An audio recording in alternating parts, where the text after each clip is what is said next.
Alright, welcome back everyone. So, tonight we confront Garnif and then hopefully finish out the rest of the game. Now we got some long maps ahead of us, so we'll see what progress looks like anyhow.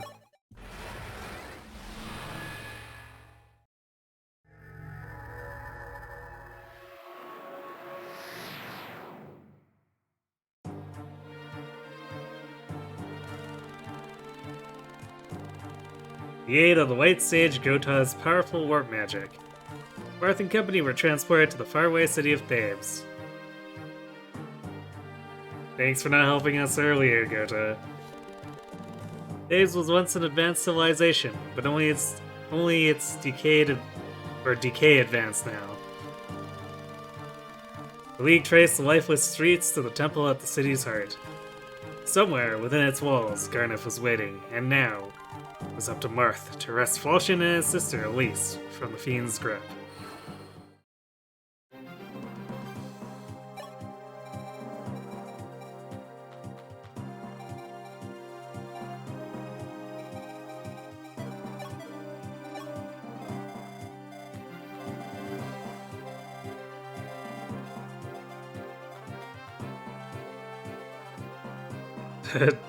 Even the thieves have brave swords now, although their strength is pretty poor, so...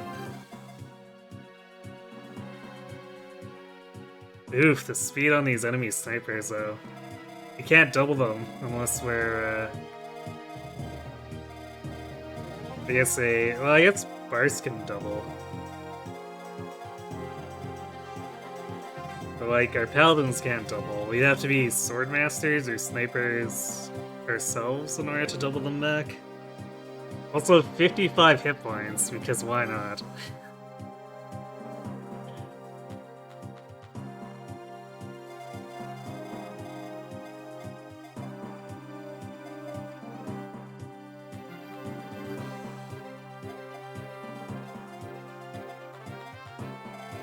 Swarm. Fun.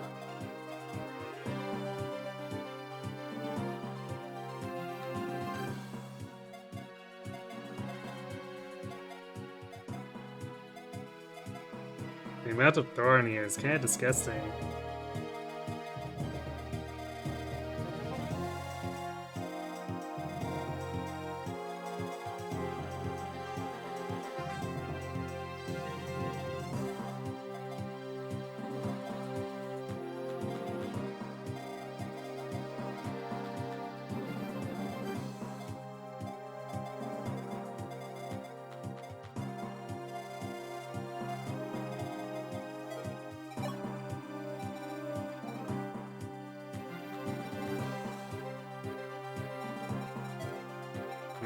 Is there anything here that has a better base res?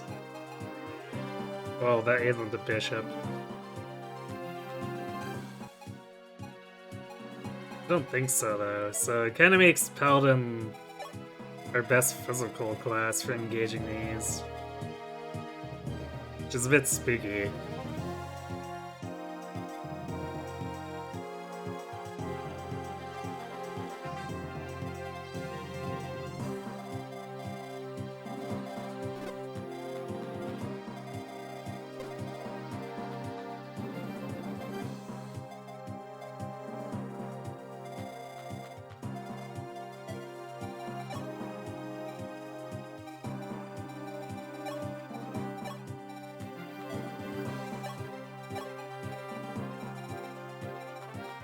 Well, we've got one talisman, which I think we'll give to Sita. Because I don't think well, I guess we could give her a bunch of these spirit dusts, but I don't think she's otherwise doing too well against these enemy mages. As far as actually killing them. Let's see. So we're gonna use the Armor Scroll because we did not get anywhere remotely close to naturally getting C-tomes in there.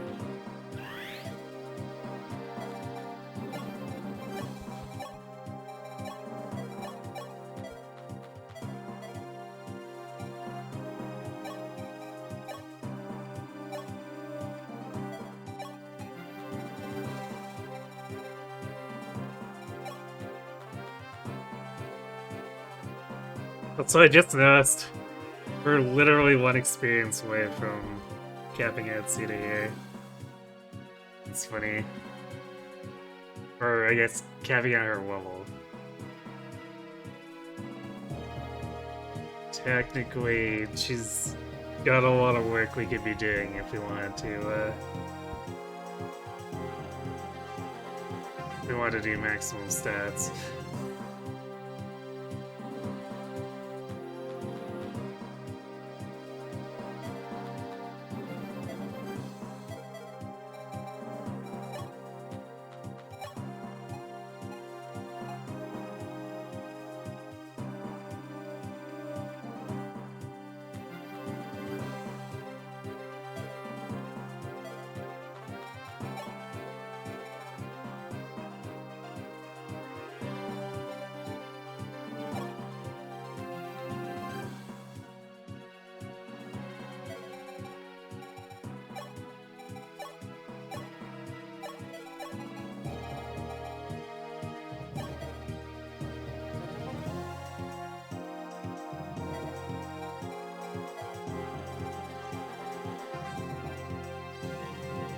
I have a feeling we'll probably be using swords more than anything with the heroes if we do have to have them engage the mages.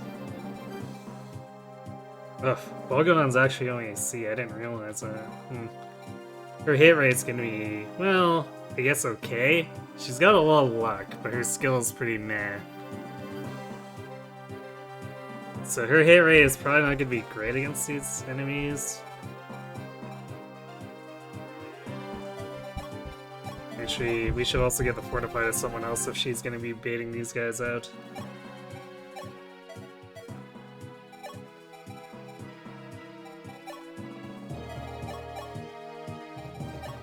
So she can have 21 or 24 attack with these other tomes. Actually, that might cause them to double her.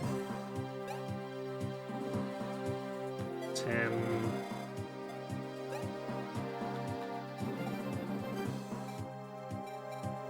She's got even speed to them. I guess that does mean that if she was using Fire, she would double. Is Fire too wimpy to actually be worth it, though?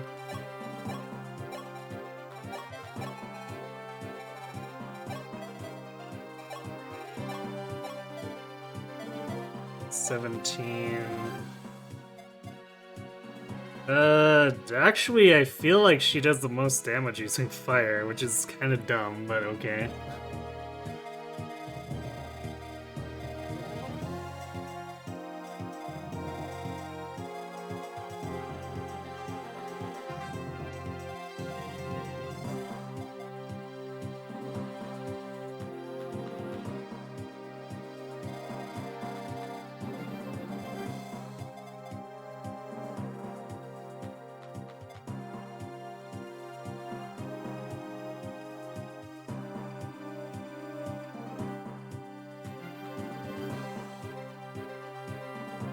That's Tiki fair here. She has 21. We can have up to 28 res against these enemies.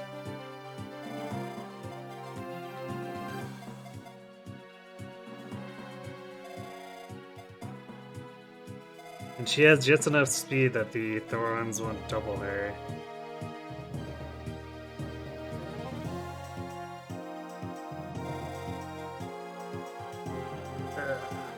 One listed crit, but I mean, technically 15 damage doesn't kill her.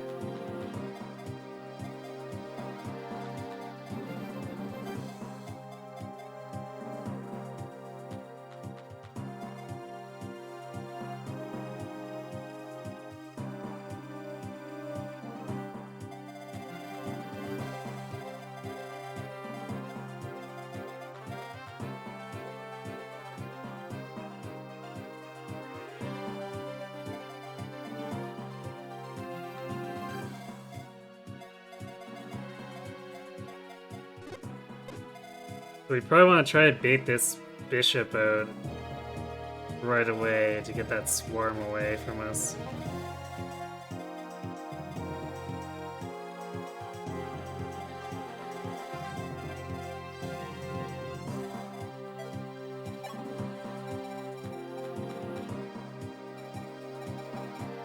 I almost feel like I want to use Boa over Kania just because the extra staff utility will be helpful.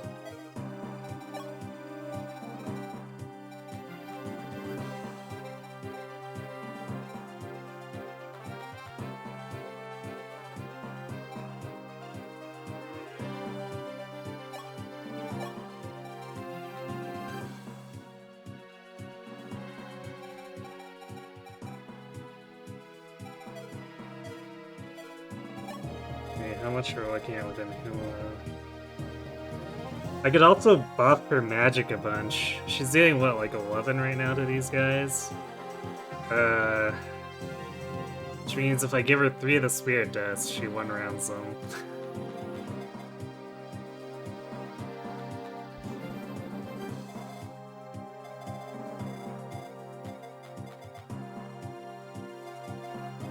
It wouldn't hurt to have another nuker. Because, like, if I then give the 4th one to Merrick, I've got 2 17 magic attackers.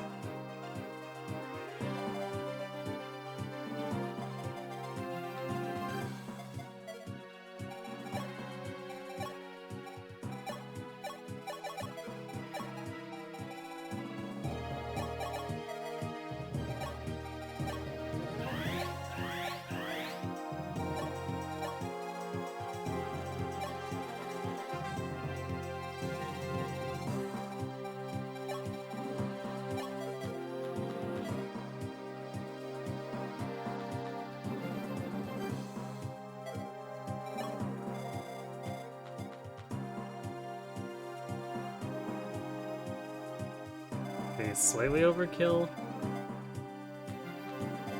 23 is 17 twice.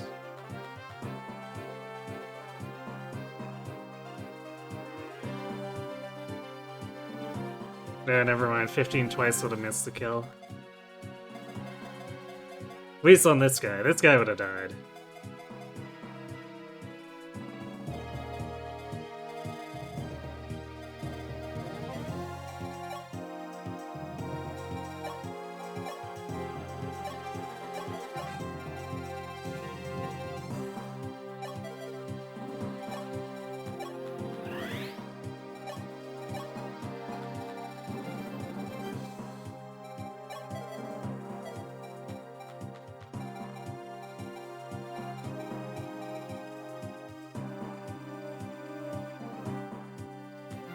Bo's not quite to recover yet as well, which is going to be a bit annoying.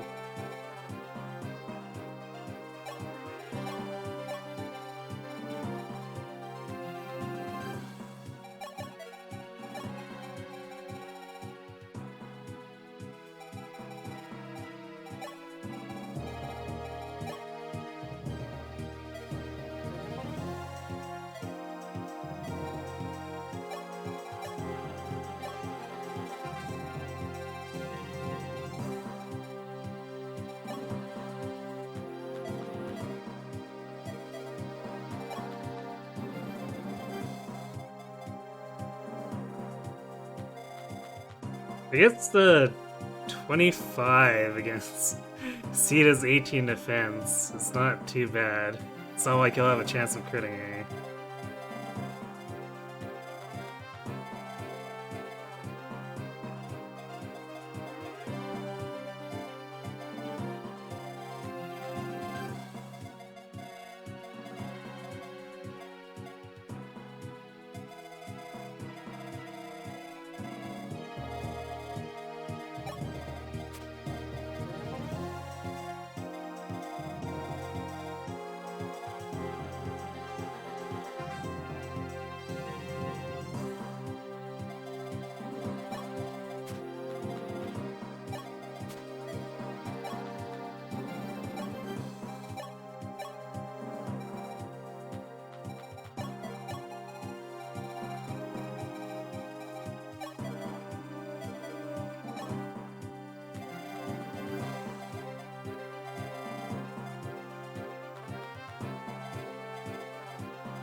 I wonder if I should make Harden a Swordmaster here.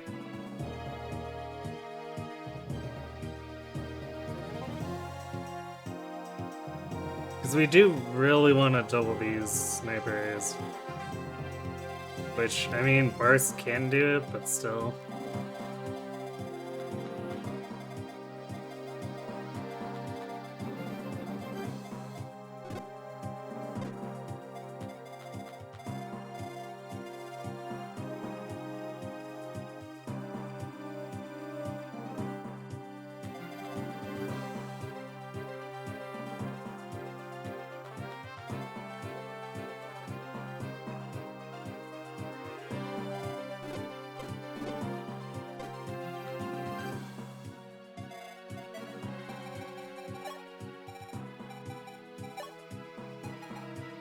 We'll have to make him a sniper himself, but I don't know how I feel about that.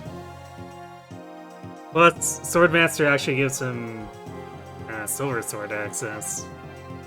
So let's go ahead and do that.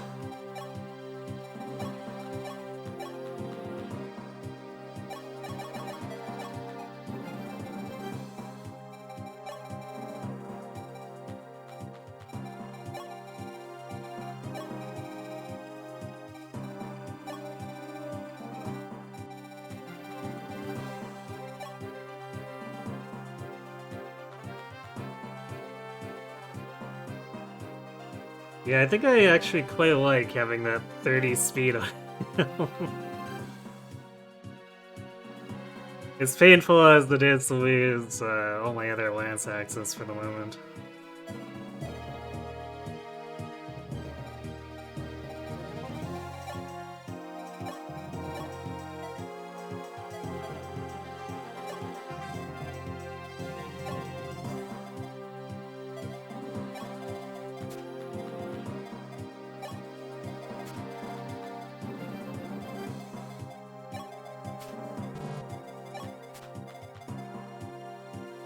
Actually, is George actually doing anything here?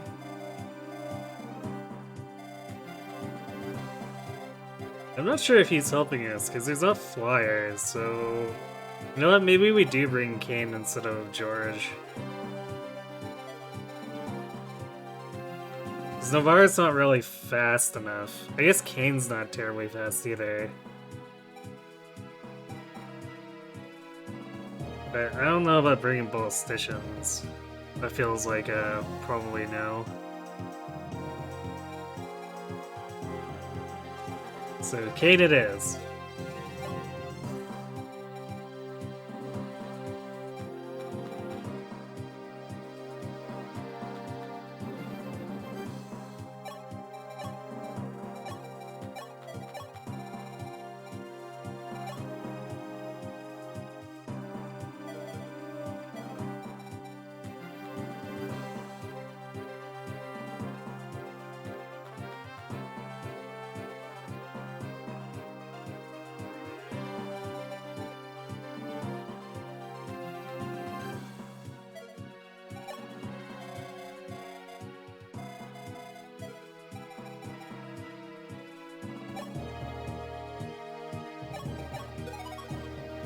Hey Ken, need to replay DSFE. It's definitely fun enough.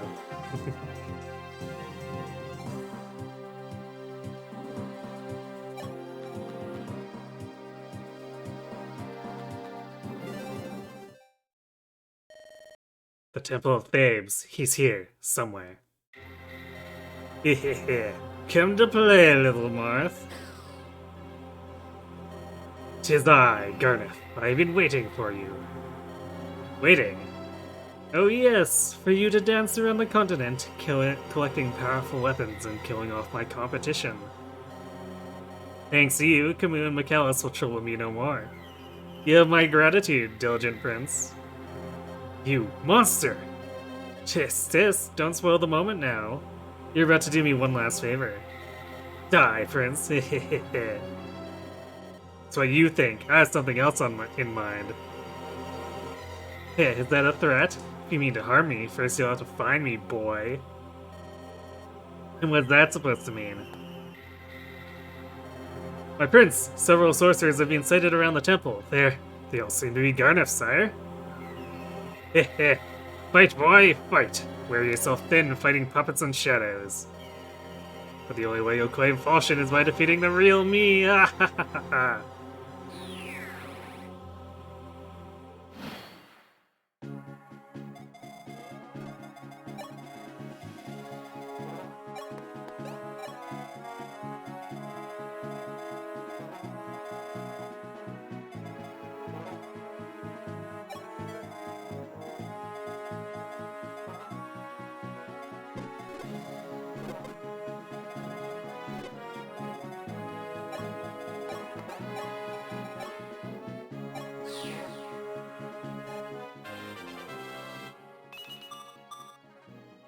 Speed and luck, huh?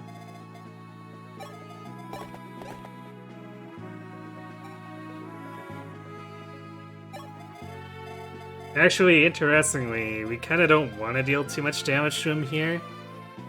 If we can avoid them using Fortify, then we can actually have extra damage on him to jump in on. Theory.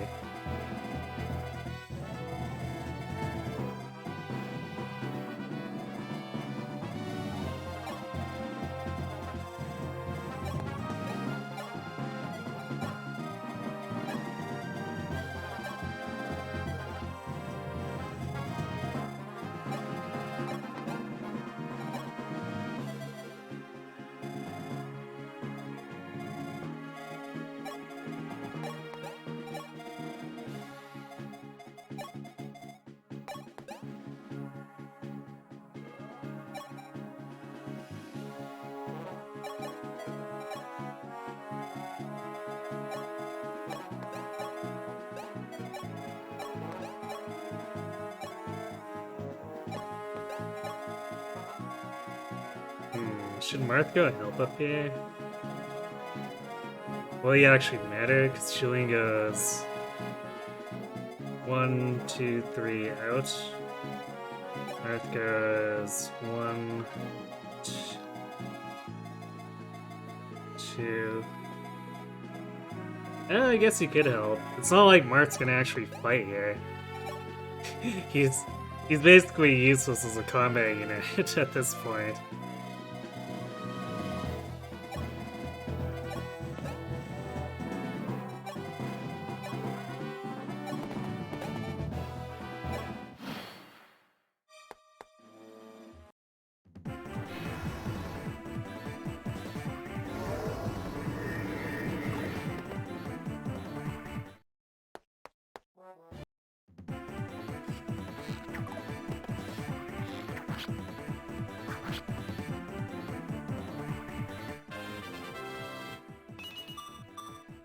Skill defense? I would have liked strength, but I'll definitely take defense.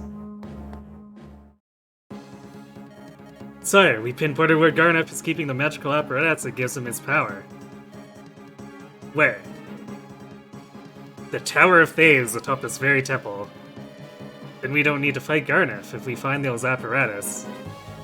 Garnef's power, a great deal of power, will be sealed forever. Then let's hurry and seize the entrance to the tower. A word of caution, sire.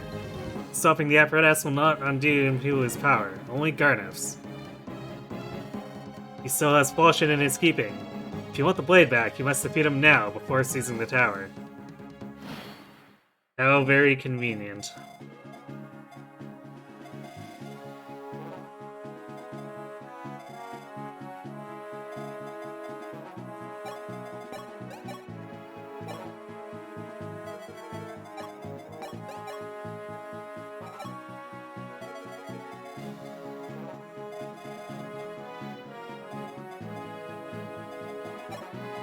Yeah, we'll give Barst this one because then Hardin can actually double this thief to death.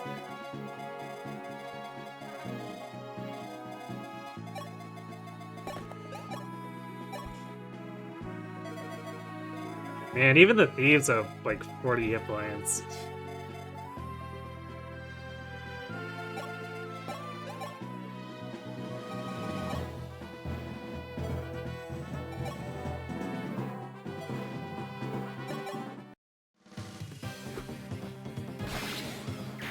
well, that's one way to do it.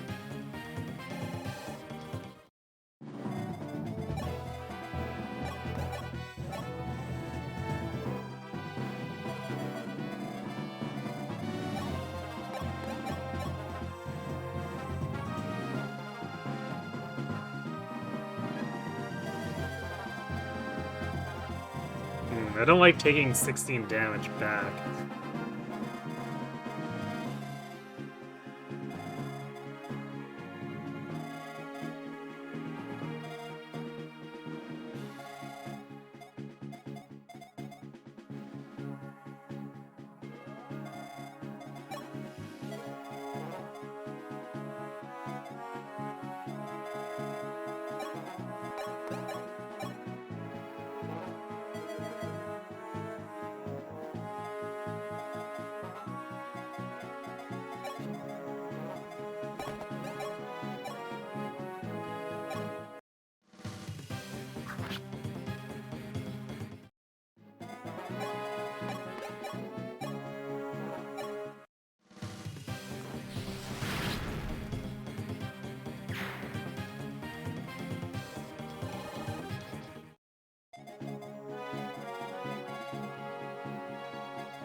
Perfect.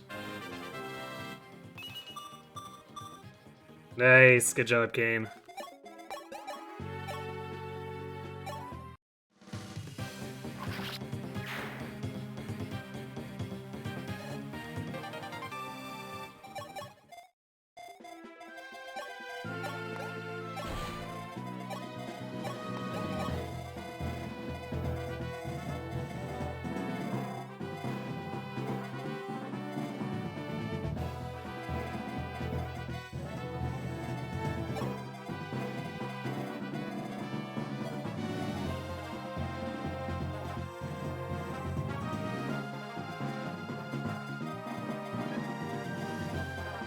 Maybe I should have brought up pure water for Tiki so that she could have buried herself, basically.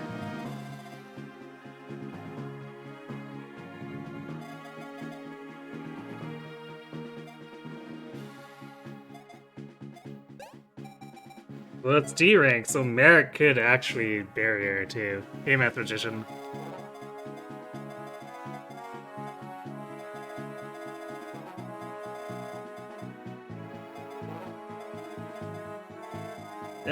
I guess we don't need to bury Tiki this turn, though.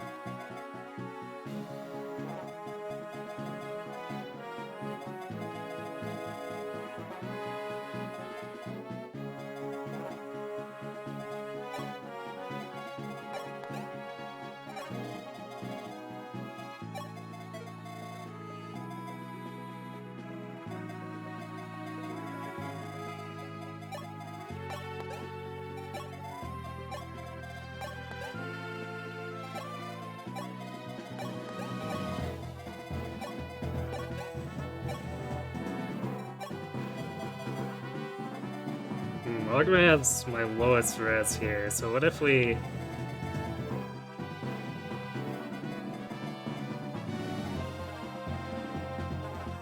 What if we kept him back and made this Swarm Bishop chase him?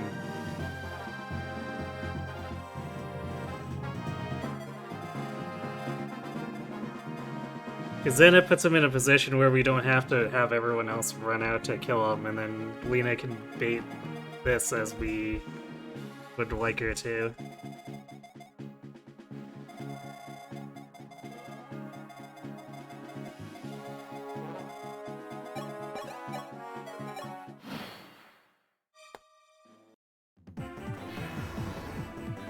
Or going after Boa because of crit chance, I guess. Gross.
We're probably gonna have to leave this guy alone for another turn because he didn't overextend. And we can't really run Sita in there. Like, even with 13 Raz, it's still very dangerous.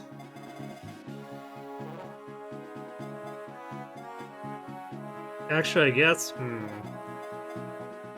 technically it's fine. So if we heal her... Or even not even healing her, she'll have 8 left.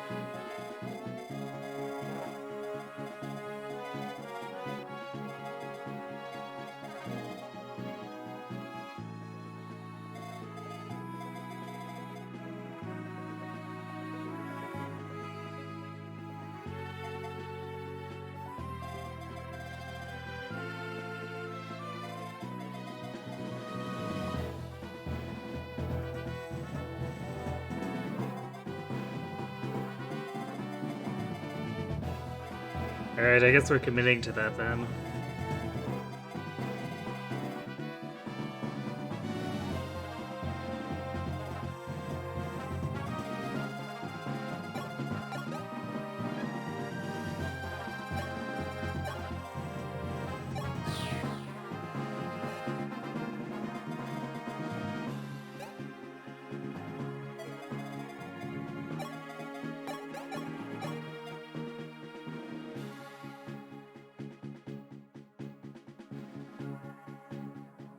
Yeah, it's a shame she can't do more damage to this guy. These bishops are actually kind of thick magically. Can you buy a 3-ups TPU ward even if you're not playing it, or we're not playing it today? Sure, I guess.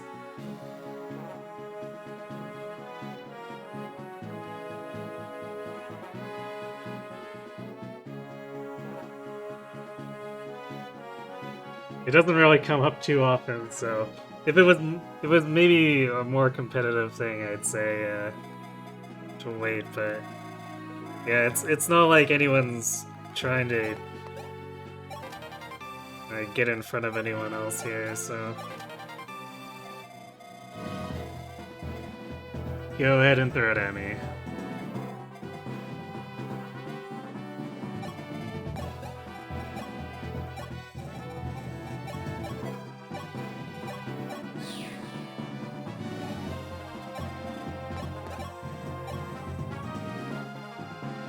I love it, the 2 damage.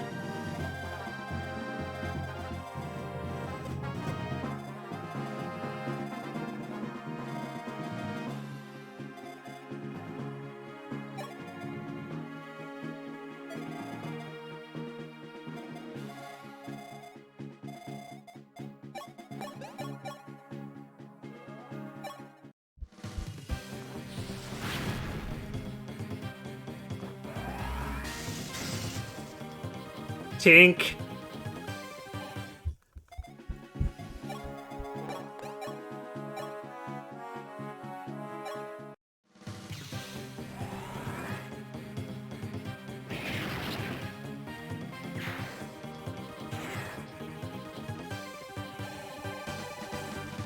Not even a level for killing a promoted unit? Excuse me.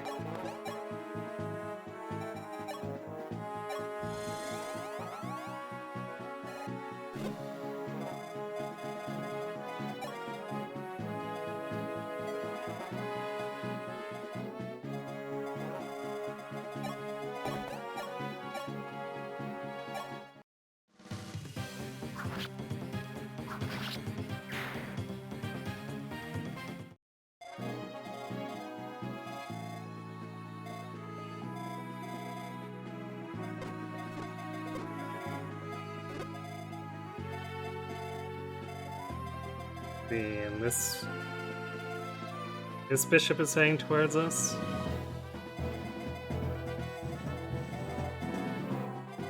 I think it's that bishop.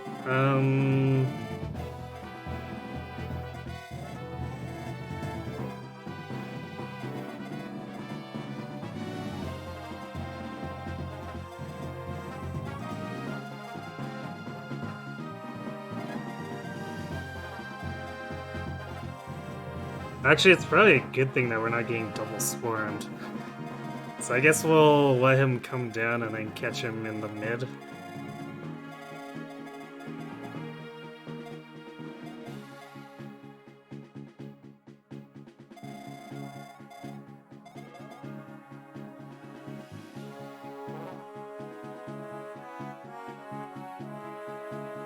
Problem being is that Swordmaster Akira wasn't gonna catch him, and Kane's too slow to rush him. So I guess if we pull back Sita, it shouldn't be a problem. So I suppose we'll have Sita do it and then just let everyone else linger. I suppose we'll shift everyone else forward in case they need help up here, and then we can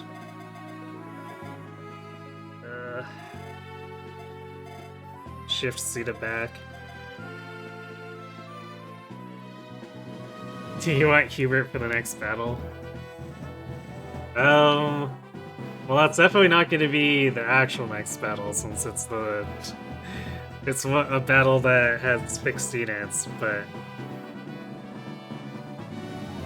we can make him fight once we actually get back to the regular campaign.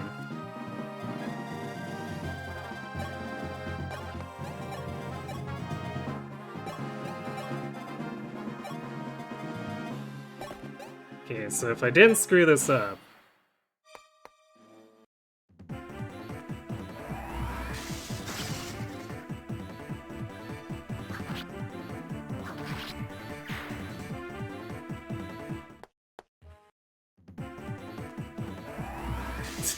Yeah, they do so little damage to Tiki, this guy's like, you know what, I'd rather attack Sita, who's gonna murder me.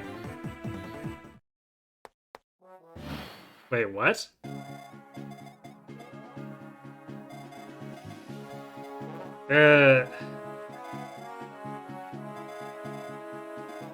I guess maybe that's triggered because I was on the stairs? Question mark?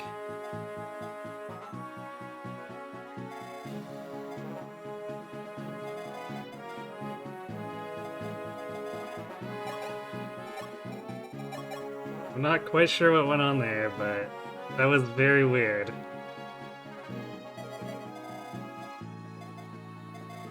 Okay, well, Lena takes 0 damage from these losers. So the question is, how much does she do back to Garnev? He's got 10 res, so he takes 21. Ah! She doesn't actually 2-round him. That's annoying. Although they would heal him? Actually, I guess if this is the fake, though, then it doesn't matter. I don't know if it's randomized. I think it's fixed. And it's like this guy. At least that's how I think it was in FE1. They might have done shenanigans with Hard 5.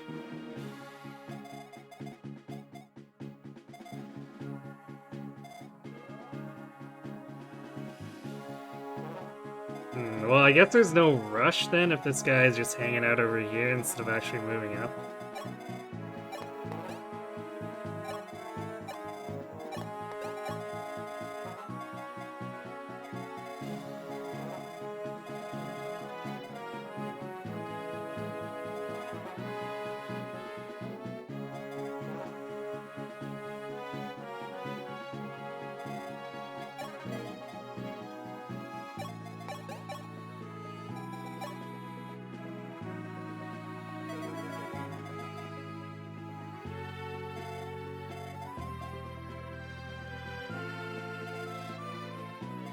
I guess we can safely test if it's regular Garnet or not by attacking with Tiki. Because next turn she'll still have 26 res. So she'll take all of 2 damage from a guy who can't crit her.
Actually, it'd be really funny if we could have gotten a Mage Stone for Tiki.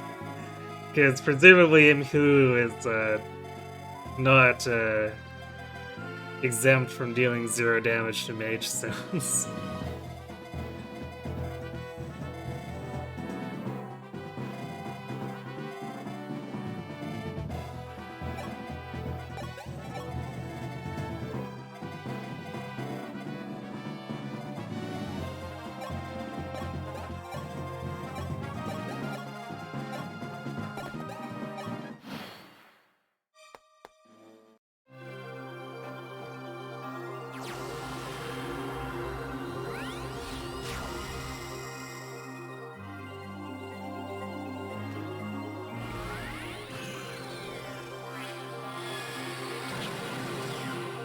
Like that animation.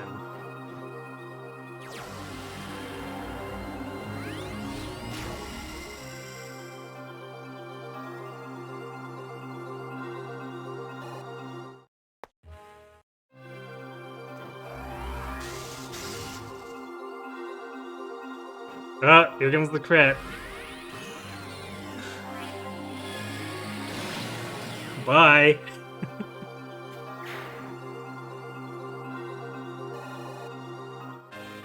Hey, Hermath. Okay, Hubert, don't let us down. I mean, he's got some train. Yeah, okay, it must be the whole stairs thing, because as soon as we set foot on the stairs, this guy's like, you know what, I'm coming down after all.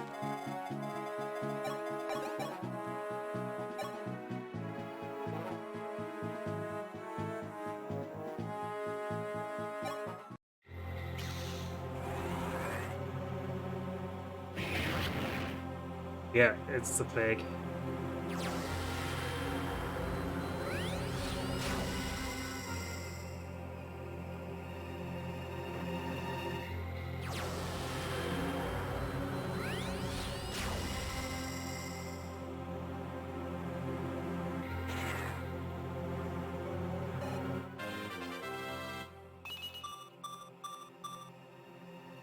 Okay, we didn't get speed, which is disappointing, but we did get defense, which your chances of getting it aren't amazing. I guess I'm kind of disappointed we didn't get strength, though.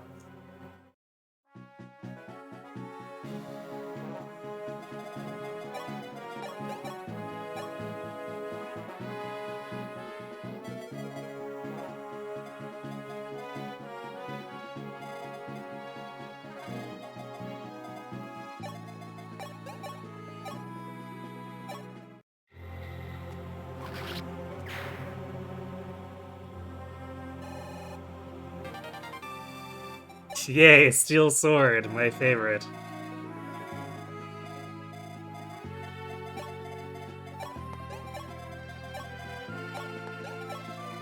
I kind of don't like how Marth and Julian are vulnerable here. I'm not sure if there's going to be reinforcements from either of these sides. Kind of nervous about it though. I seem to remember something like that in FE1.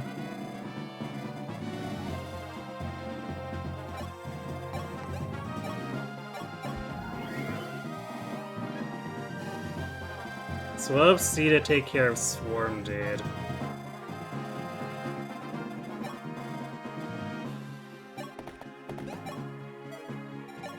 But we're gonna bring back the others here to keep an eye on Marth and Julian.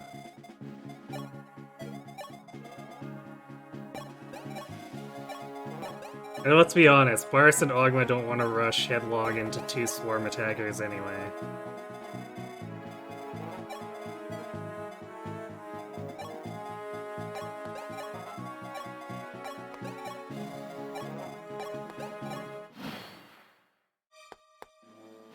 Wait, what? Is it because I positioned Sita in a way where he can attack her then?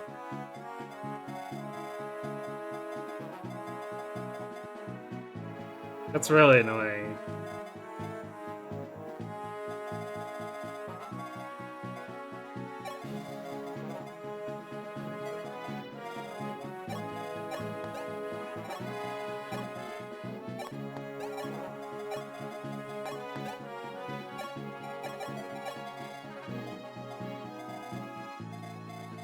Well, I guess I'll just put Lena out there, because these guys can basically not damage her. And we'll find some way to bait the swarms out, I guess. I can pull them down the stairs into range of Cedar or something.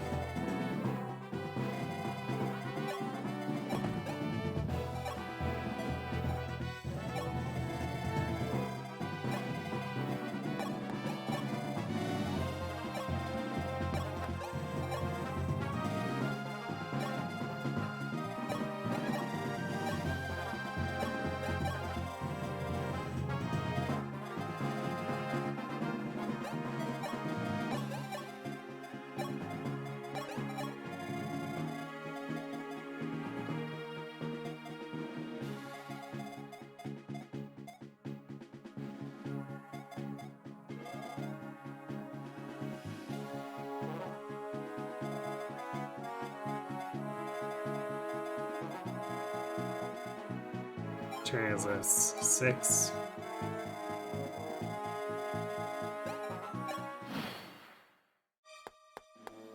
Okay, now he's coming down the stairs.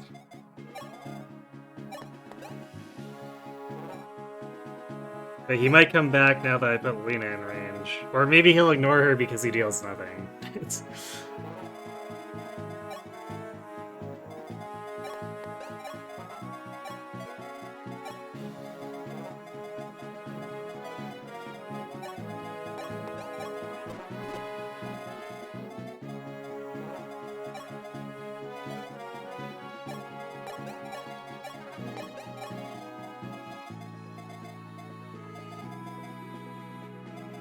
Probably give this other talisman to Sita as well.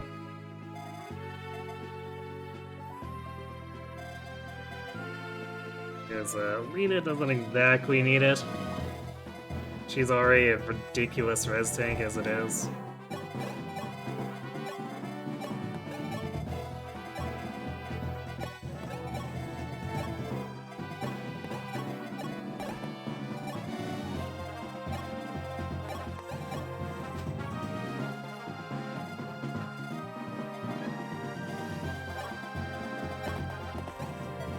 Actually, no, we want to keep her up there because if we get this guy out of position, we need her to actually go in. So we'll have Marth go to her.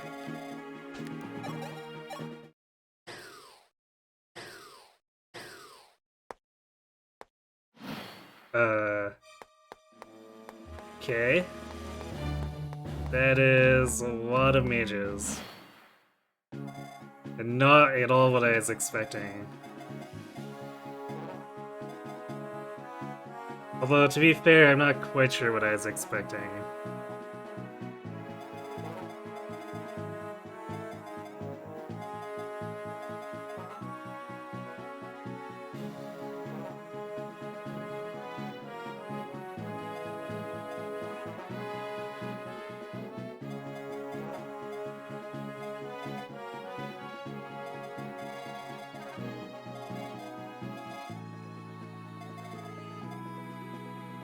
Barrier Staff's gonna get a workout.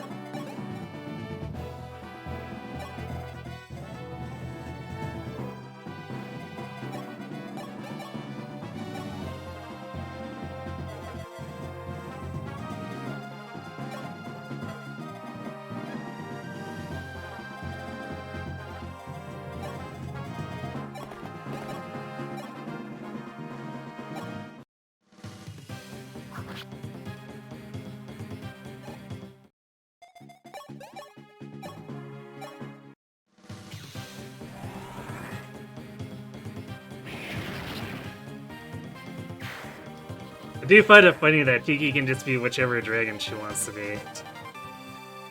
Oh hey, Pure Water. I was gonna retrieve my one from Convoy, but I really don't need to anymore.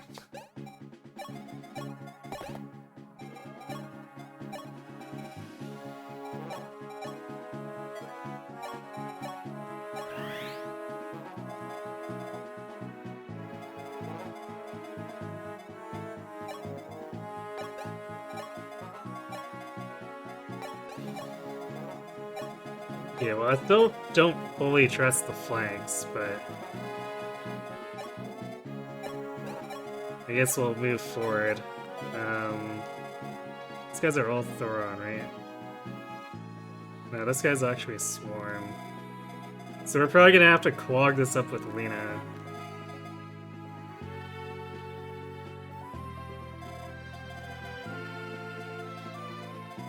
Oh boy, won't this be a fun choke point?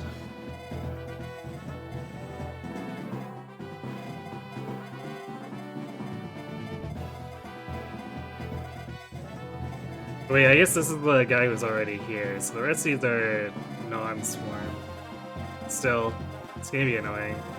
Especially since they've got so many physics and fortifies. And Lena doesn't one-round any of the bishops. Better where you set up a side character sheet for your FE idea. You think in general like the characters, we definitely need... some definitely need you to go back at some point. And that's usually how you end up with first drafts and whatnot.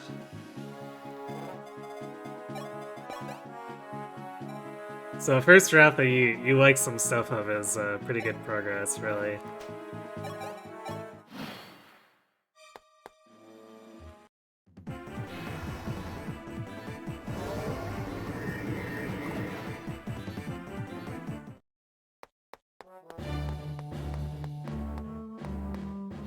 You know what? I might actually have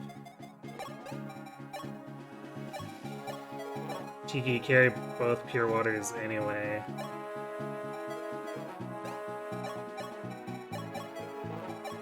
Because once Lena and Tiki are up here, they're not gonna want to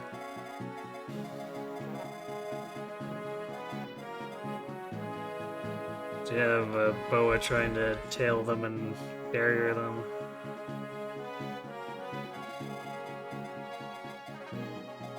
Especially with the listed crit that's asking for it. Granted, I guess we could have Merrick do it. But then someone has to heal him, so I don't know if that's a great idea.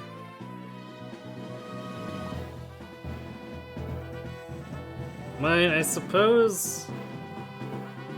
if he gets buried, the Swarm's barely doing any damage to him.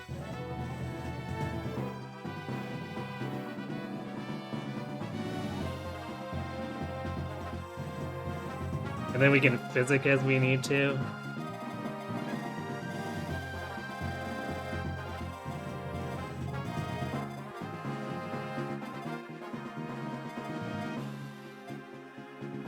Yeah, let's just do with the Pure Water is. It's probably easier that way.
Definitely feels annoying that if I want anyone else to approach, they're taking 10 damage per swarm if they get targeted.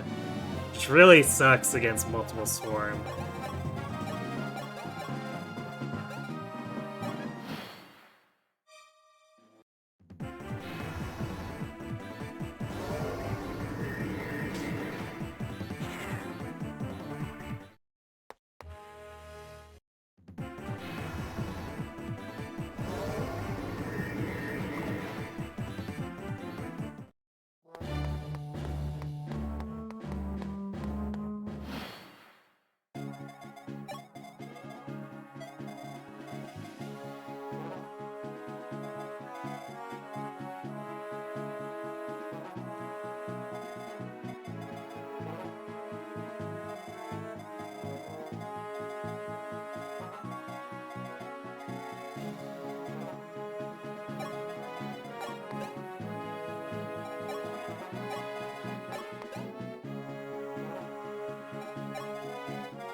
So I guess everyone else is just sitting here waiting.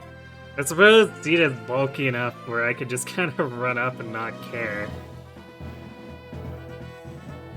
Especially if I barrier her.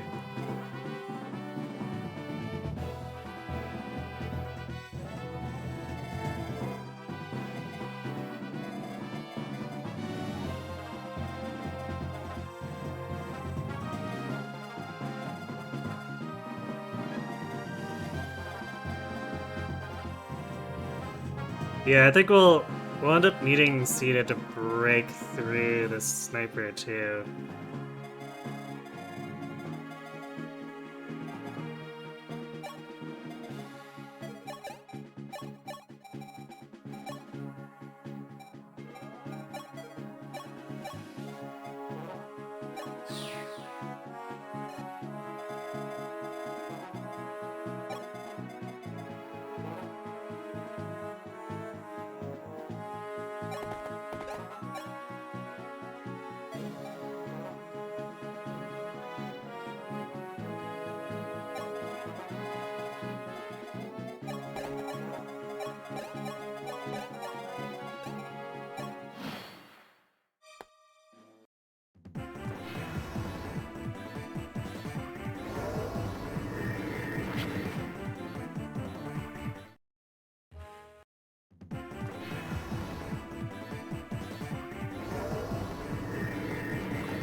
Not 2 damage. What will Lena ever do?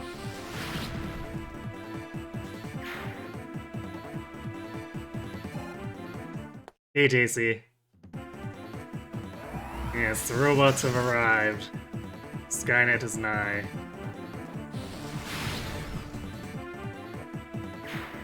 Actually, we've had bots a couple times over the last 2 weeks. Just, it's still so infrequent that it's kind of whatever.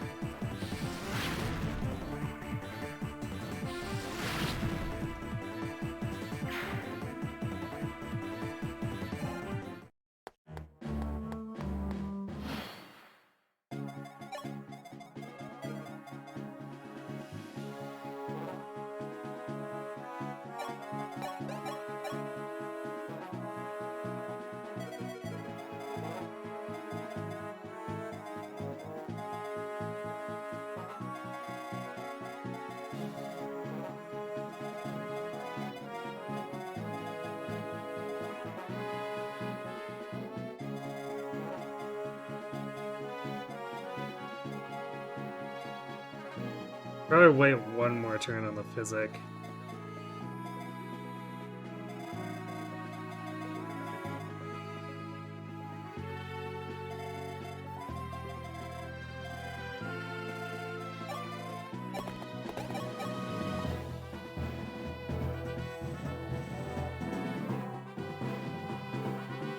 Yeah, I don't know if I want Zeta eating that much damage, especially since Swarm's eating 7 to her now.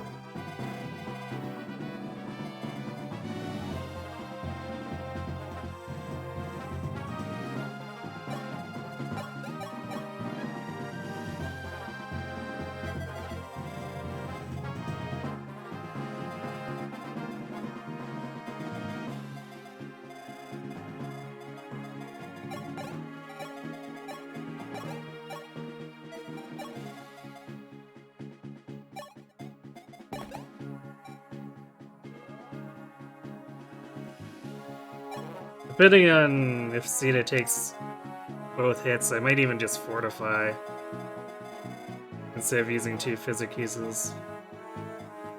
Because we got the hammer, and so if we want to, we can just hammer it in. And of course, we're potentially getting a new fortify here too if we can get to this Kira before it wastes all of it.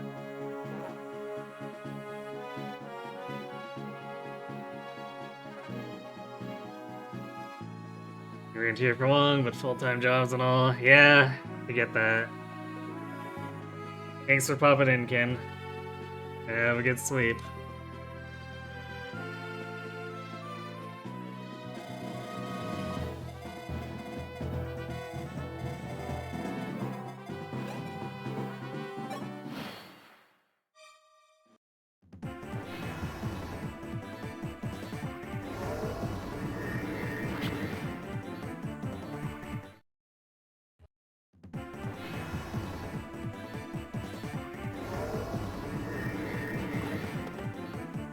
dodge.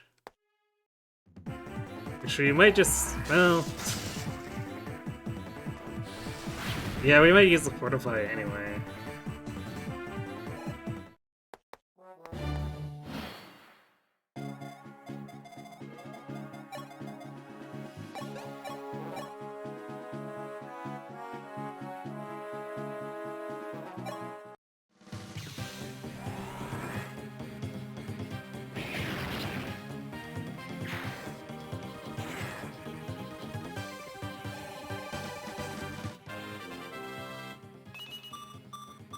Nice. Very nice level, Tiki.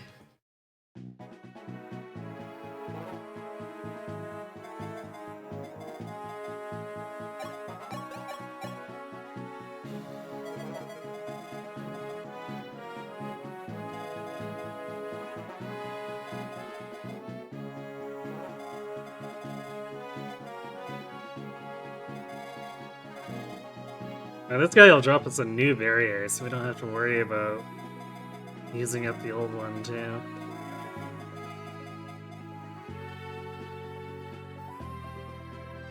Yeah, it's kind of funny how if I didn't have Lena here, Tiki would be our only real res tank. I guess Zeta kinda sorta counts because her hit point pool is so incredibly ridiculous. 15 res does sorta cut it, but it's choke point. Shit's getting real here.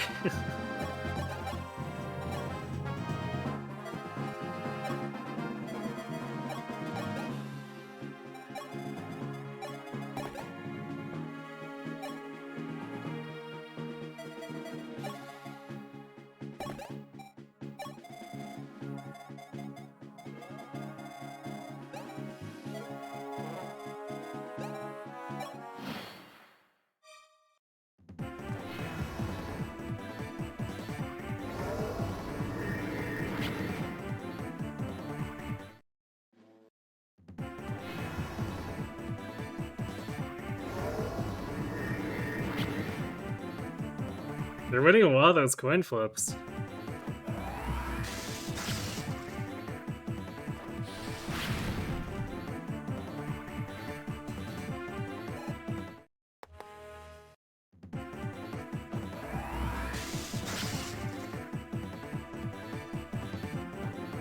Crit!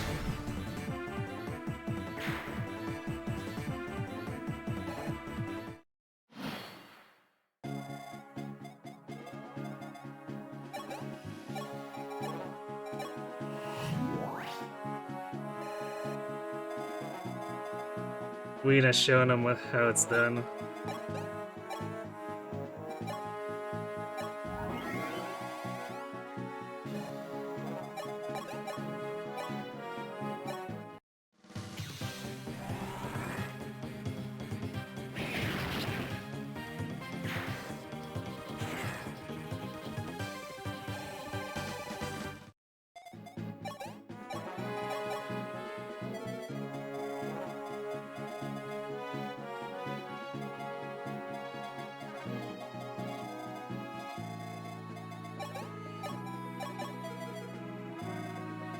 Yeah, I guess we gotta use the Gratavu against the sniper.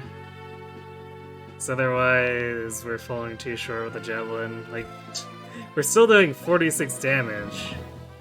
But because these guys are huge damage sponges, that's still not killing them.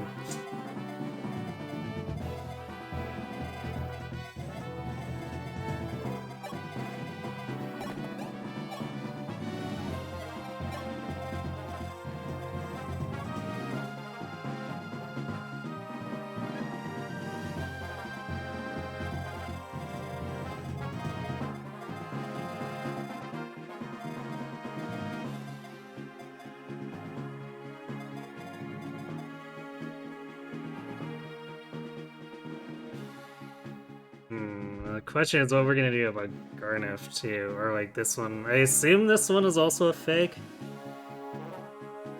I'm not 100% sure. But I guess we can always test it with Tiki and finish with Sita if we need to.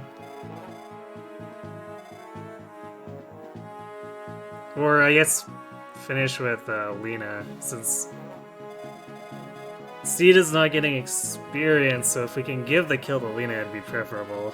We'll see, I suppose.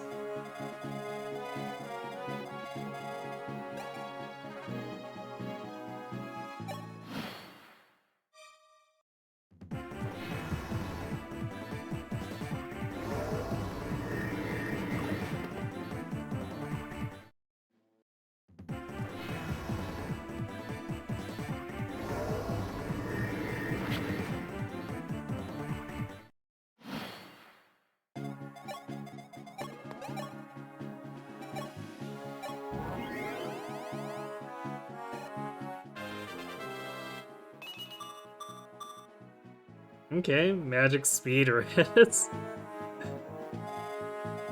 Man, Lena with the 24 base res is pretty nuts.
Get out of here.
Not entirely sure if the rest of the stuff rushes in with the fake Garneth. Of course, I'm going to be using Starlight just in case I'm wrong, but I think we should be okay.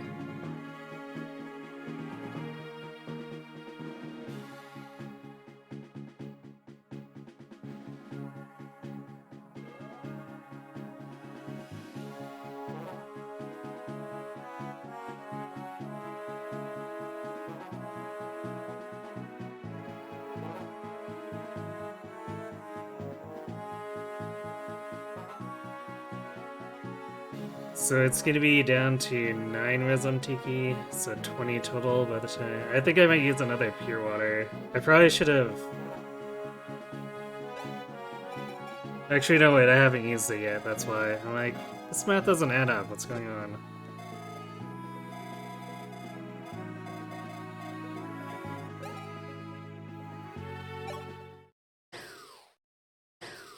More?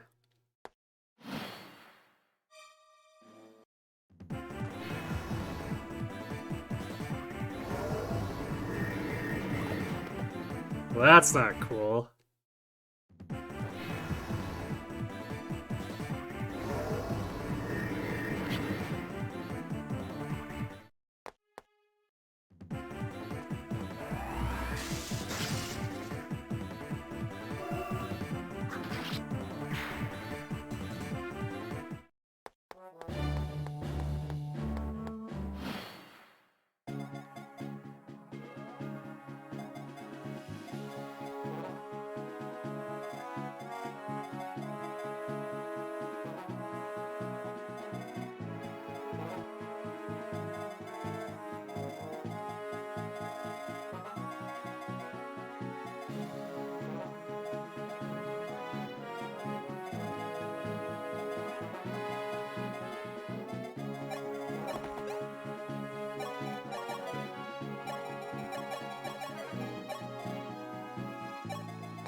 Oh, she just one-shots that guy. Well, wouldn't want to be in range of Garneth though, so I guess we're just not doing that.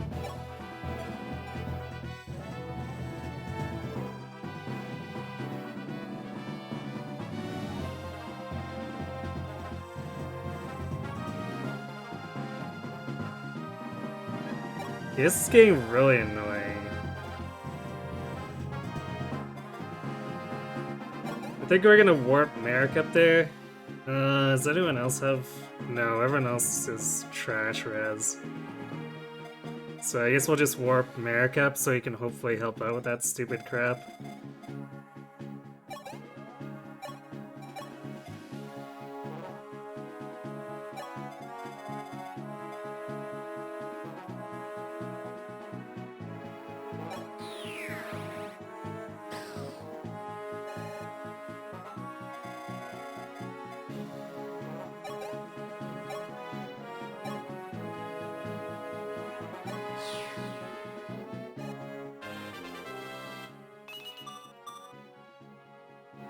Okay.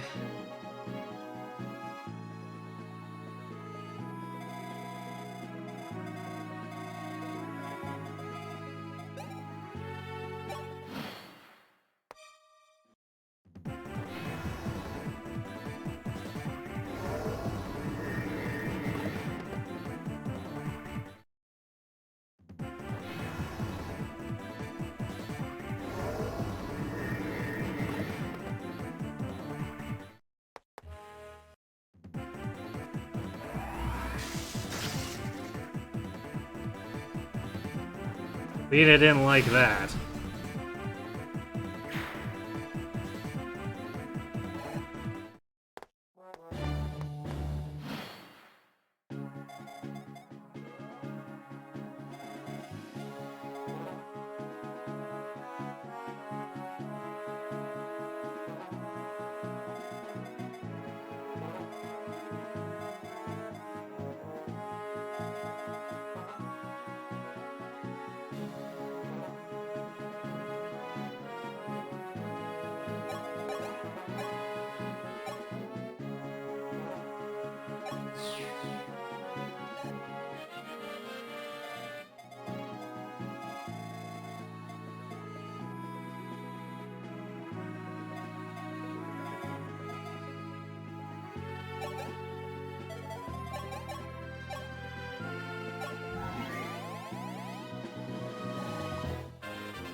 Can we hammer in? Okay, good. We wanted to make sure we can hammer in the Divine Stone so we can be really aggressive with this.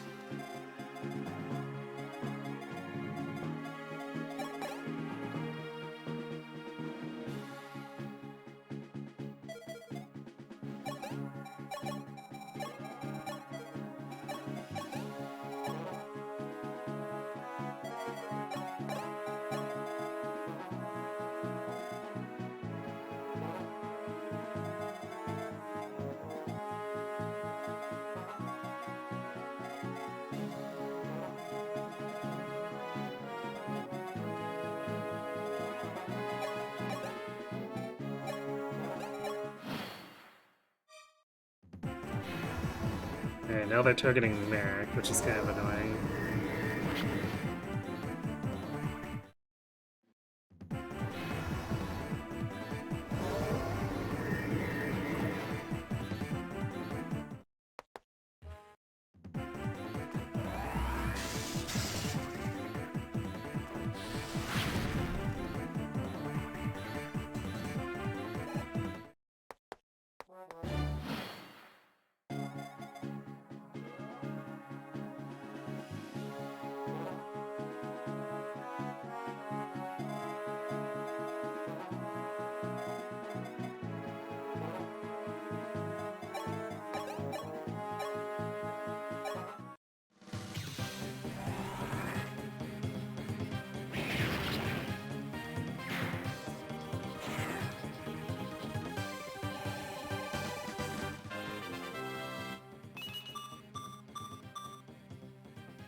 Well, strength notes speed. No speed kinda sucks, but I'll take every bit of strength she gets.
Okay, so now the swarm should be targeting Sita again.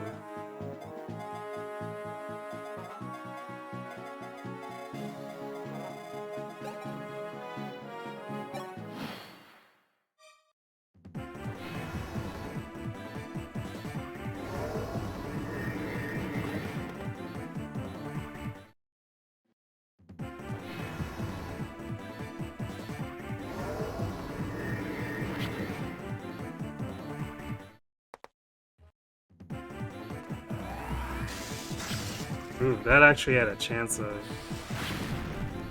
It wouldn't have killed him, but man, taking away most of Merrick's health.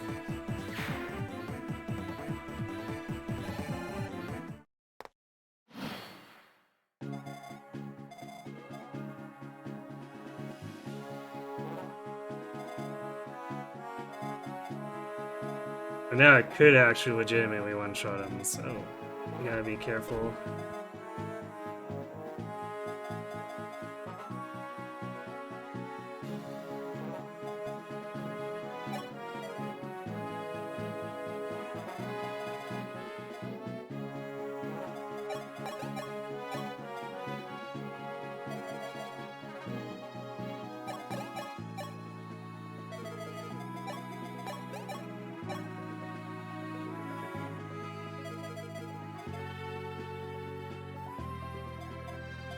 The solicited crit business is really annoying.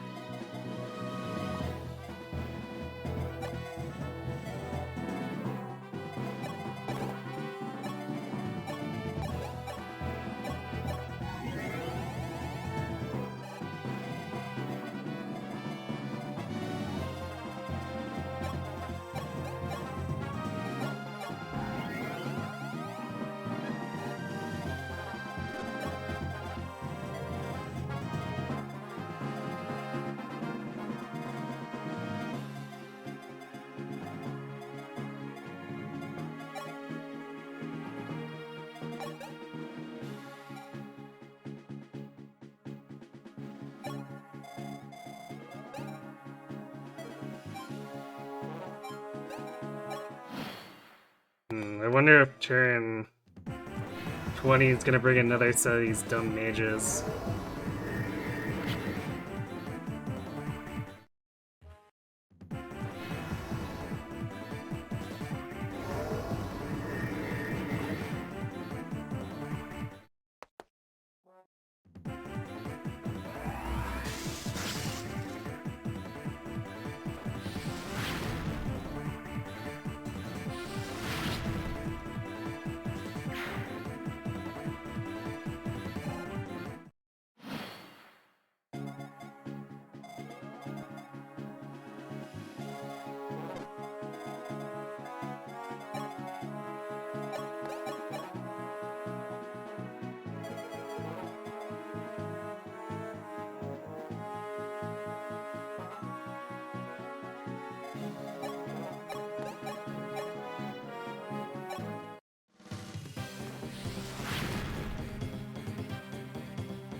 It was worth basically nothing. Cool.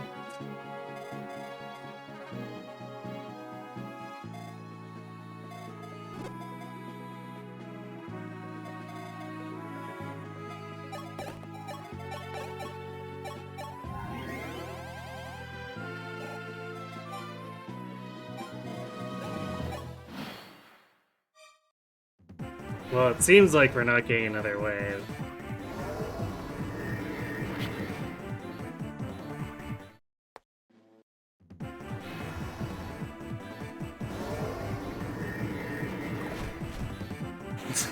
I like that dodge animation. It's cute.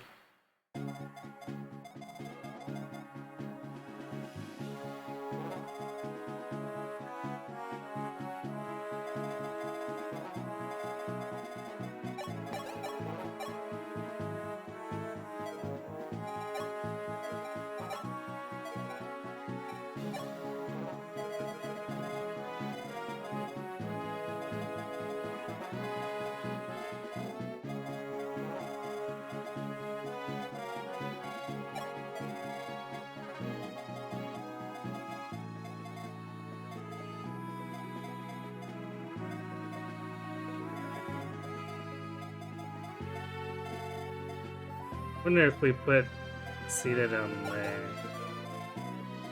This guy would. No, he'd be able to reach her from here. That's annoying, so we can't actually get him to move further forward.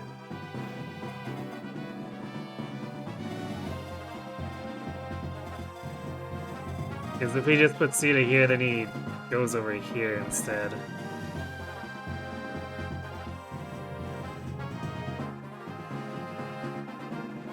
So I think what we really want here is to get fake Garneth out of there.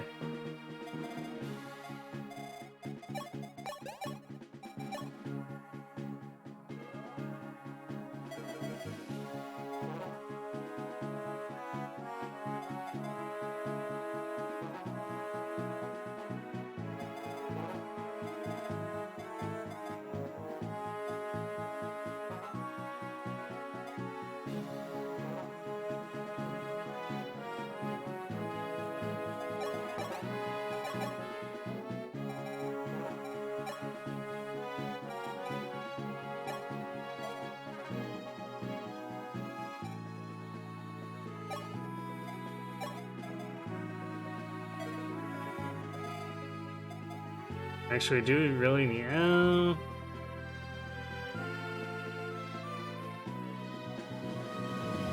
we probably don't really need to refresh it now on Lena, but if for some reason we do get another set of enemies here, on turn 21 of all turns, then she might need to use the pure water herself without putting the others in danger.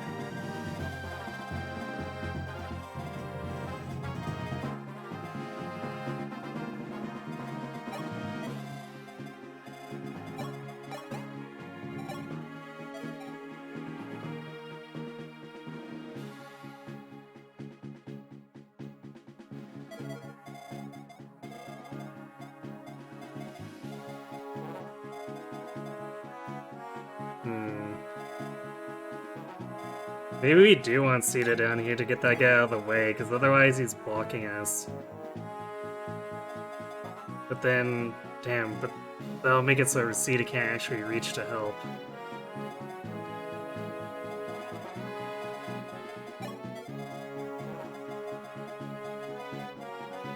Actually, no, that's not true.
Maybe if I put it here. No, he can still reach from there.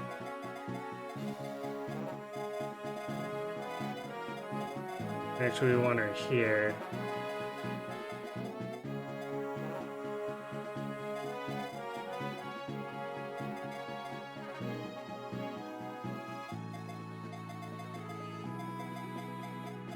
Well, she could still reach, but we'd have to move Lena out of the way. Which I suppose is fine. I guess alternatively, you know what? We could just nail him twice with Starlight and then have Tiki go for the finish.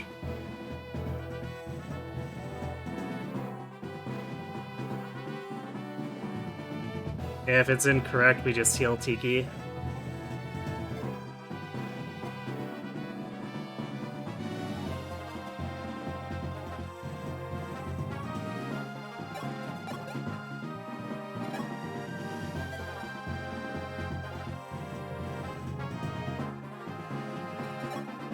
Yeah, we're gonna do this, just in case things get hairy.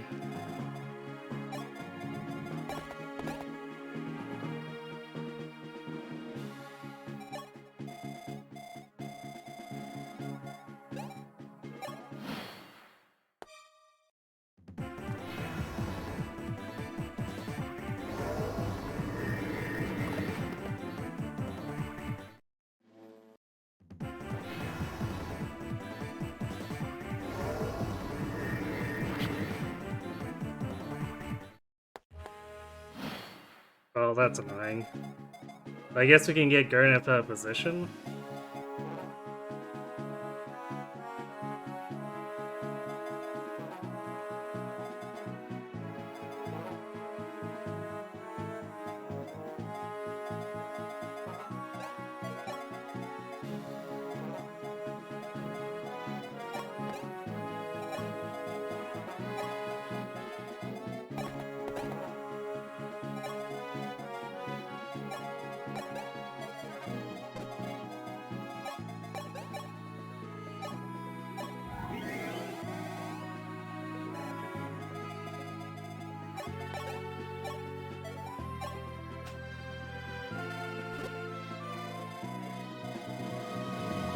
Cat and mouse has been really annoying, but... Hey, Pikmin.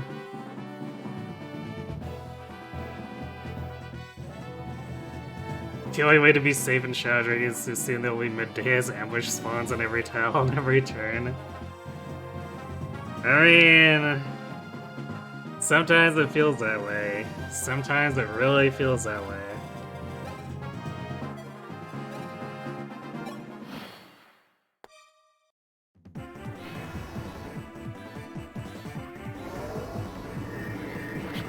Really, this would be less of an issue if there weren't two swarm bishops camping the stairs. Because, like, it's enough damage to kill most of the other units.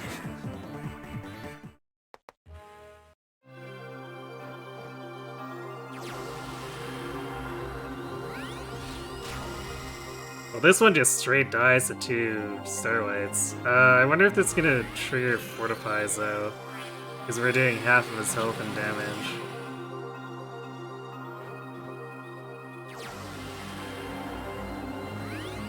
Because, like, that's kind of part of what I've been counting on, is not doing enough damage to cause them to heal. Yeah, god damn it.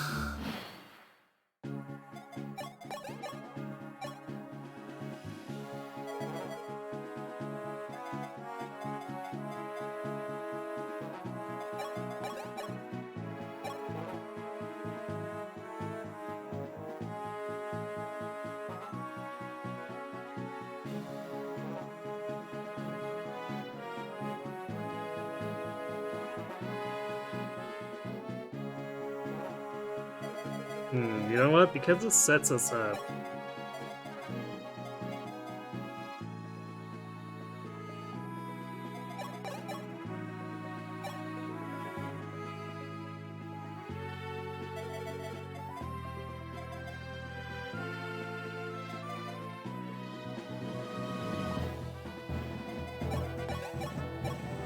Yeah, Cheeky's gonna do 23 if it's the fake. So we'll just do it like this. Assuming Lina doesn't crit him, then attack with Tiki and either kill him or he's left with 12 hit points, but we'll see.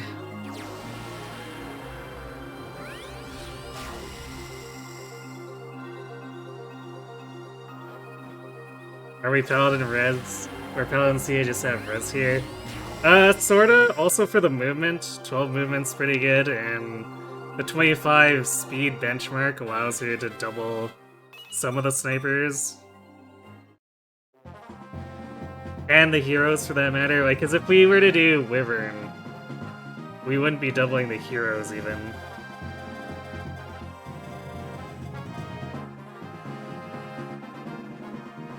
And I could have gone Swordmaster, I suppose, but then less movement, less res, and kinda gives us nothing especially extra to work with.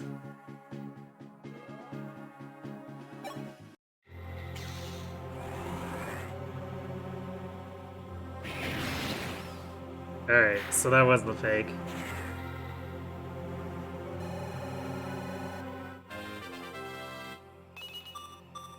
Nice! Strength and speed on Tiki. Love it.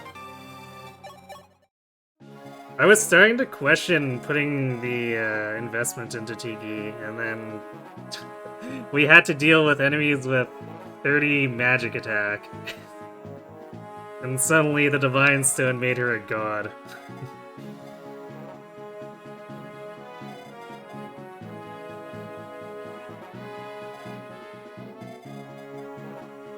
Okay, at least we can get rid of the swarms now, which also means we can start moving everyone else up.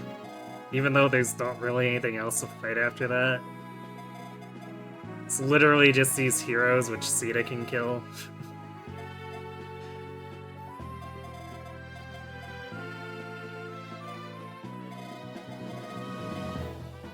I guess we'll probably want to get a pick on the, well, we probably don't need a pick on the 4th. Let's see, what is Lina's? Yeah, we want to kill these healers. Because she does 2-round Garneth, but not if these guys heal him. Granted, I don't know how we're going to pick this Kirat before engaging him. We can get the Fortify. But we can't get this guy.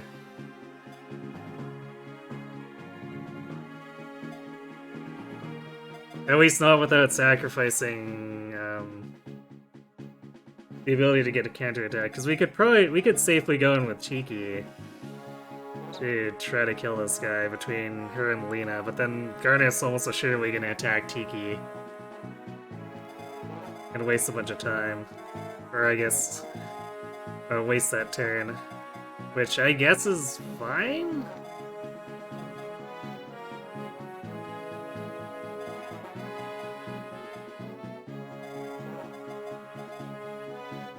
Yeah, it's probably not a big deal.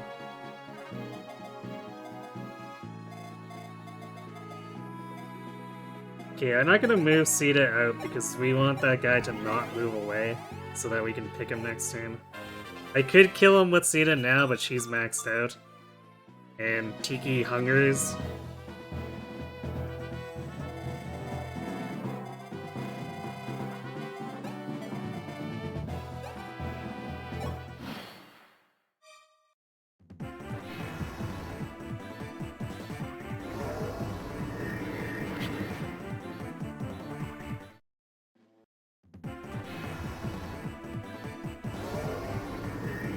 It is interesting that I managed to catch that guy in a position so that he's targeting Tiki instead.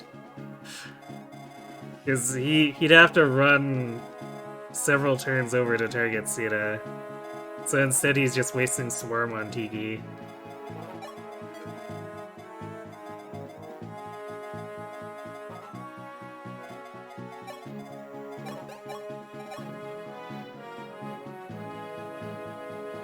Wow, Lina is actually doubling this guy.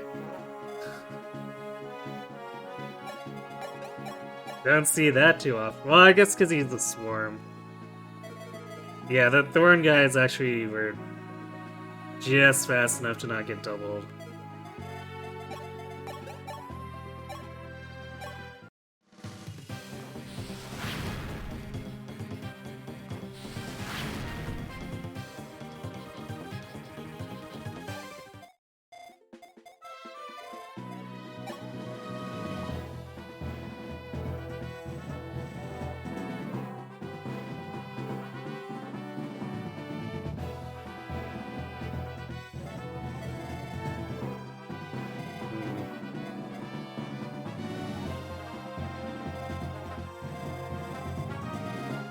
It's a shame, like, that Tiki has so much to catch up on for speed, though, because, like, she's only at 13, so she can't engage the physical enemies, so the Braves will quad her.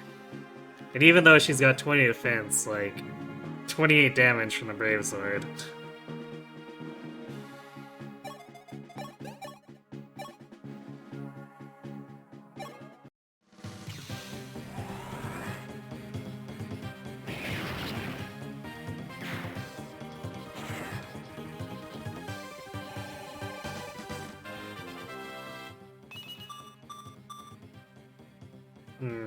Well, speed and luck are okay.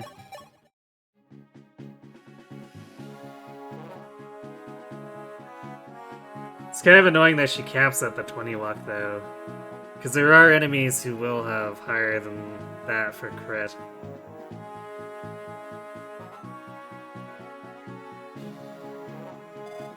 But I suppose Sita can handle that at that point.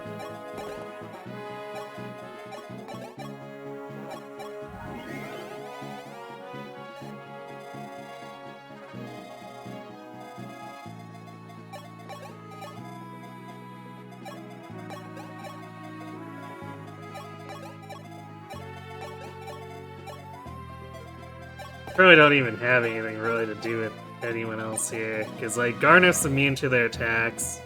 The rest of these guys are eh.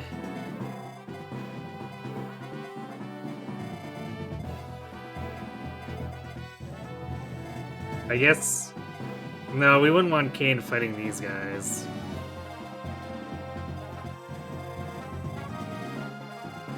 So yeah, not much else to be done here.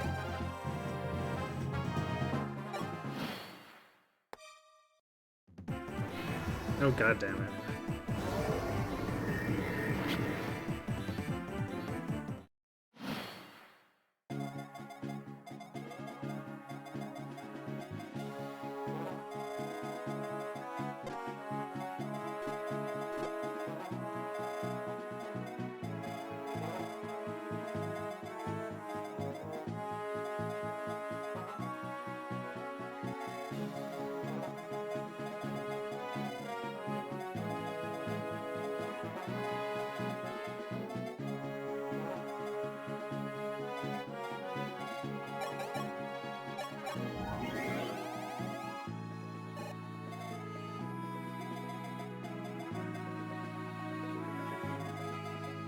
I think I'm gonna just end up having to kill this guy with Sita.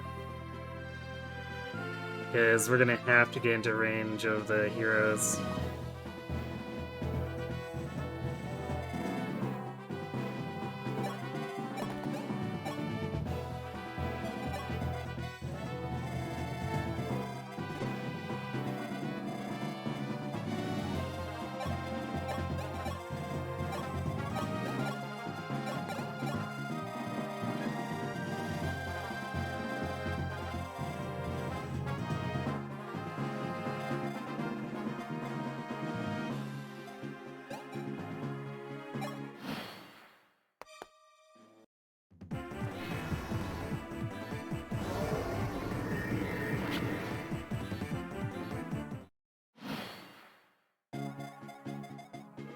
Actually, is that true?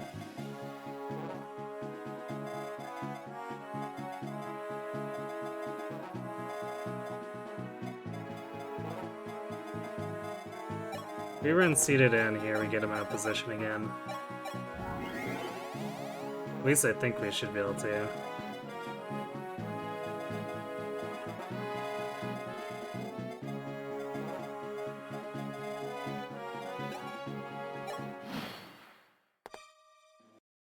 There we go. What a jerk.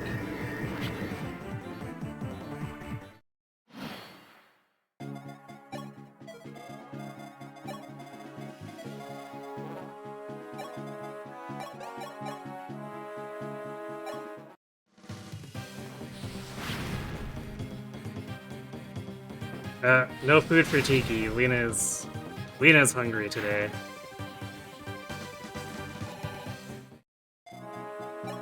Okay, we got rid of him.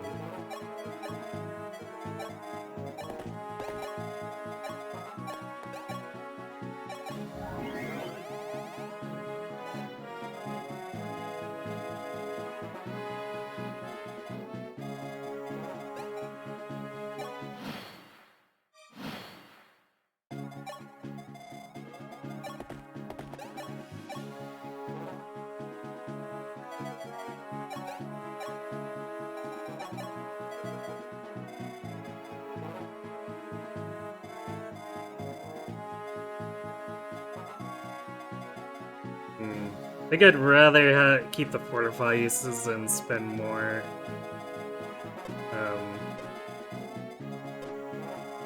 Or then get the experience for the heroes.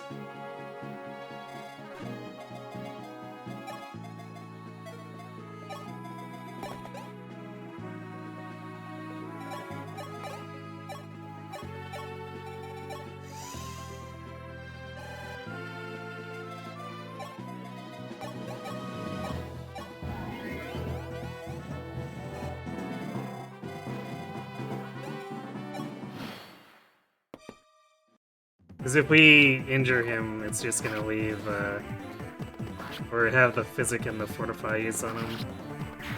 That's annoying.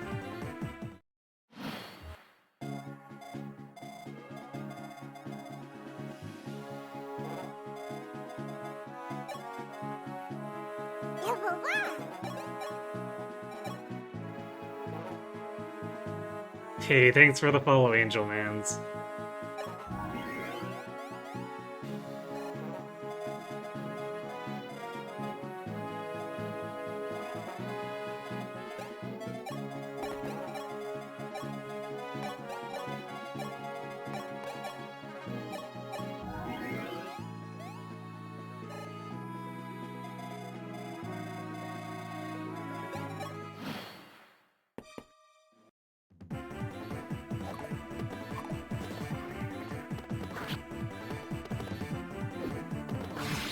Yeah, that's right. You get out of here. That's what we think of you with unnecessary crits.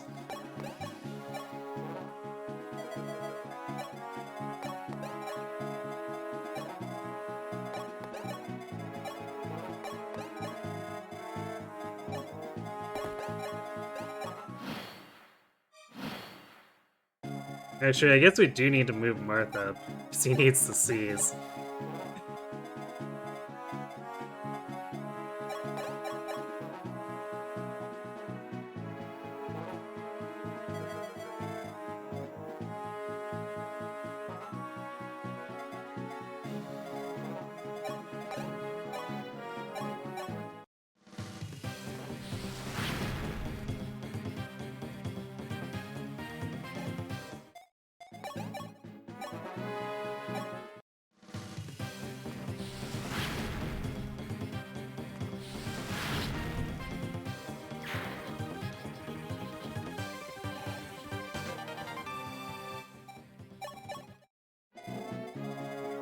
Actually, Tiki can't even reach. So it would have to be Sita going in here.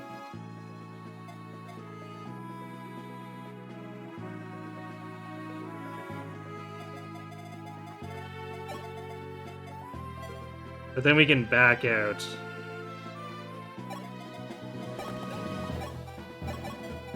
Because once he's without healers, we can just bait him into Starlight, take him out both times.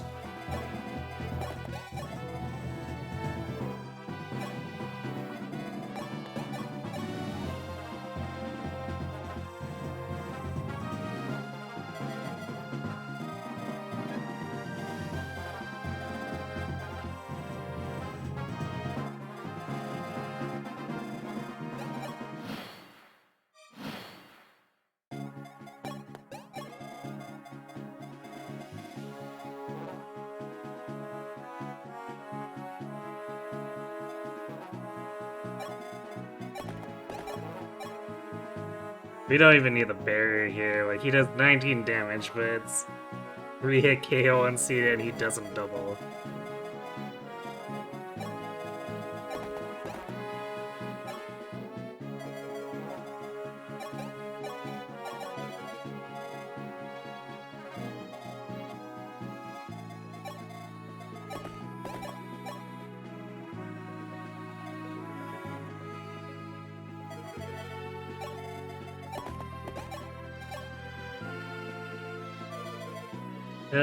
You know what, I'd rather sacrifice Javelin uses over Silver Lance uses.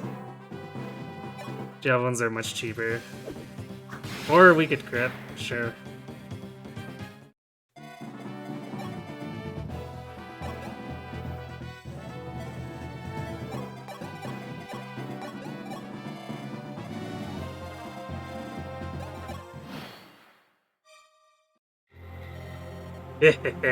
You dare challenge me, fool. You must not value your life.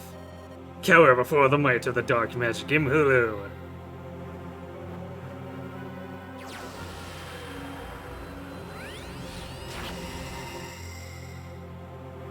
Hey, Pixamator.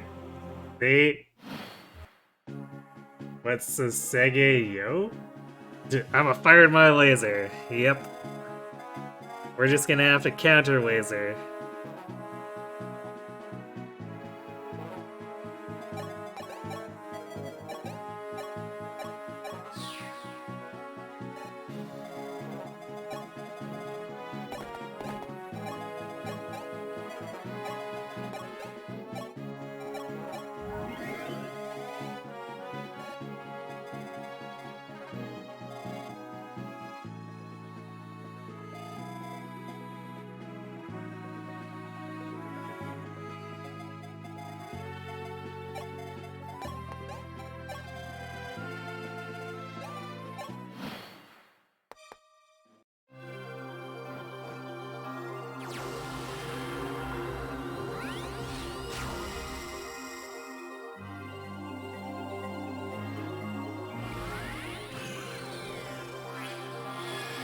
The Fable Chapter 23 Master Sale. Yes. If only we could use it on Tiki. To create Ultra Tiki.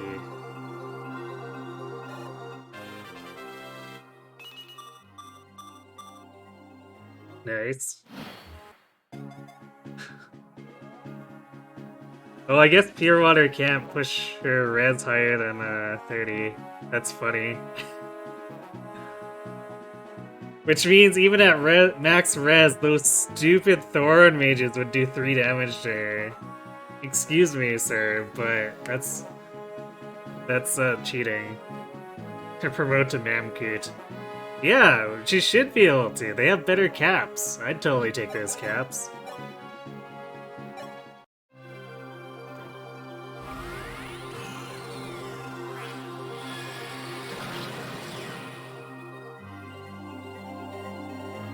Ugh, what? Where did you get Starlight? Still, you are a fool. Your power is not enough to defeat Medeus. I shall be waiting in the pits of the Inferno. Or when he sends you to join me.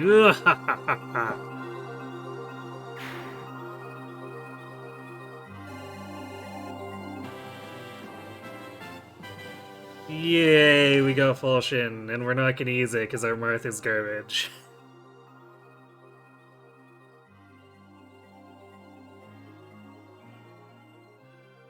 You know, it's too bad that Chrom doesn't get this version.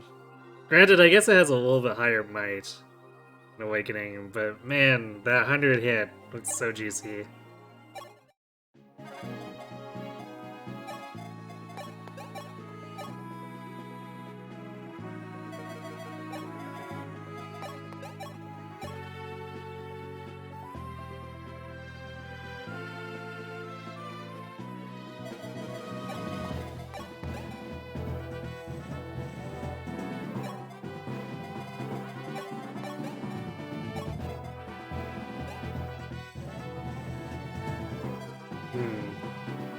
This guy is 2 speed away from being doubled by Tiki.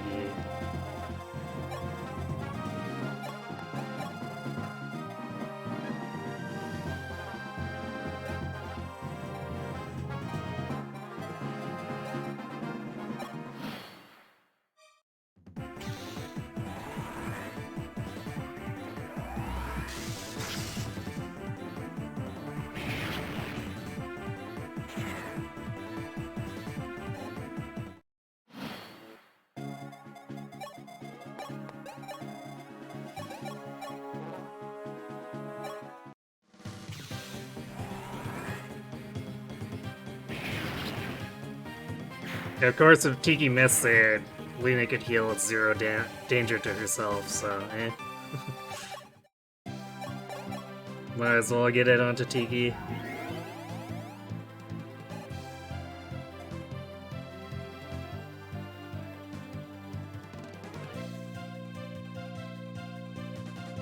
Especially since, like, she still really can't challenge physical units that well.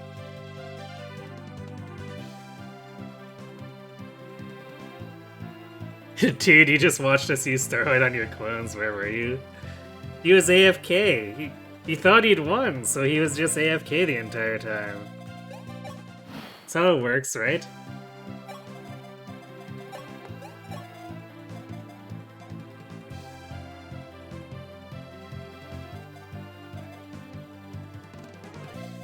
Also, I think there's a secret shop in here too, right? But we don't care about it. Yeah, there's a secret shop behind the throne in case, you know, you need master seals at this point in the game.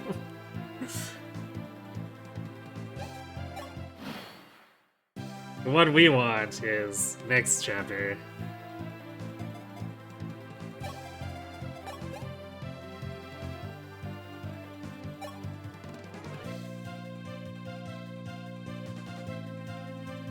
Okay.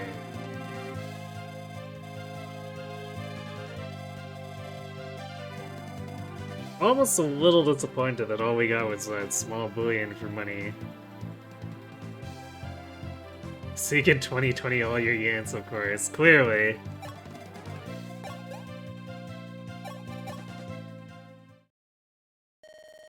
At last, Garnif is finished. Sire, we found Princess Elise up in the Tower of Thebes. She's on her way to see you, right? Ah, here she is. Elise! Marth! Oh, look at you, a man grown. Sister, I was so worried. None had seen you since the castle fell. I feared the worst.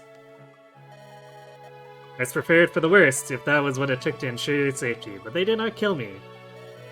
Garnif spared my life. Why would he spare you? Marth, have you heard of the Staff of Om? The staff that brings back the dead? It was lost to the world long ago, or so the legend goes. Yes, but Garnif found it. In the Resurrectory. Finding a staff of resurrection in the Resurrectory. I guess no one thought about that, huh? The Resurrectory? What was it doing in a temple in the middle of Dolor? I could not say, but that was why Garnif kept me alive. He wished me to wield it. Staff of Om's power can only be channeled by women of royal blood. Marth, you're going to Dolor, are you not? Yes, I must settle things with Medeus.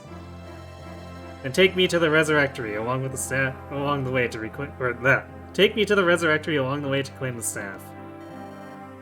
Om works but once, but I will use it to revive a lost comrade.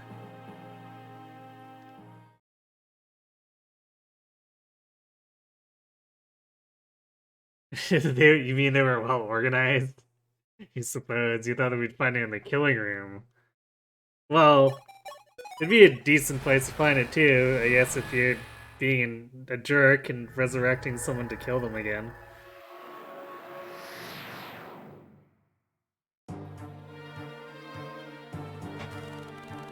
Dolor, land of the Manichees. Before Medeus, the Dragonkin had few dealings with the human realm. When the Shadow Dragon came, everything changed. Gasp. He sunk all Arcanae into a cycle of war, in which the heroes rose and heroes fell. Always claiming his cause was just and the humans' deaths deserved. But now, Medeus' empire was crumbling, and he was nearing the end of his reign. Even as Marth was nearing the end of his long quest.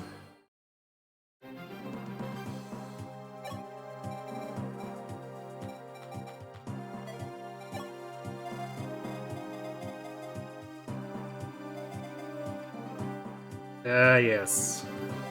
Million, page sounds. Oh, hey, so in Pretty sure in FE1 there's like fort, and then the castle. So this will be a little easier to block out, which is great.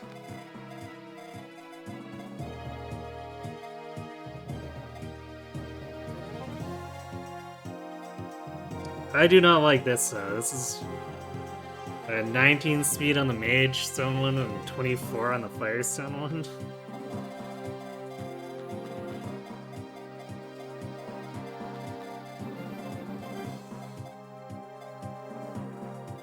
These snipers are fast enough that we don't double them as well.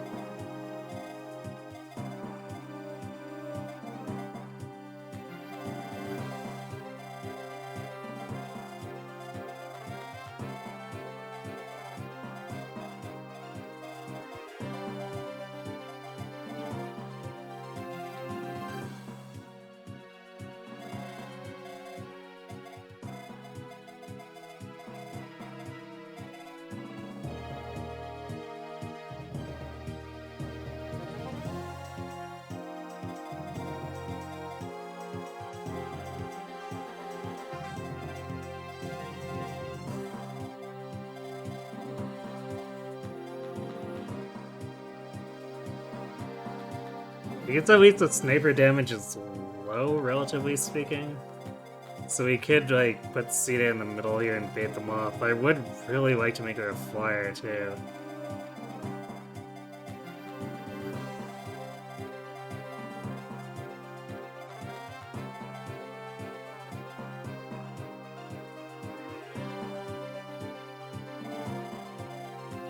Actually, yeah, they do have a fortify. Just one, apparently? Or is it two? Yeah, two. Two fortifies, so...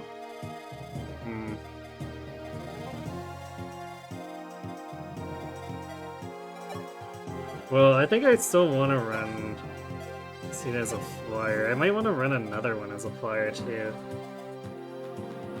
Because we want to actually get on these forts before they start causing trouble.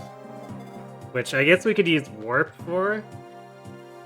Seeing as how, like, we're starting near the end of the game, and we got quite a bit of Warp left, and we've got the hammer in. So we could just do that as well.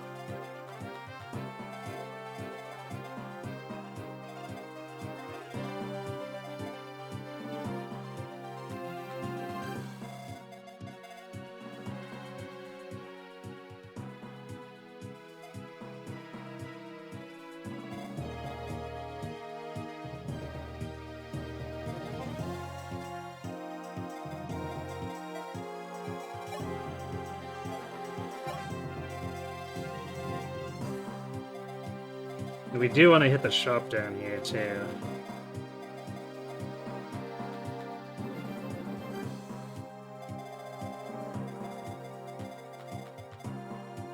So I think what we need to do, we need to get rid of these snipers.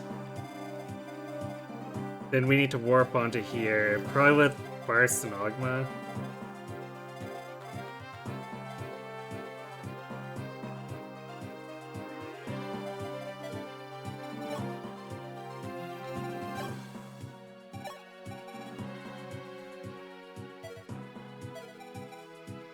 Barst doesn't have...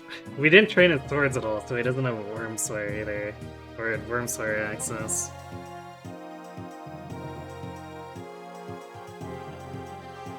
So that's gonna be really annoying.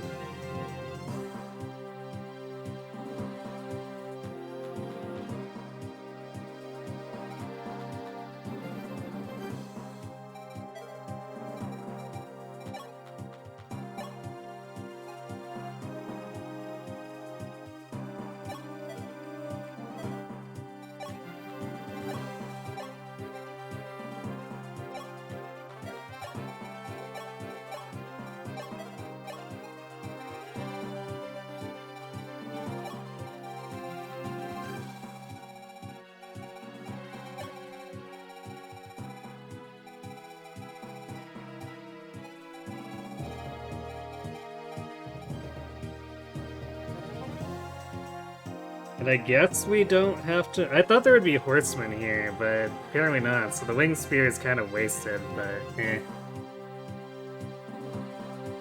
With Warp, I don't even have to play the chapter, this is true.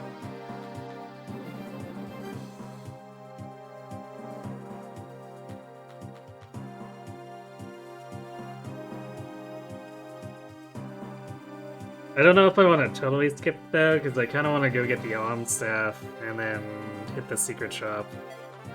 Yeah, speaking of which...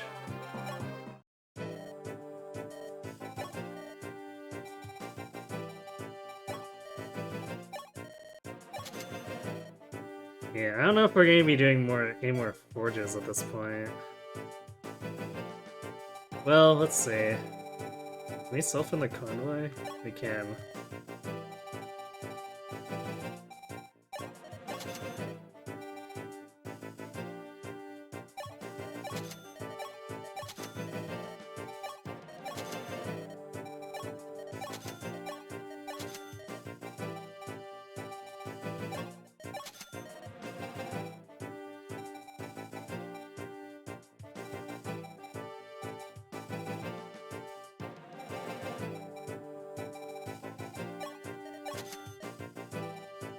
Actually, I may be saying it too soon that the wing spears aren't going to be helpful because the final chapter, I'm pretty sure, has mounted enemies.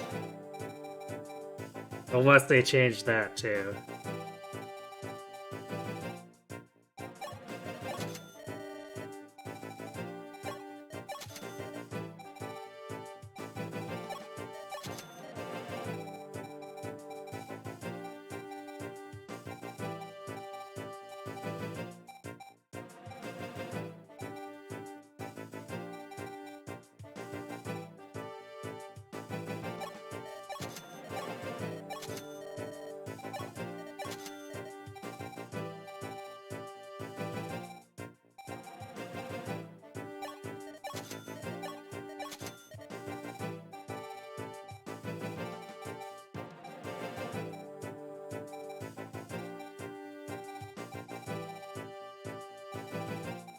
I guess we stole the Master Seals?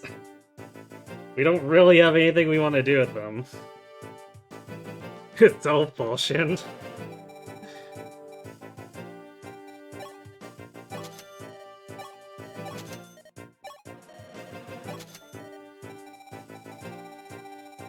I don't think we can actually do that in this game.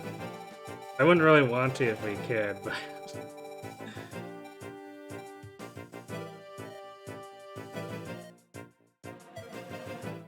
You know, alright, I guess we can even take Falchion out for Marth, even though we're really not going to want to use it. We don't want to fight with Marth. Marth's just going to get destroyed by anything that gets near him at this point. Not letting you sell it, cowards. Clearly.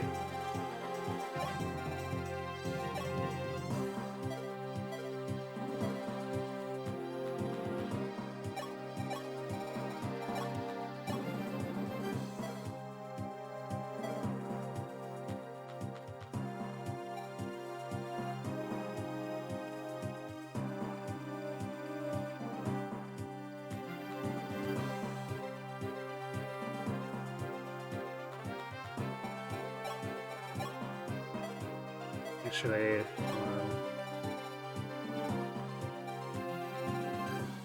do we want... We could deploy Beck here. I feel like he might be more useful than George. Not sure by how much, but he might be able to poke like these snipers and stuff.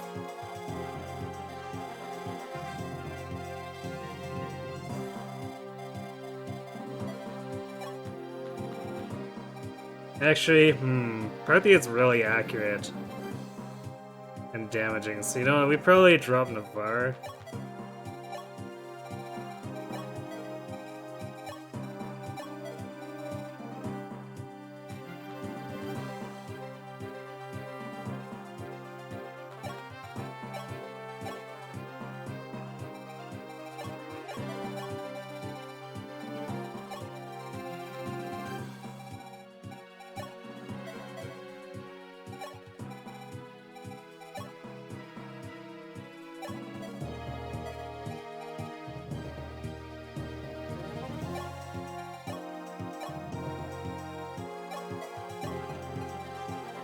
We'll have him carry a spare Wormslayer, I guess, in case Ogma needs it. Although trading it to him might be difficult.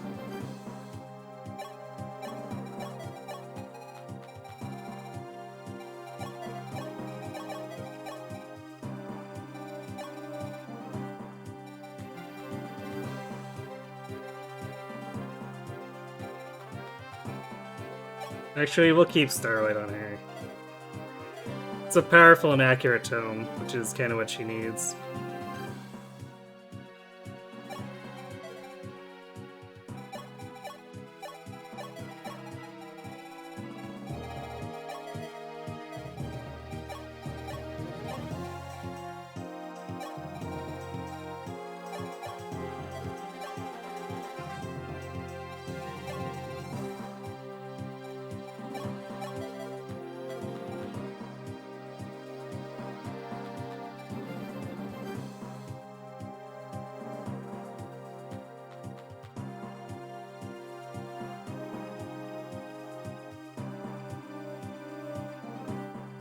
Ugh.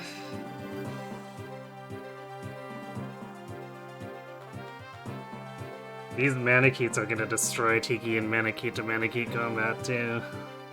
Feels bad.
We're just giving Zane one of every weapon so that he has flexibility to change who he imitates, but hopefully we won't need to use him too much, just because it's a huge pain to deal with his hit points resetting every time. Hey Cat, yep, Cap Speed Burst. Too bad Sita can't reclass into Lord. Yeah. Although, I guess Sita is just secretly, truly the Lord of this game anyway, so she has nothing to prove there. Plus, if she goes Sword, she'd rather be a Sword Master. Or even a Paladin, for that matter.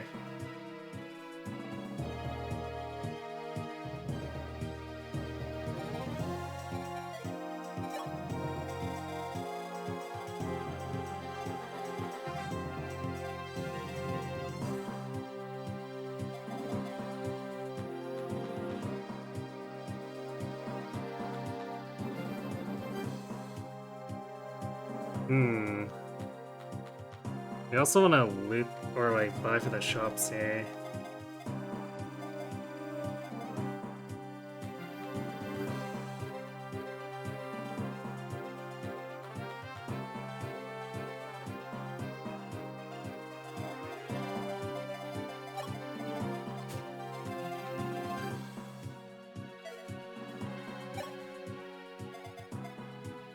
I wonder if I should make Kane a flyer and have him do our shopping for us.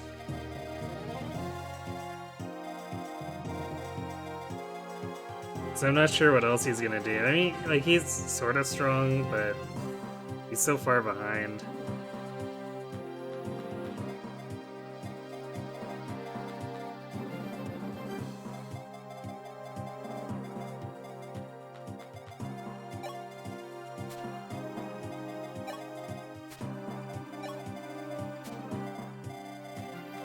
Actually, I guess we'd have Julian do the shopping.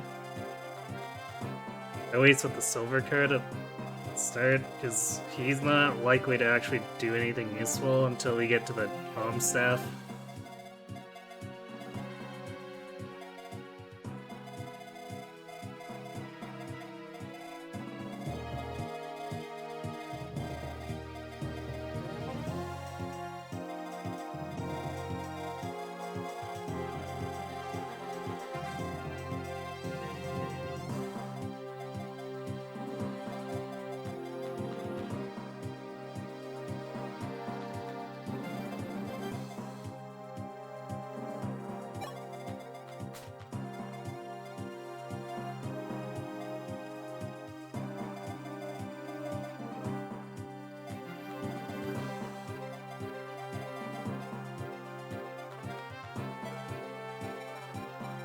Kane's not doing a lot with those swords either, so what if we did?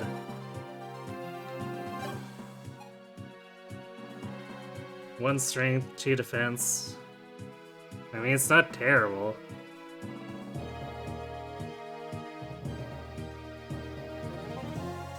Basically loses 2 hit points, but I don't think that matters very much.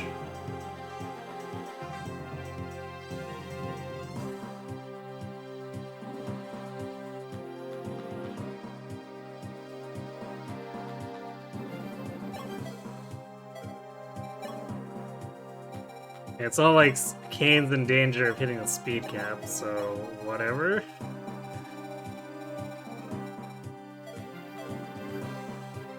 Wait, who has the...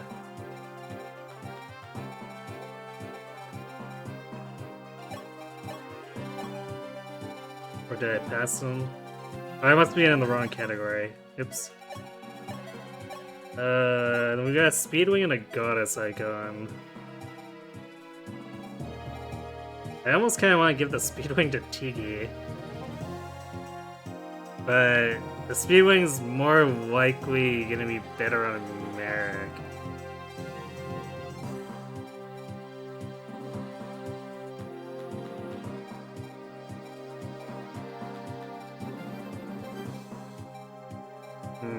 Or is it?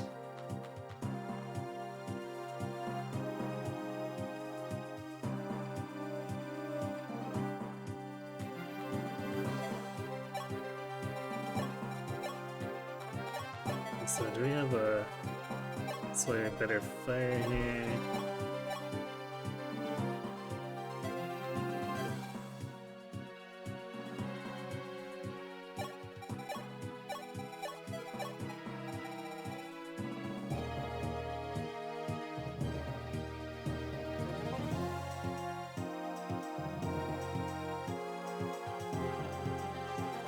No, screw it. We're throwing it at Tiki.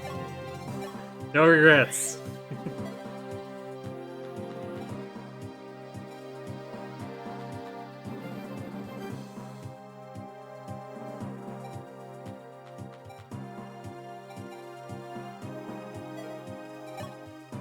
Or I give the Gods icon to Harden. Yeah, I think we need to give it to Harden. Oh my god, there's so much listed crit here. Yeah, I should have bought another Goddess icon at shop.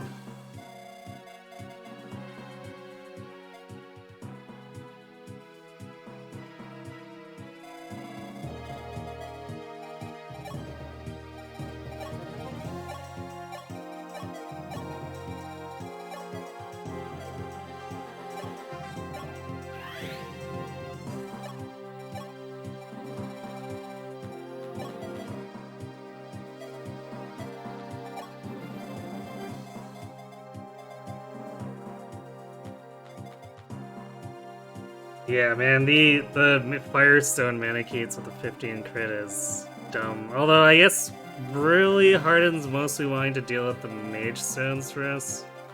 The Firestones we can actually pelt with Merrick and Lena. Speeding on Gordon. If I was using Gordon, I'd actually consider it, but I'm not using Gordon. But maybe one day we'll do a run that uses Gordon. and unleashes its true power.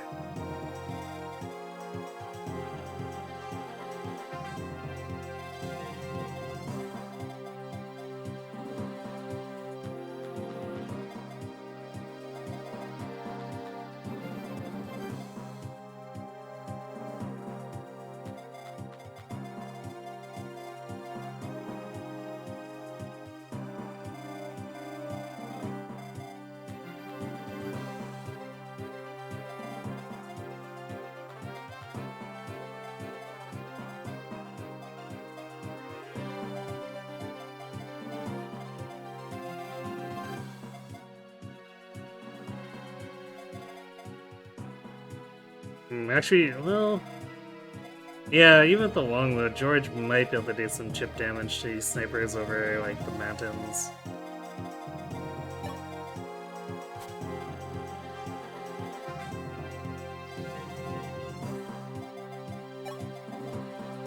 Wow. So many of my units don't even want to try to fight these enemies, or, like, take counterattacks because of the listed crit.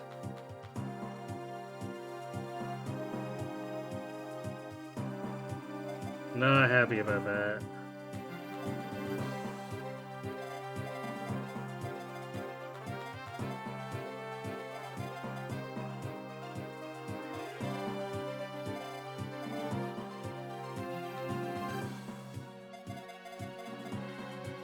Granted, I guess there's a bunch of crit avoid supports, so Bars is safer than you might assume, but Ogama is not.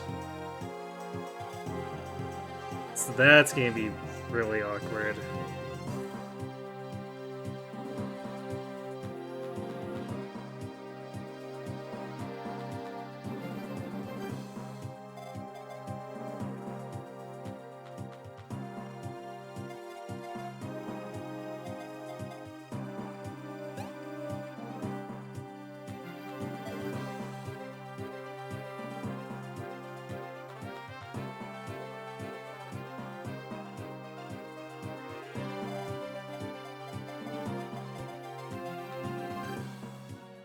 I'm sure these mage stones deal magic damage. Yeah, it does.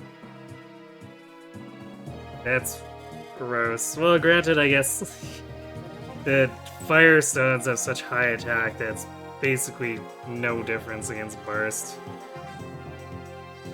Actually, takes less from the mage stones. That's so dumb.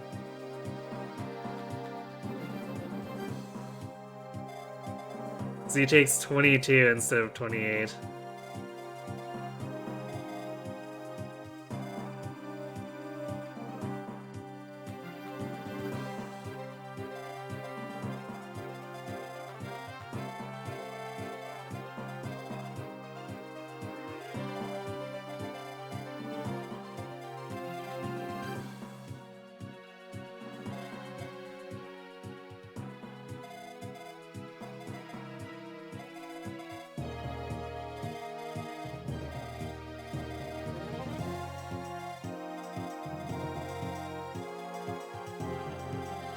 Also, it's gonna take forever to get to this right side.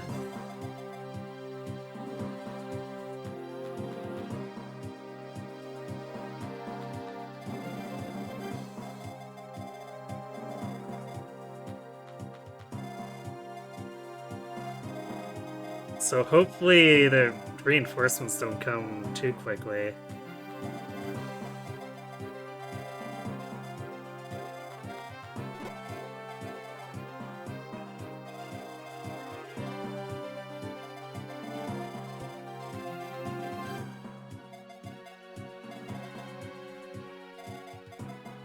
Alright, well I guess we're probably about as equipped as we're gonna be.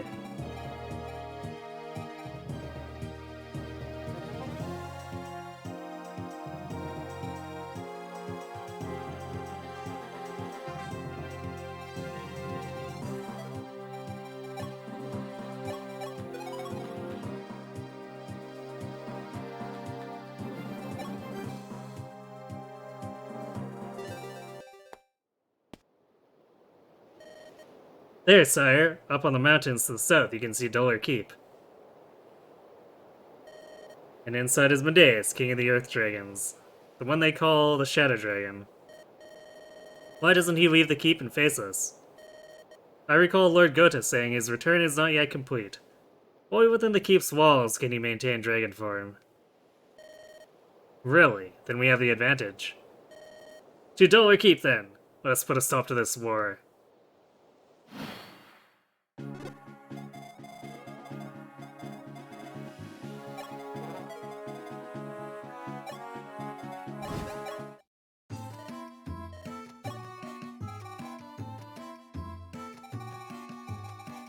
Nothing we really want there.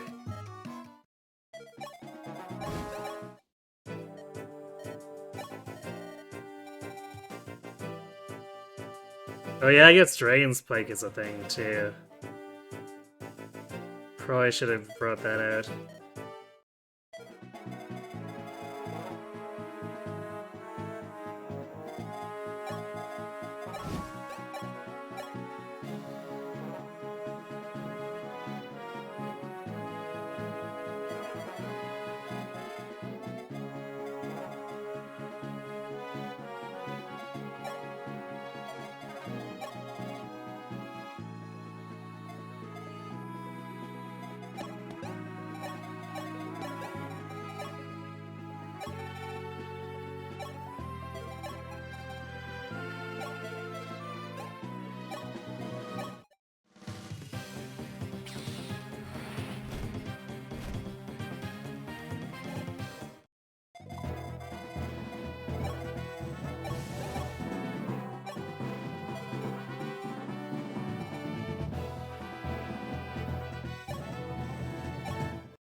Nice.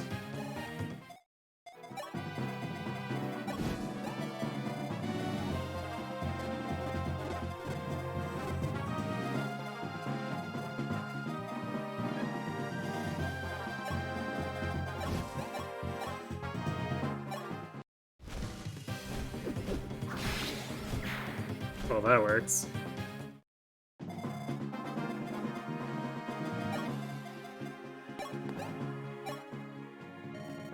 Nestled in the mountains far to the southeast is a holy temple known as the Resurrectory. Use the Staff of Om there, and they say you can call a departed friend back from beyond the River of Death. Alright, I guess you can only use it there. Well, maybe we can loot Om and sell it?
Probably gonna keep Kane close at hand for now, because we might need him to block stuff or actually jump in.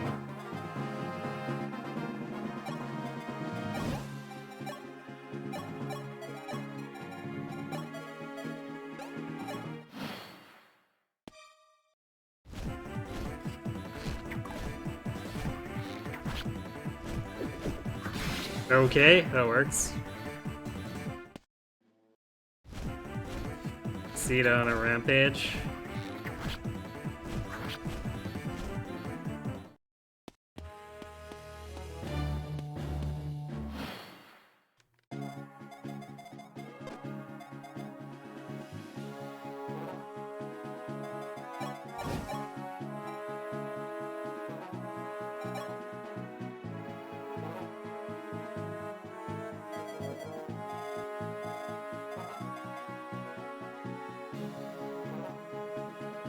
Damn it, Thoron's in the way now.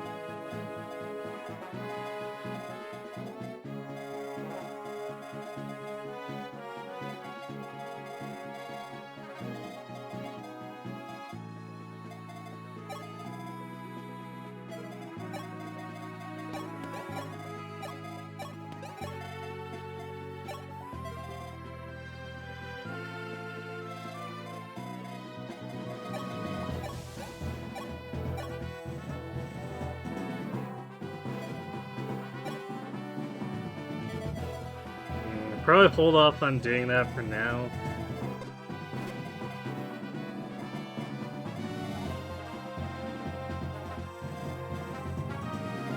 Because we're probably gonna injure this sniper enough, unless we crit him, to trigger another Fortify. So damaging this guy would be pretty worthless in that case.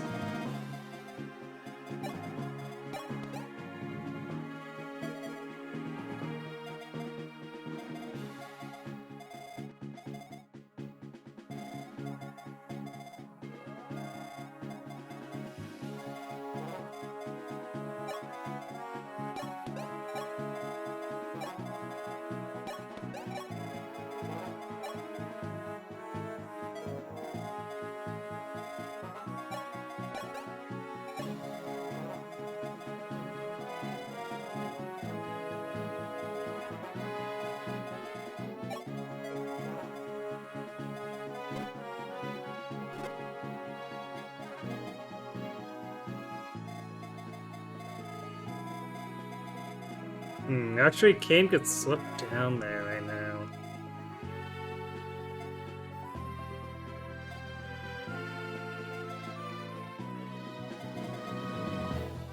We just need to be able to clear that stuff out, because whoever sits on this fort is going to need to be very resilient. Or have all this crap cleared out so that they don't have to deal with it.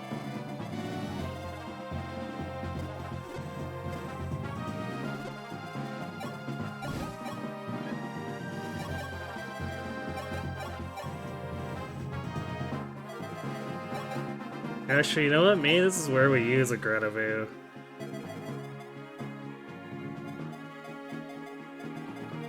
Yeah, I think that's what we're gonna do here. Bait this sniper up, kill him.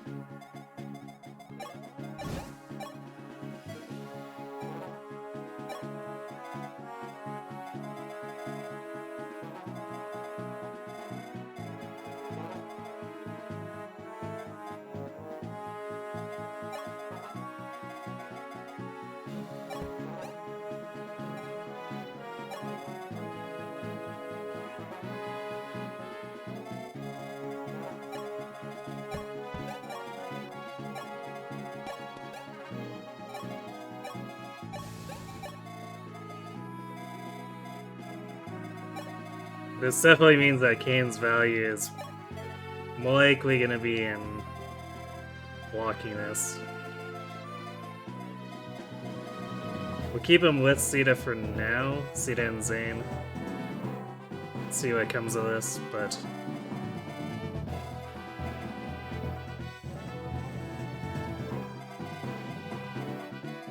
chances are we're going to want to block.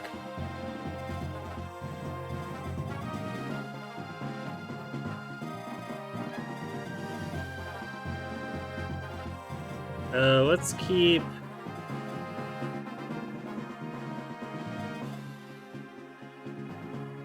let's keep Boa with them here.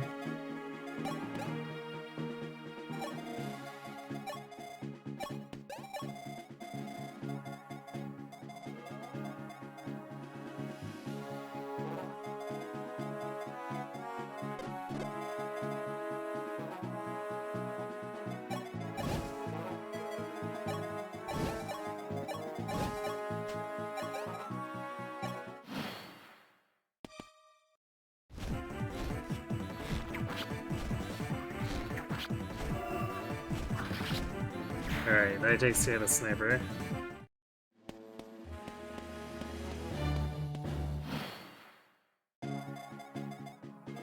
Ugh. Don't like this Sauron covering like that.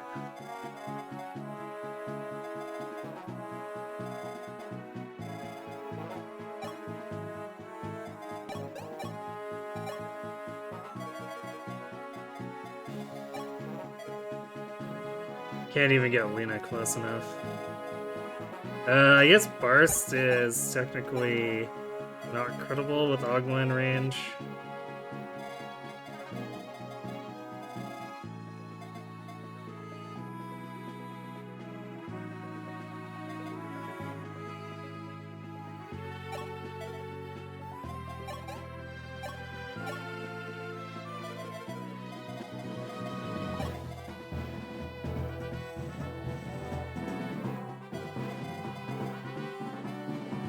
But he deals almost no damage.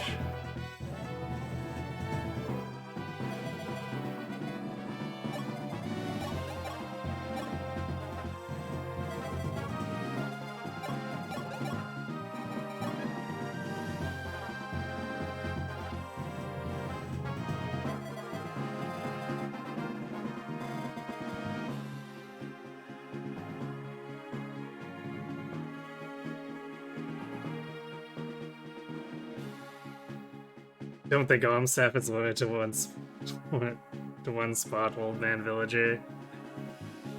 Oh, so that's something that's changed? Also, Hollow Dries.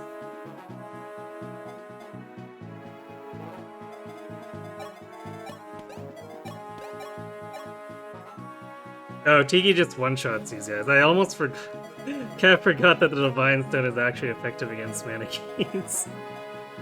Welp! Tiki leading the way.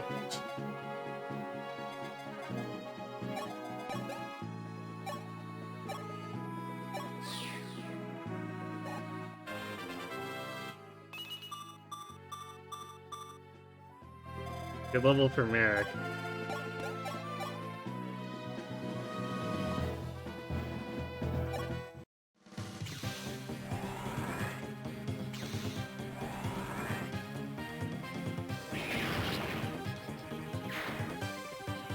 You don't know what that villager is talking about? He was fed misinformation by Garneth, I guess. Nice. That's what we like to see.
It's one of those things where it's like, damn, well, if Hurden was a paladin, he could reach, except he was a paladin, you couldn't double.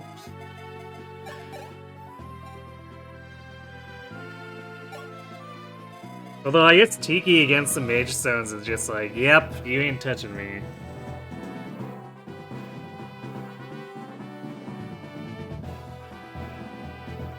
Yeah, I played FE1 and that's what the text said, so I'm assuming that because of the NES limitations, that's probably something that was true. I never actually tried it myself, but...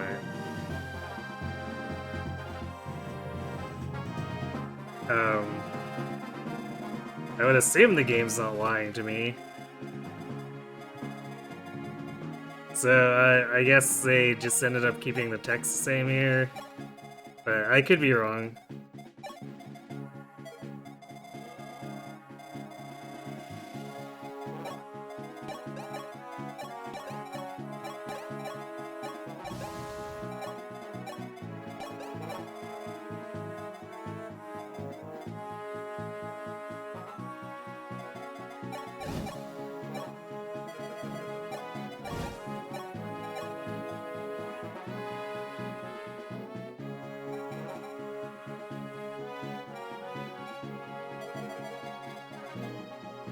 Forgot you could actually do that in this game.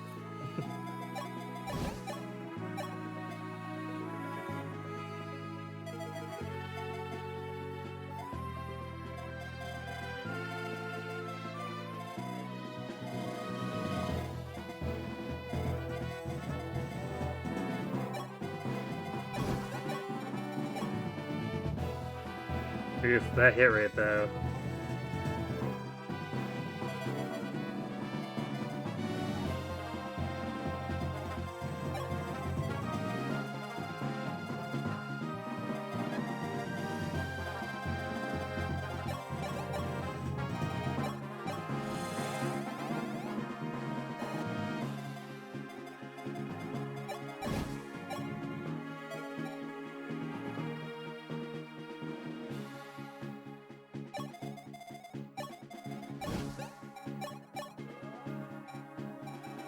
Dragon's Pick is probably actually way better on Sita.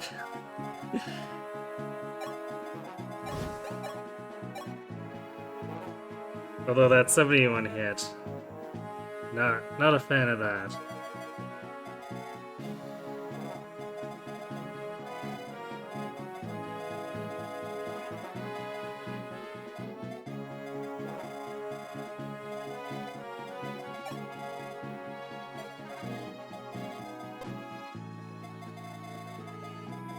We could snipe this Thoron guy. I think we kind of want to, because it opens this up a lot. Especially if going into this area actually ends up aggroing this guy. If we can get rid of him, we'd totally be fine with that. Also getting rid of this guy too, so that they have fewer fortifies.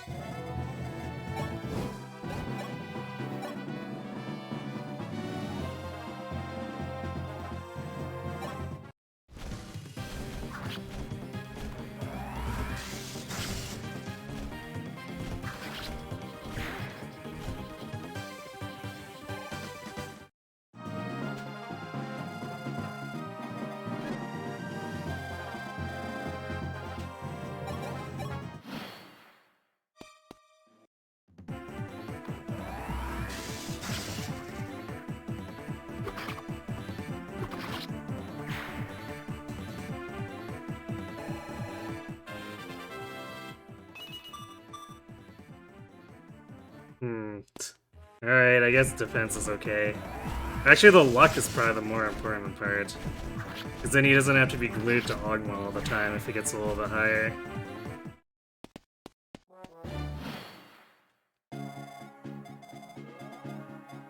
Yikes, they're actually chasing Zane there.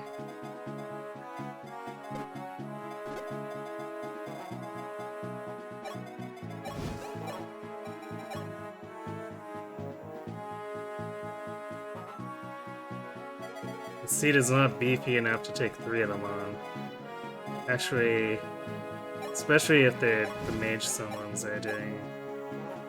Actually, no. The mage summons deal less damage because she's got semi-okay res. Would still not let her survive though. So that's 56 total.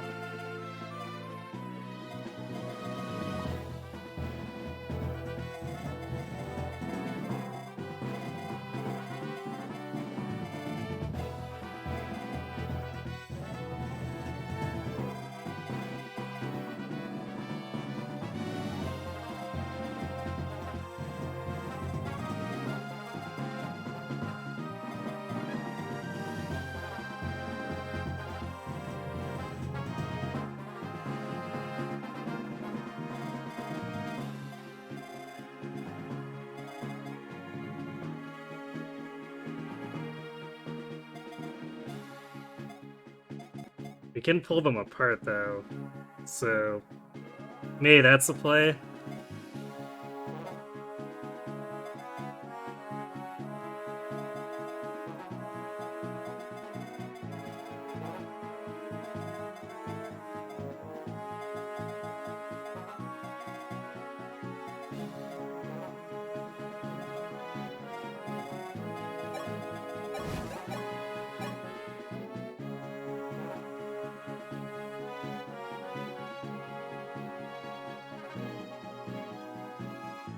Hmm. I guess we could, if I'd remember the Dragon Spike, we could have forged it, but that's 21 more, so it would have had to be in a +7 Might Forge? That seems questionable.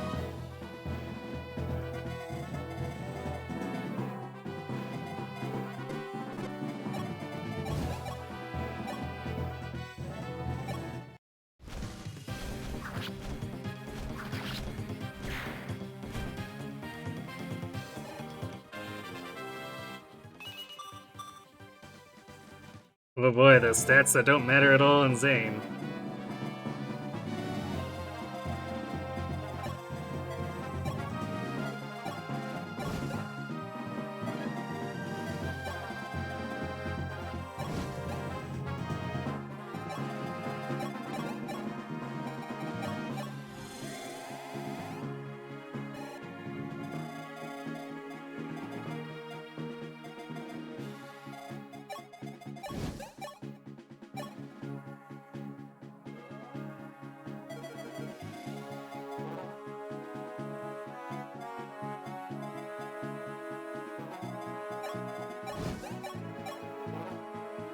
The hit rate's really good too.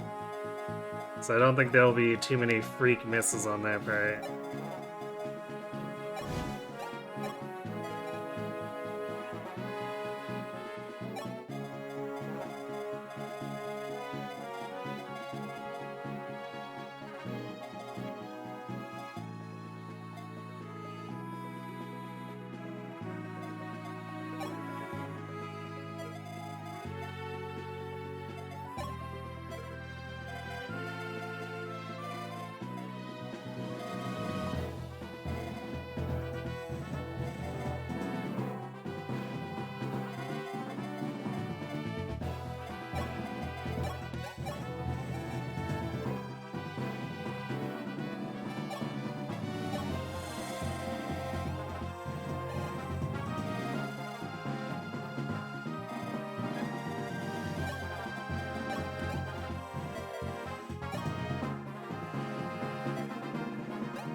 So that should be...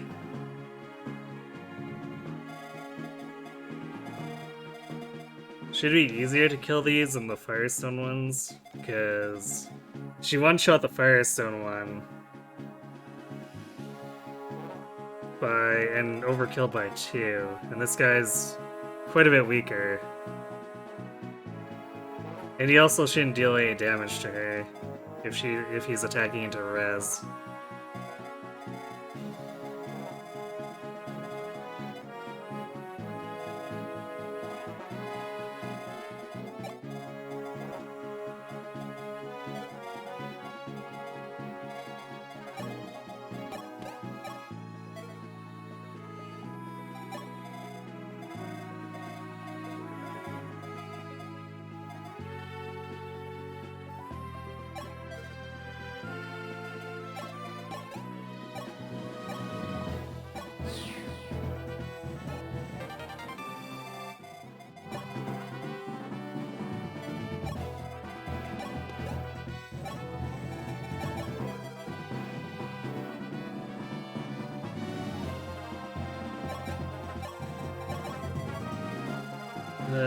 I guess...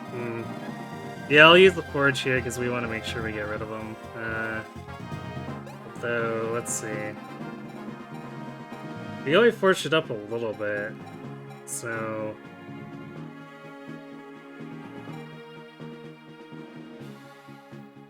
So what, 47 against 18? 29 twice versus regular Wormswear, which is 44, which is 25 twice. Yeah, that kills him.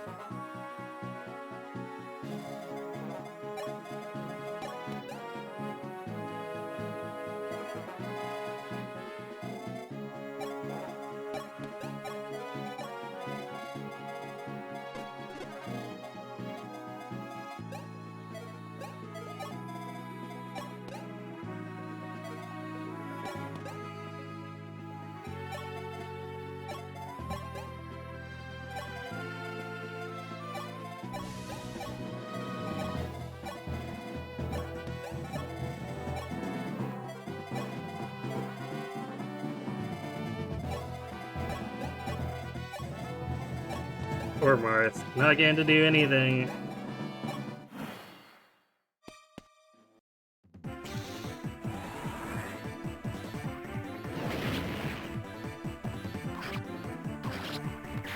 Excellent.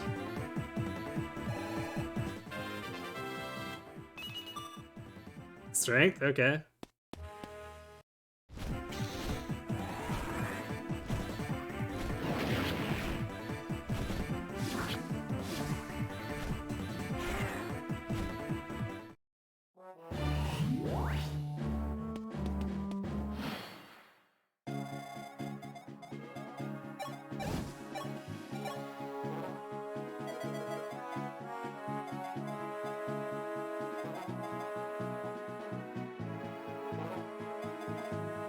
Damn, that one fortify by itself still messed this up.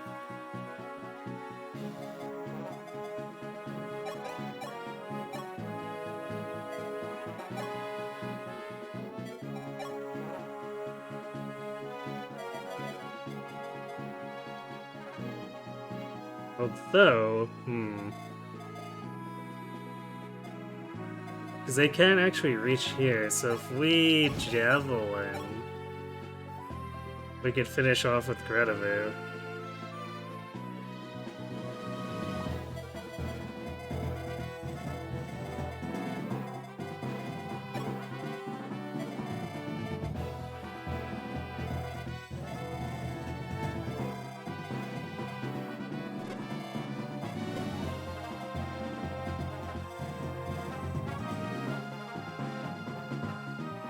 There's also a flaw here in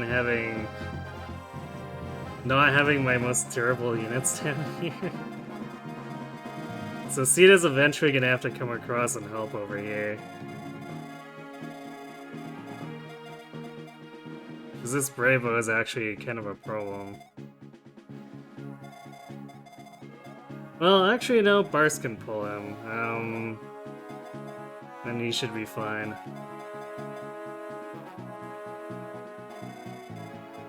Yeah, Bars only takes 20 and doesn't get doubled. So, you know what, never mind. Bars Gaming.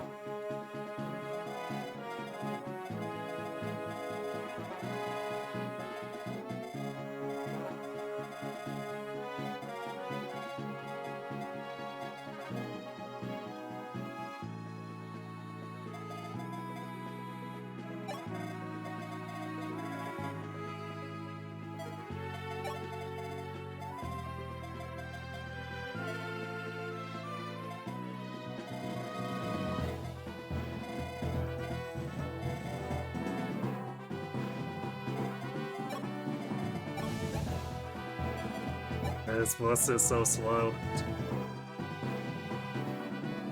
I guess at least it contributed to killing the thief early. It's still...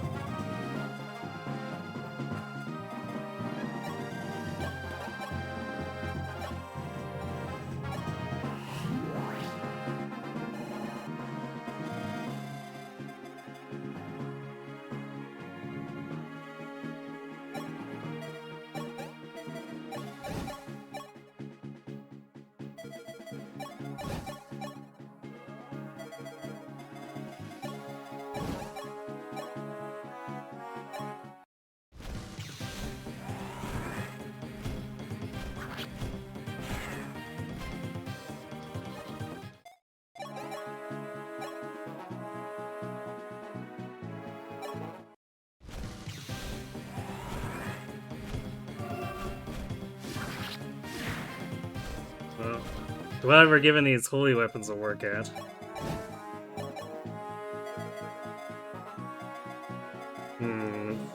We're gonna run into problems with Zane and transforming soon.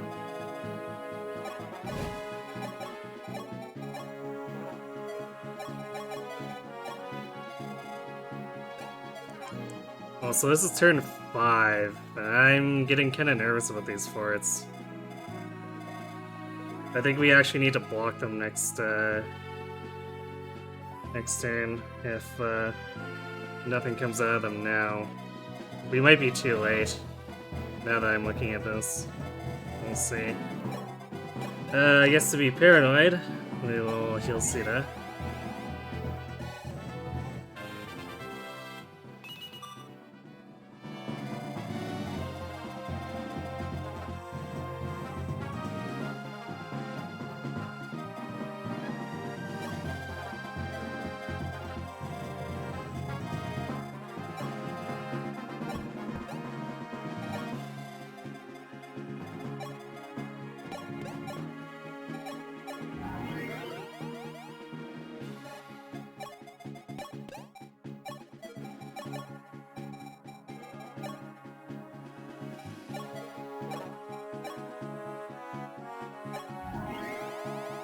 And Zane. I guess we could have used another Fortify there instead of all that shenanigans, but whatever.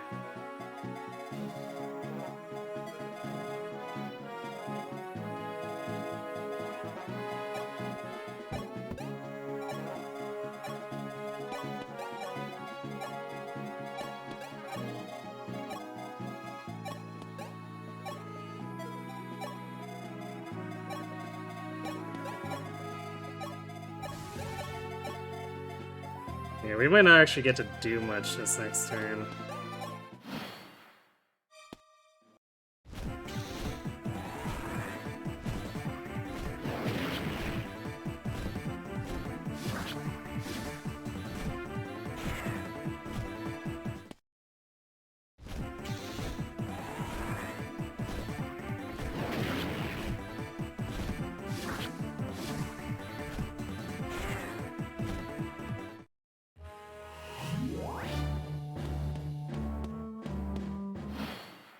Damn, they're aggroing too. Which, is actually maybe okay.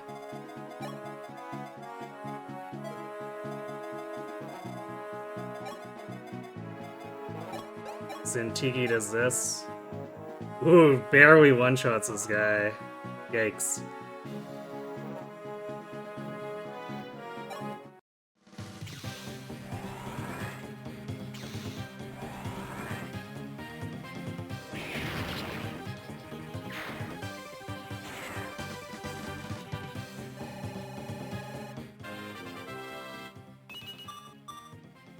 Strength speed, okay.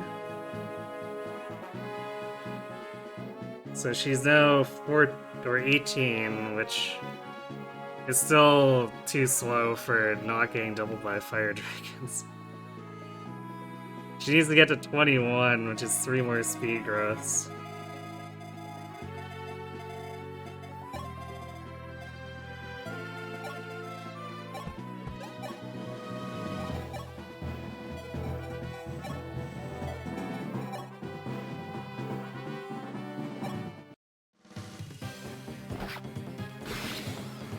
Nice crit.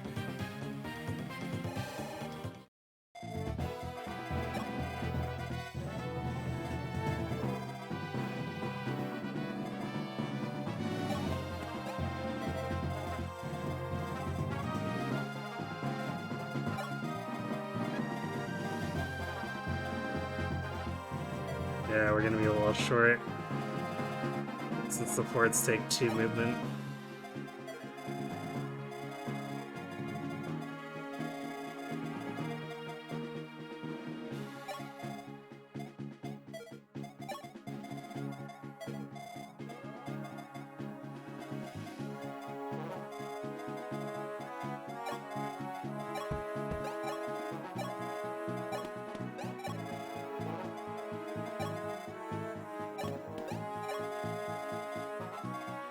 Yeah, Zane and transform there, which is very unfortunate.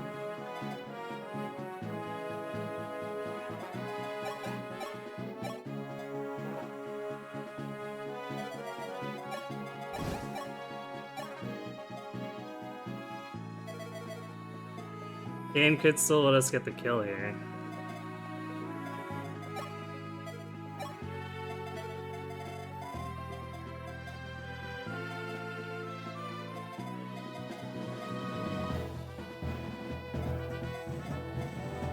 But we need to close this off, so I guess we're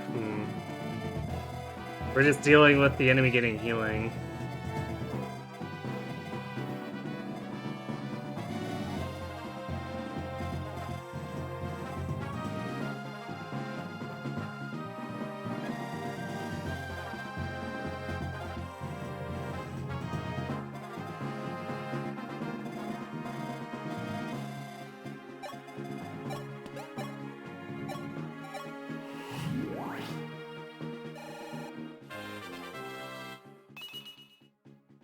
Nice level.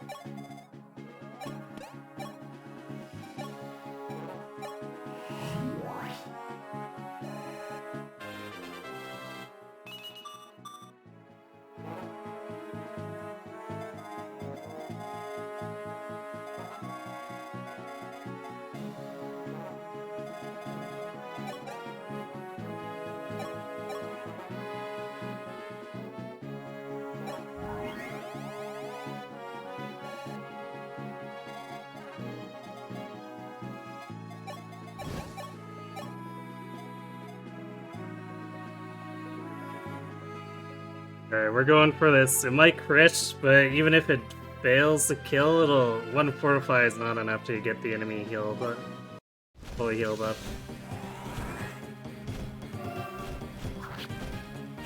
Actually, I just realized we're not actually blocking this, so we can't put Kane here, else he's gonna get destroyed.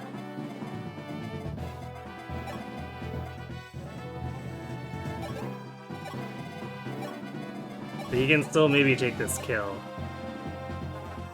which will help a lot.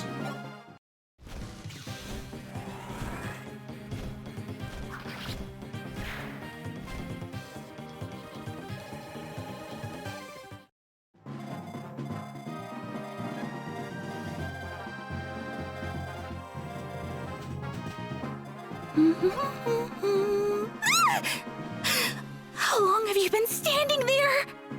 Yeah, the Hadokari doesn't have that shiny animation. I'm not sure why. I'm pretty sure... I guess I haven't used the Mercurius, but I think it would as well.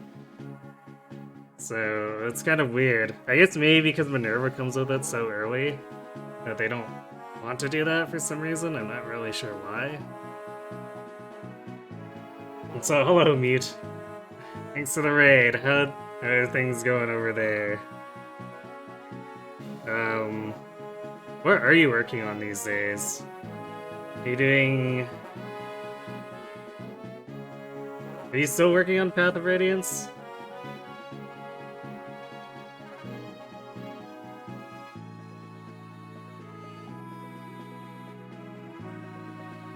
F10? Oh, FE10. Okay, so you're doing Radiant Dawn. I didn't know you moved on to learning that. How's that one going?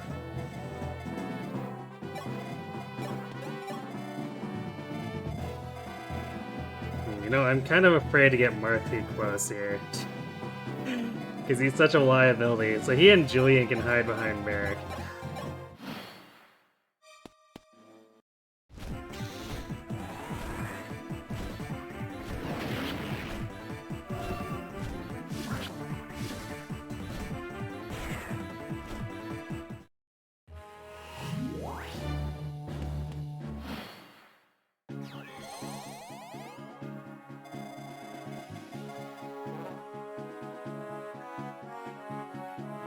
Damn, the Firestone can reach too. That's so annoying.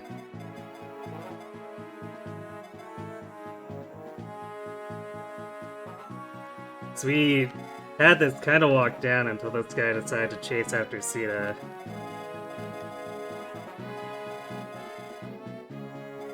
I guess what I could do is warp Cheeky in and kill him.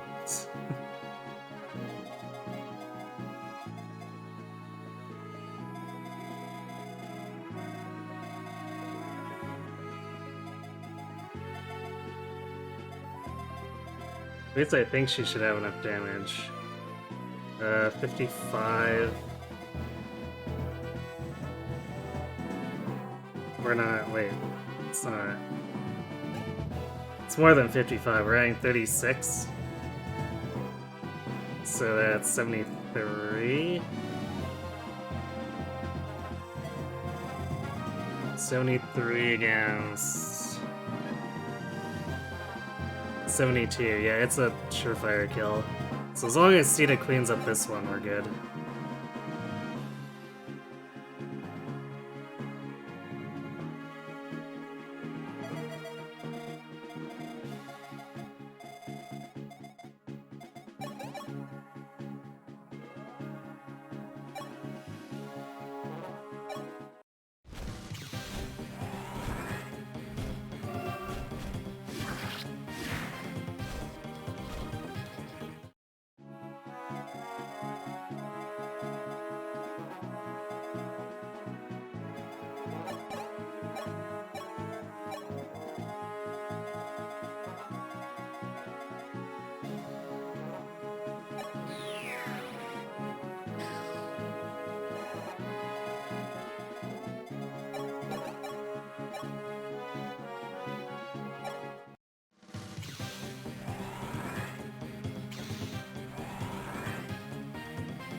Okay, more speed, more defense. Still would get one-rounded by dragons if she doesn't one-shot them, but you know. Alright, let's get Zane out of here. I'd rather have him imitate Sita, but he can't reach her.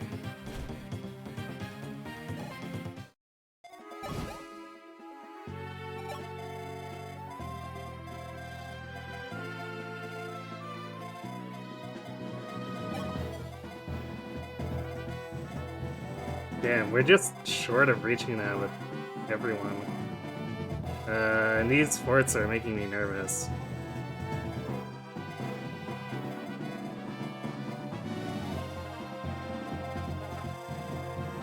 But I don't have another warp target, so I guess we're just gonna have to deal.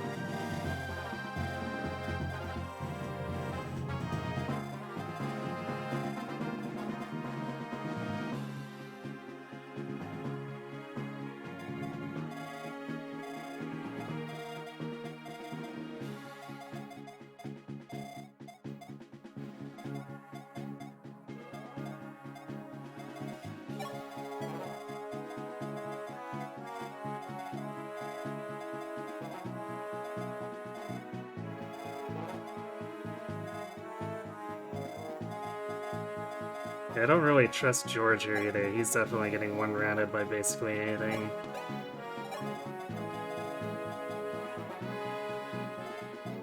Not that Wendell would do any better, so...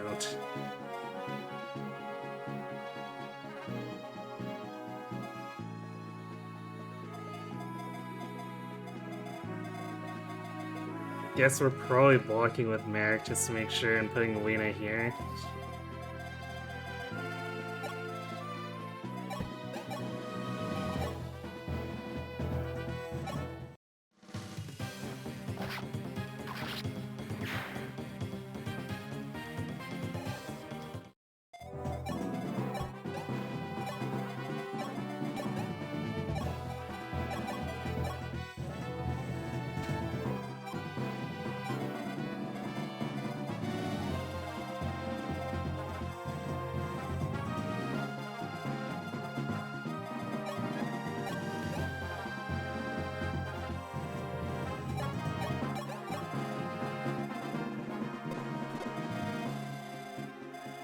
Weird to have nothing left after this for enemy ranges except for like these three.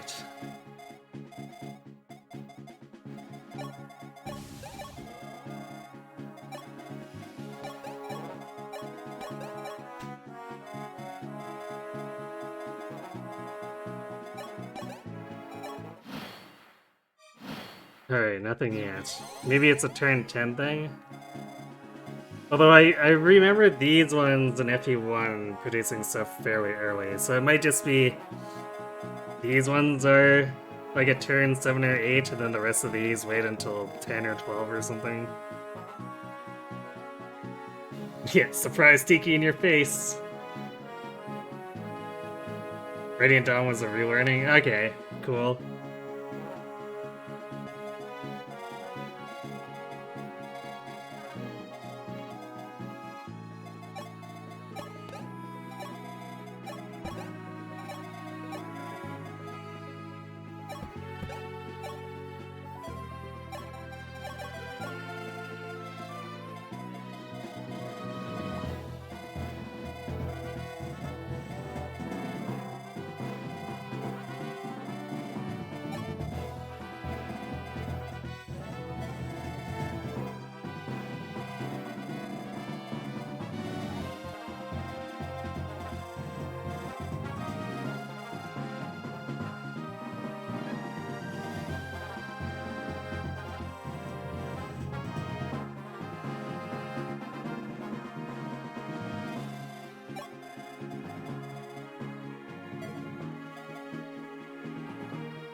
I think what I'm gonna do here is I'm gonna move Sita into position to block that fort. What we'll do is have Kane and Zane block this, and then eventually Kane will swap with Tiki so Kane can go shopping.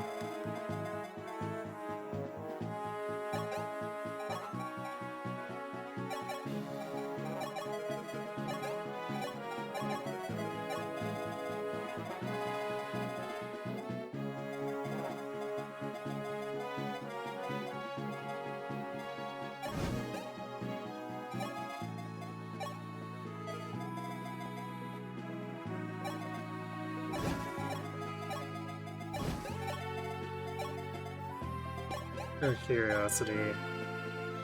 Alright, so if we... No, it's not 100% accuracy, so if we poke him, we still can't really safely attack him with Tiki. But though, if we barrier her, she'll only take 9 twice, and actually we'll be able to get away with it.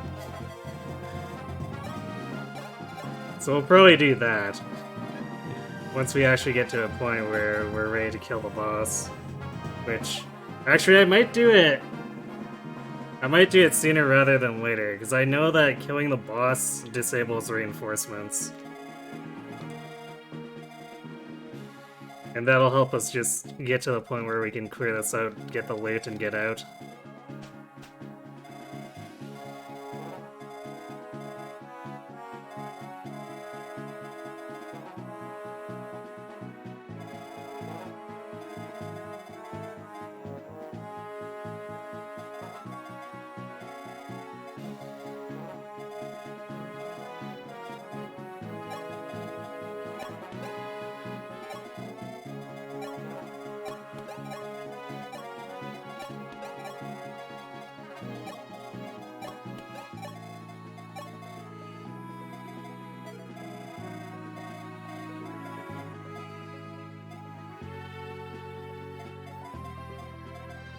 Don't want to move too far south, but we also want to keep everyone moving.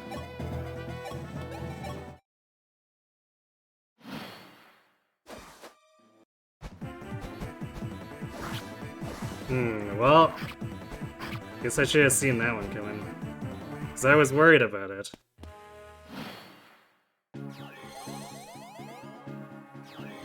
I'm glad Hardin's so durable that he doesn't care about getting stabbed like that. Well, at weapon triangle disadvantage.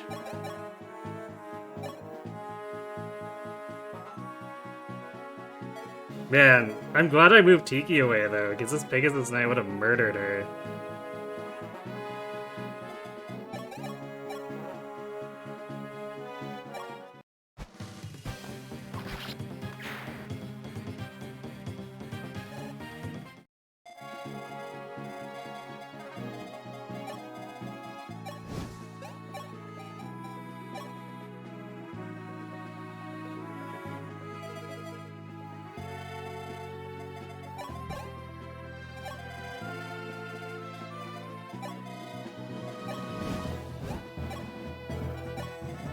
There.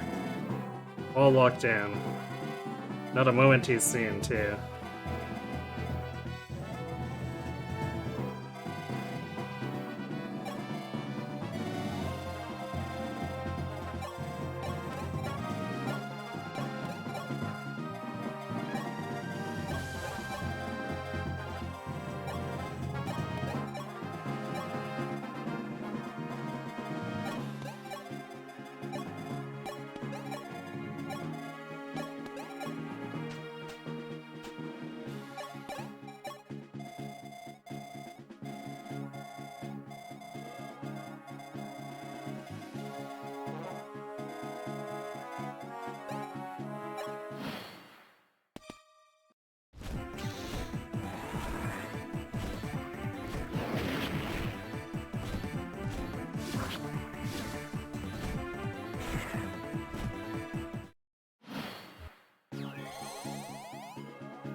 I could take pot shots at the back. I'm not sure how useful that's gonna be. But maybe it'll aggro them out too, so once we've actually taken care of the boss here, we can pick at them.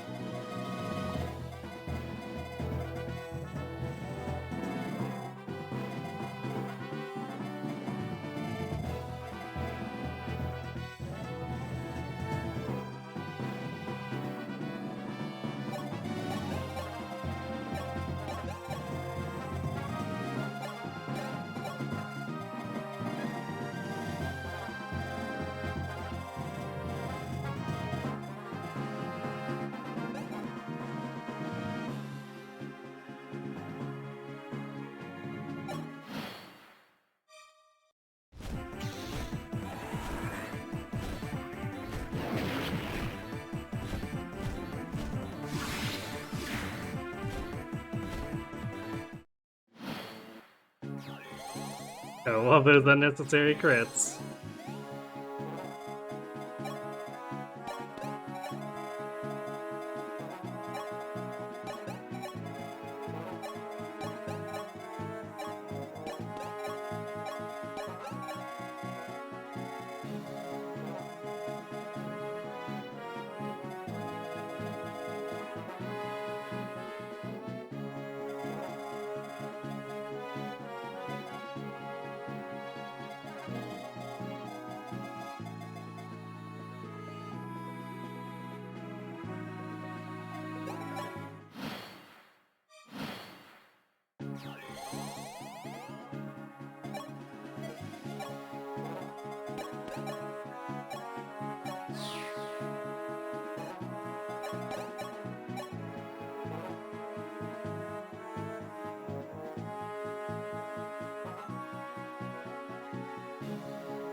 Oh, I guess the res is capping, but he's dealing 2 more damage than he probably should? Or... yeah. So I would have expected to do 9 against her 30 res. Or wait, no. Res Divine Stone's only plus 11, so it's... yeah, okay, that makes sense. It's at 28.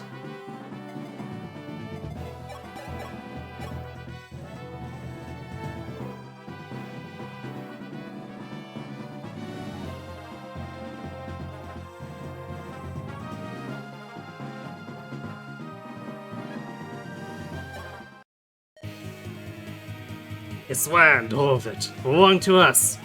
Then you humans took it, defiled it. You realize you're talking to another dragon, right? Berg, Emperor Medis, forgive your servant's weakness. I guess we didn't need barrier after all.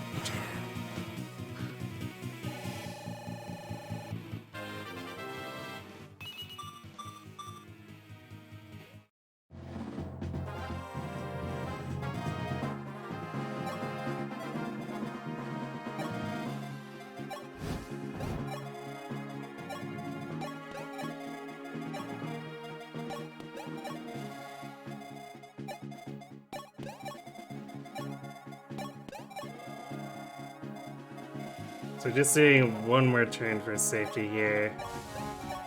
In case it still spawns the turn that you defeat the boss, but I think it should be done after that.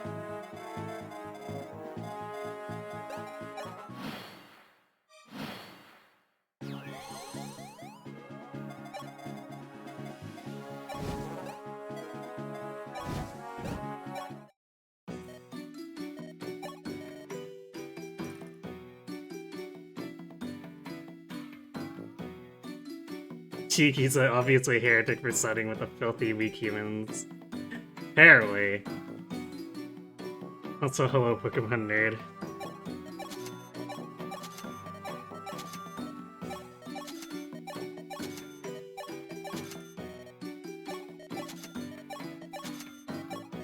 Alright, we got all the durability for next chapter.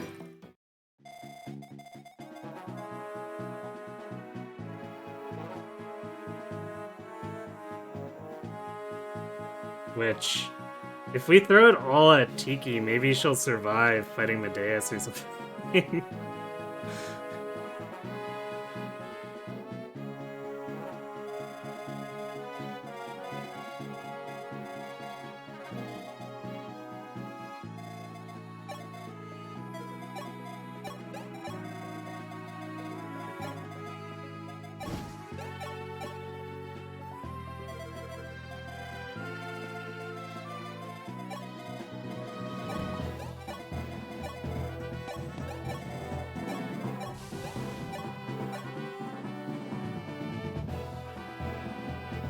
This guy... that's a 4. I think this was a throne in FE1, which is why I was assuming he'd have regeneration off of it. But we can go ahead and take pot shots.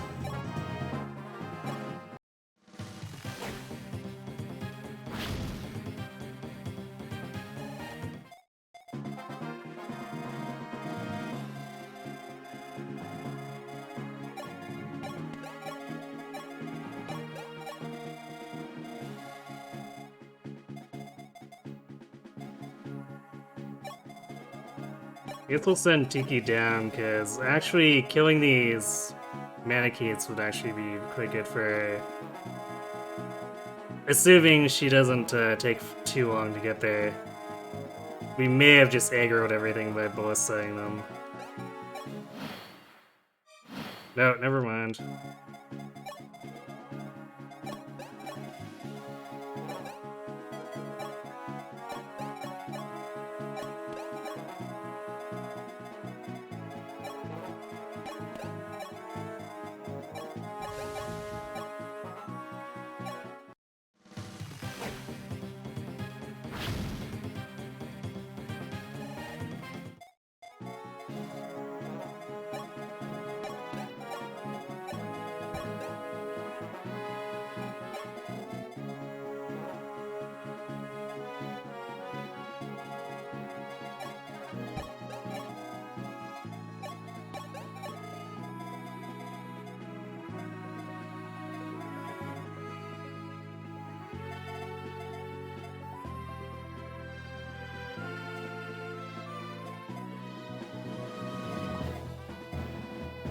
Here's the main thing messing things up. If we take care of them, then we can bait these individually.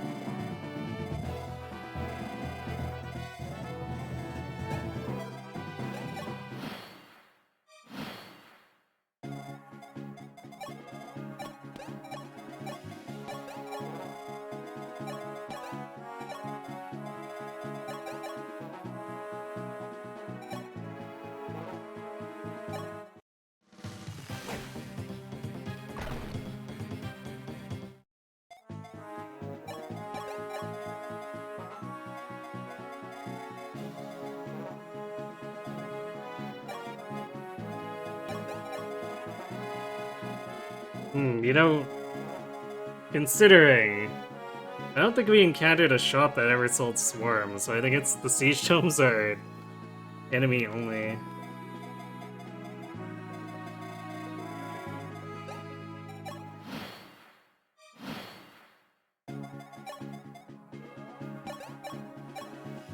Longbow for 1 damage.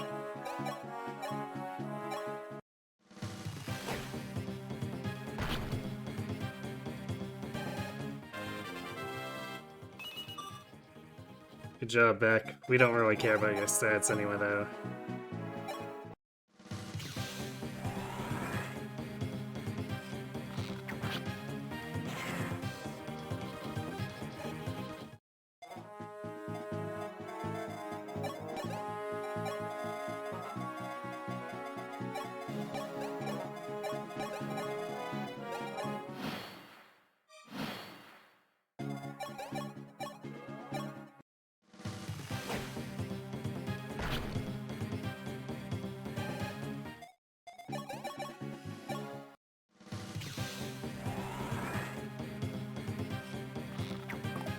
The hero is dedicated to guarding the chips at all costs, even if he's taking arrows to the face. Clearly.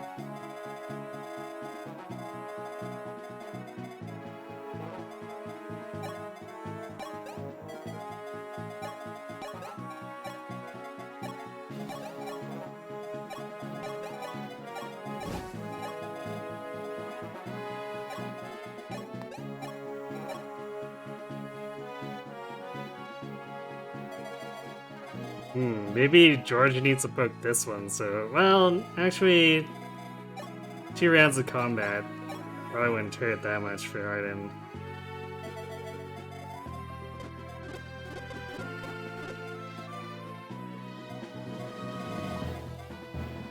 Because it might actually get him 1 more level. Or 1 more chance at strength.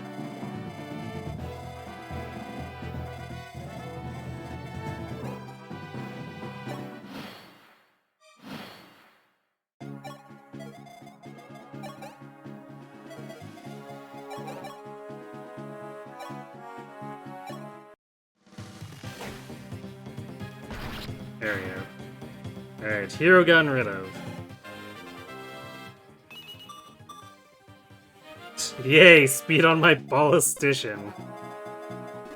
It's just what I always wanted.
Nice whiff.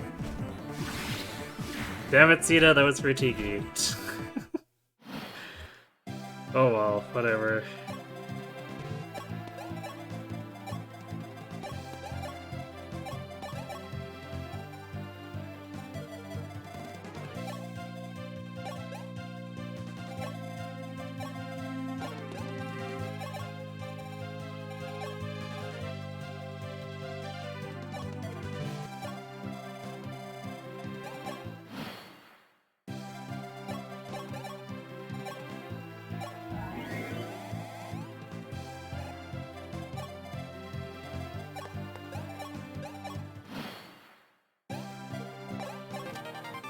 Did it! We got on! I think that's it for anything else on the map.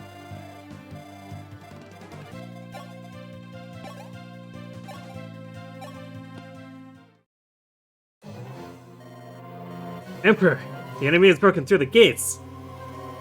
That impudent boy! Have the guards take their positions. The keep must be defended. At once!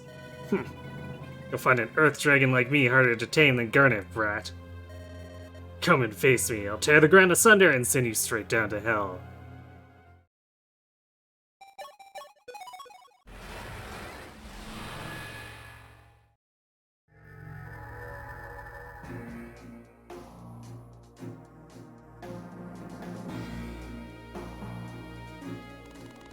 The long wars had been fought, Arcanea's many lands freed, and now the League had cornered their arch-enemy within his castle.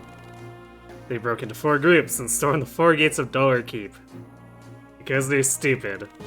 Unaware that this was exactly what Medeus was expecting. Bravely, these warriors fate had chosen steeled themselves for one last struggle.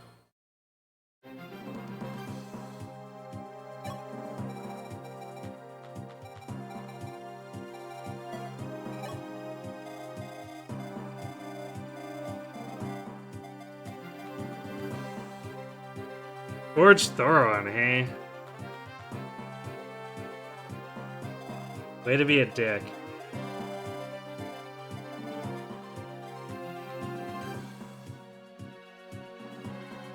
$50. I don't know if Cheeky's ever surviving that.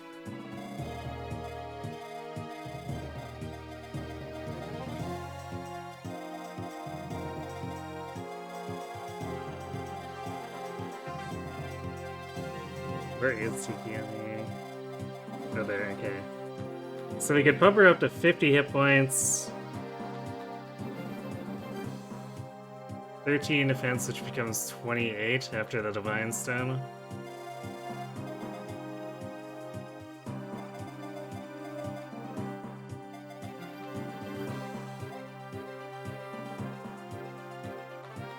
So he'd do 22 to her twice. I guess she barely survives.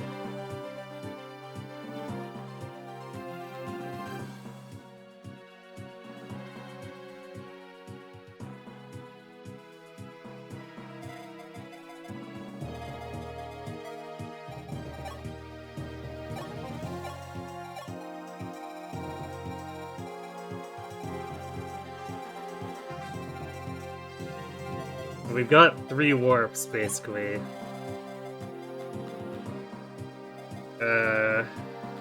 We can't send Marth in, but we don't care about that, because...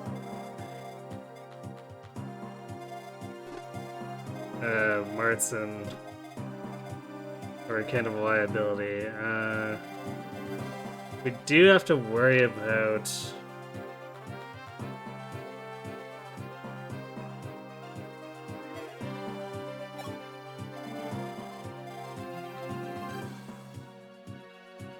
We have to worry about the rest of this, so we basically want to try to, I think, 2-turn this?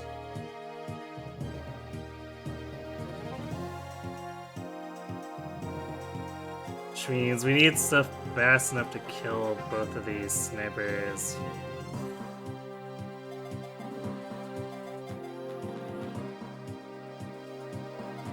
Which... I guess I didn't buy the arm scrolls, which I maybe should have.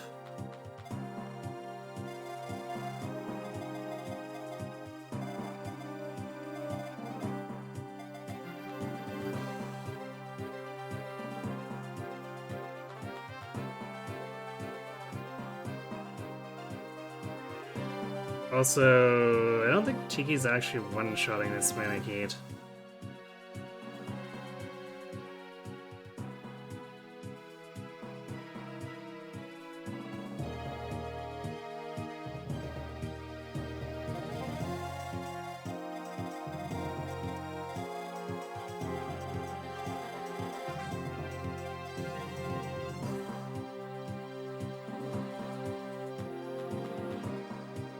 So this guy's got 79 bulk. That's definitely more than Tiki has damage. I don't think...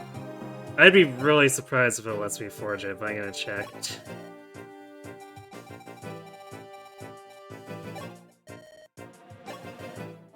Sorry, I can't forge that. Boo! You racist.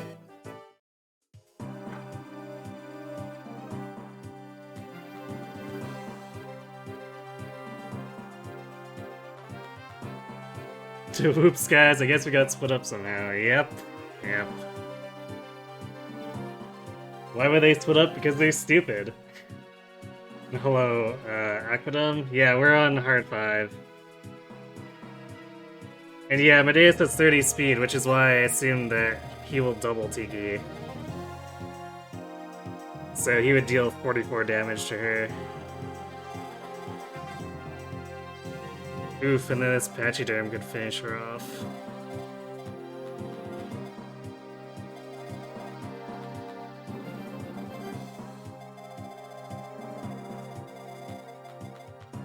Yeah, we want to end this quickly, like 2 turns tops.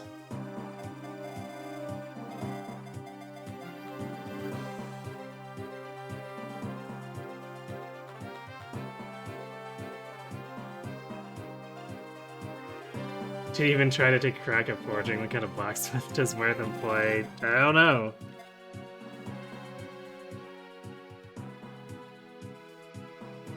Also, yeah, because I know what his stats are supposed to be.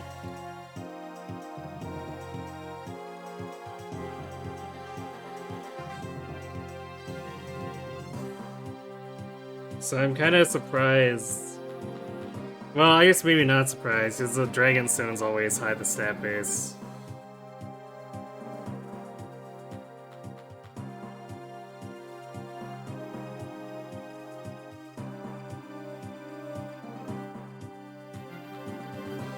Oof, also the throne here, giving him 50 of void. What the hell, man?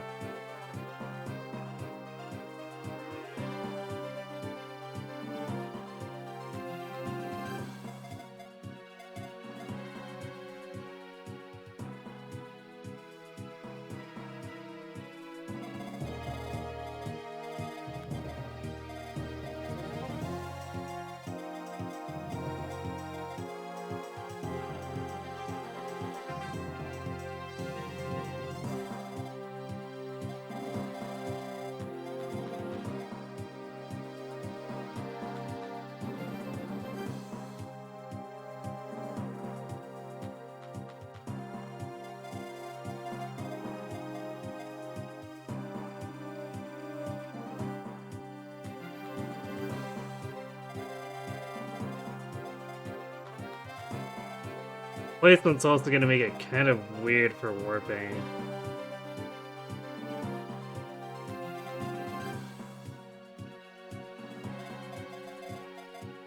You know, another thing that would have been cool for the enemy to, or for us to actually have, could be,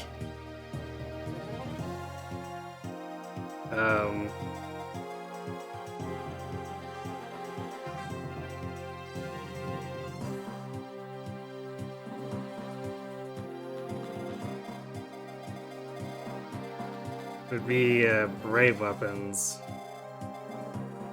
Or in the very least, a brave sword. So I don't know, these snipers are really bulky. I don't know if we can one-round them. And I don't know if... Actually, I don't know if we really want to. Maybe we try to one-turn this.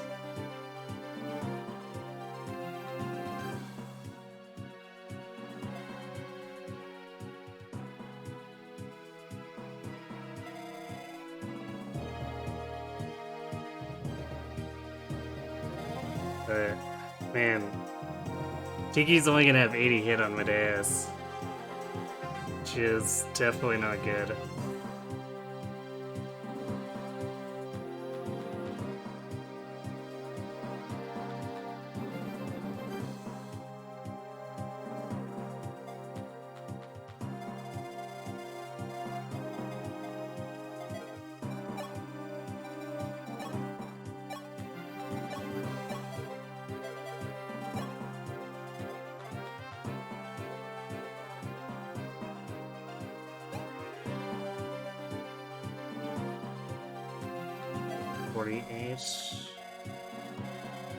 Yes, this is 19.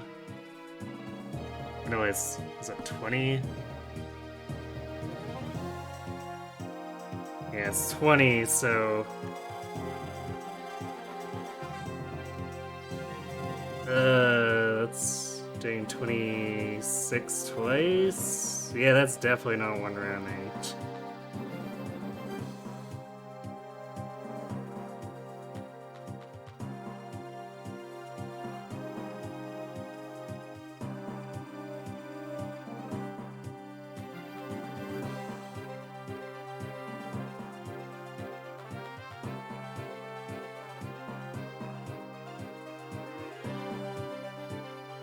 So we could forge a different Worm Slayer.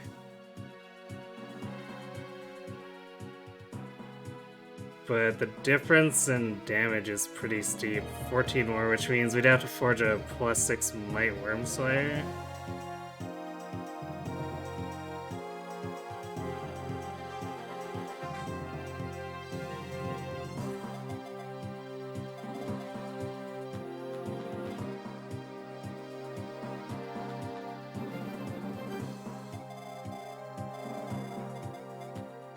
But if we can one-round him, then maybe we can open this up for Tiki to finish after, say, Merrick and, well...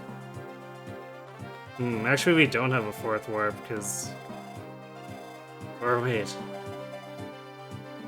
No, Merrick would be able to trade and warp, but he wouldn't be able to do the warping himself. Or he wouldn't be able to warp himself and attack.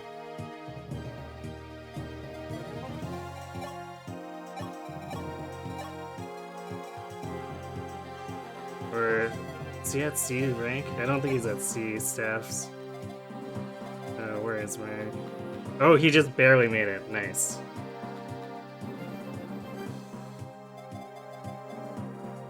Yeah, so we can get 4 people in there.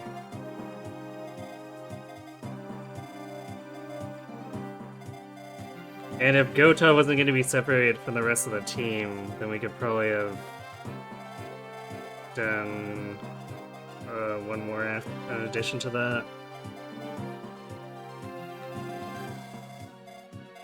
So this is basically what Sita Harden.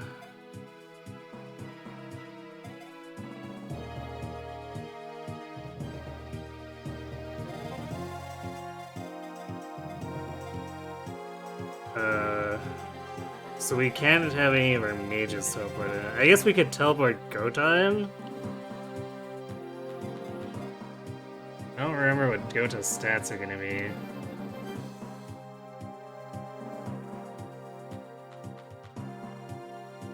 But if we give him all our best tomes, he might be able to make something of it.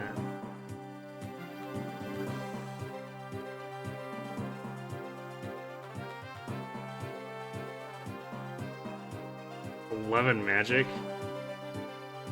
Are you even trying, man?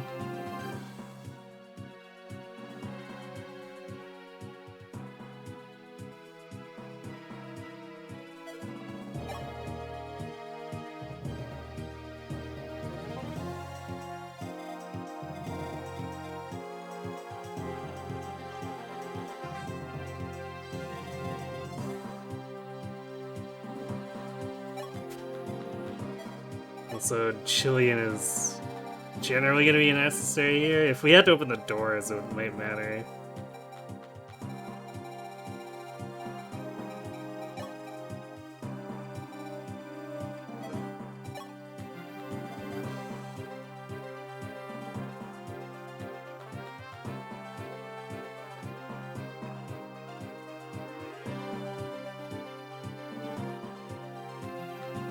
So I guess the durability really doesn't matter.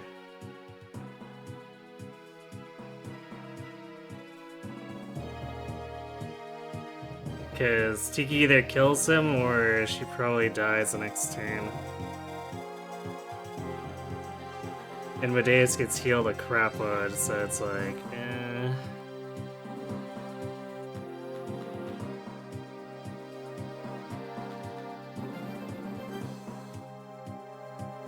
I guess I might throw it at her anyway, just as a somewhat insurance.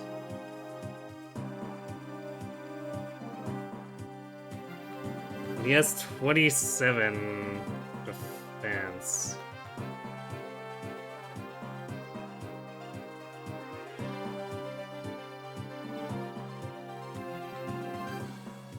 Which means Tiki is 76, was it?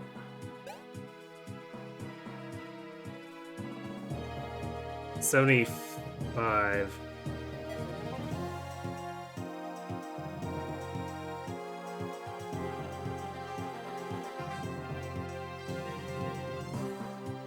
So that's like 48 damage.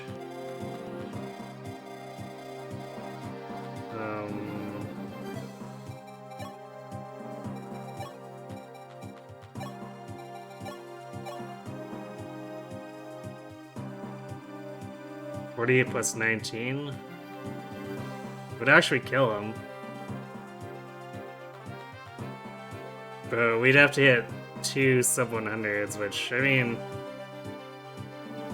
it's an 85 and an 80, but still.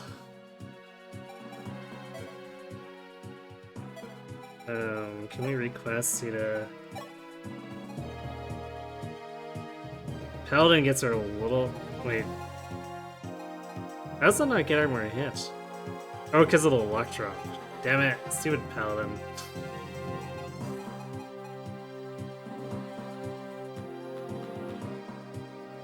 Alright, so saying Draco is probably just about the same anyway. Actually, would it... I think Paladin would even drop her damage. Yeah, by a little bit.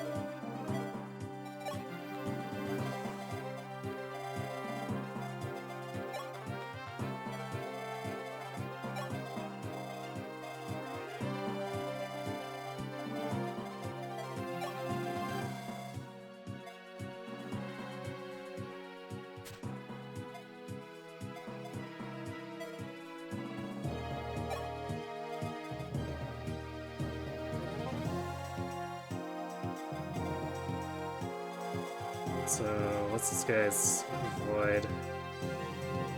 Well, Harden has a perfect amount of hit to actually not miss.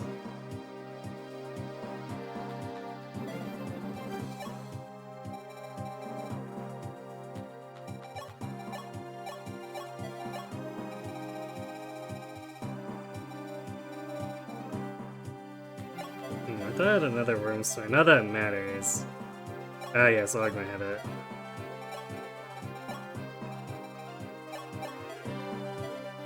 Chances are we're in big trouble if we need to use more than the 2 durability.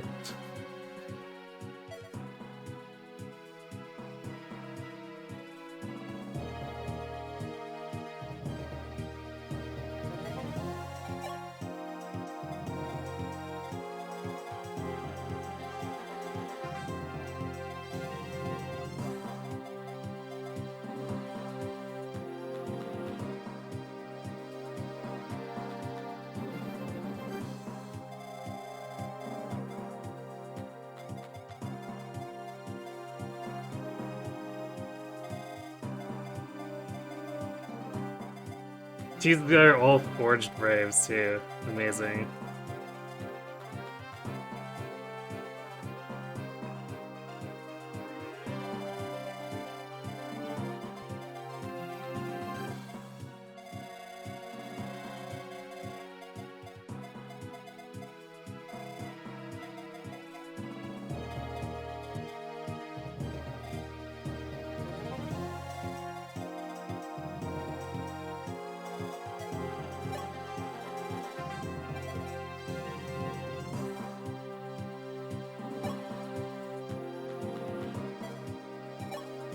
Probably not using the units, but we're gonna have them as kind of decoys if it comes down to it. So that the siege stuff targets them instead of the group in the center.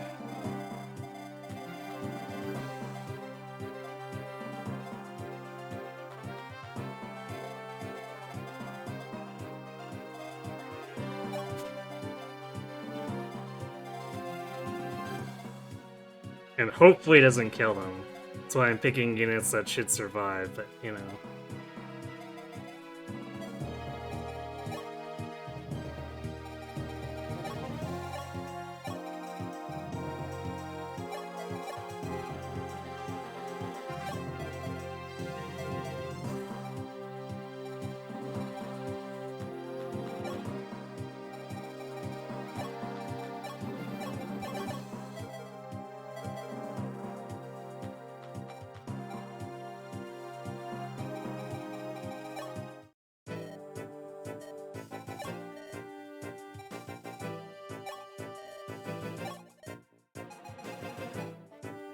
We'll need to come up with 6,000 more gold.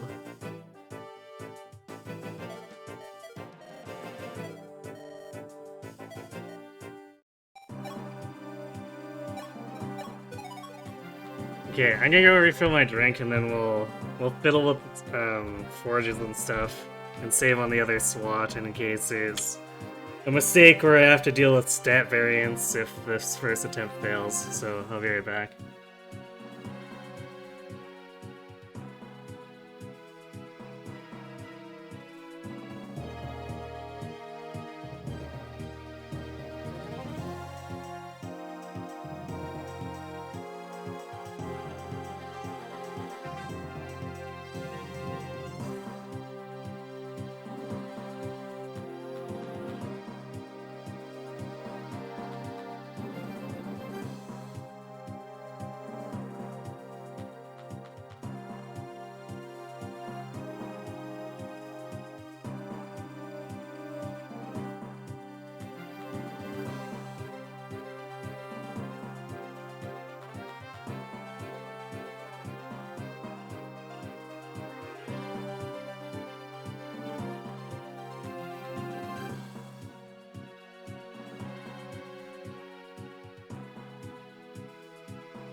Okay, I'm back.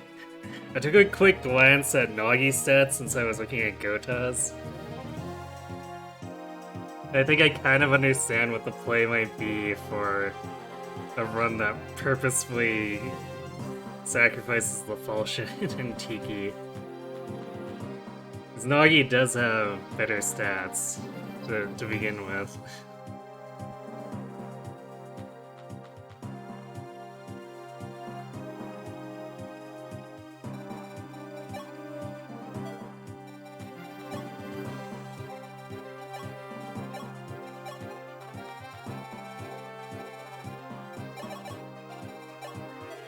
Alright, Tiki, open wide.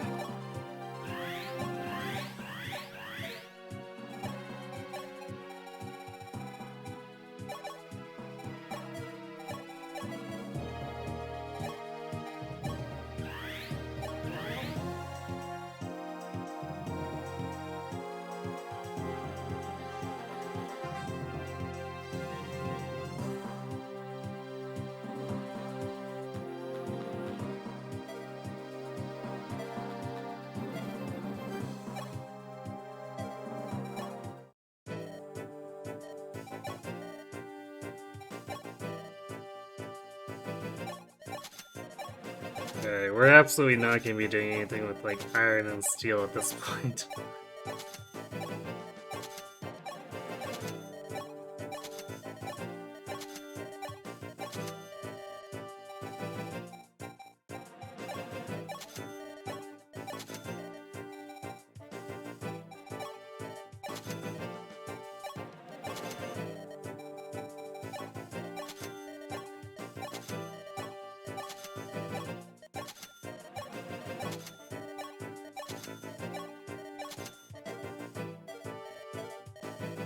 Oops, backed out one too many times.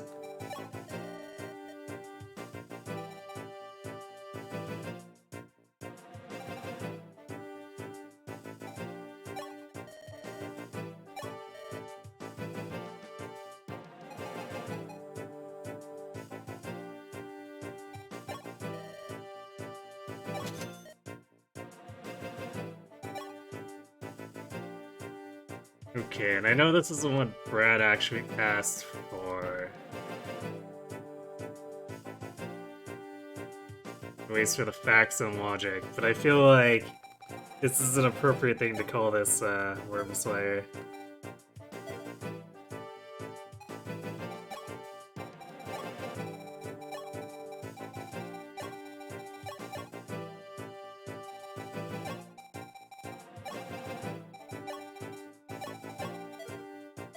Yep. Actually can't fit. I guess we'll do fact and logic.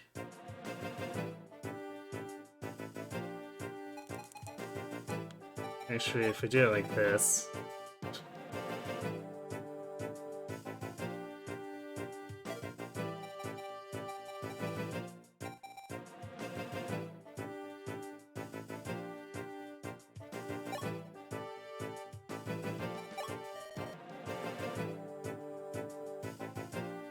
Okay, let's defeat Medeus' personal guard with facts and logic.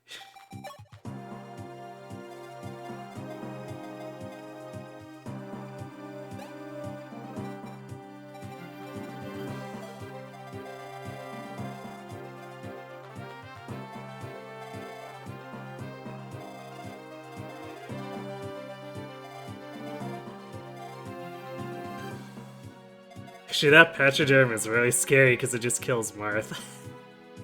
If it hits him.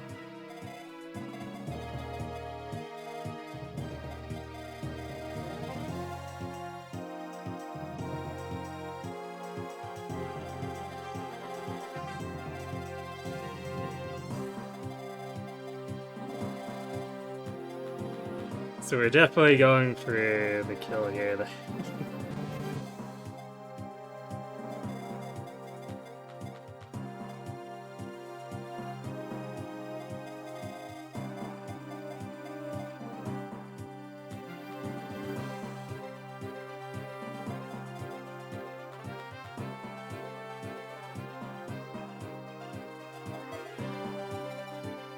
I also assume we can't forge the Gretavu.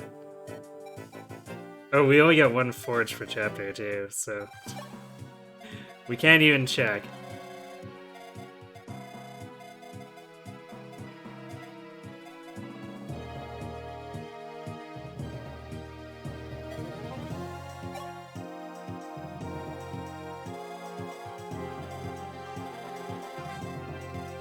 Alright, well I guess this is it then. So we got Boa to Warp Tiki, Wendell and Lena warp Hardin and Sita, then Merrick's here to warp Gota. Actually, better idea. Gota warps Merrick and Merrick attacks.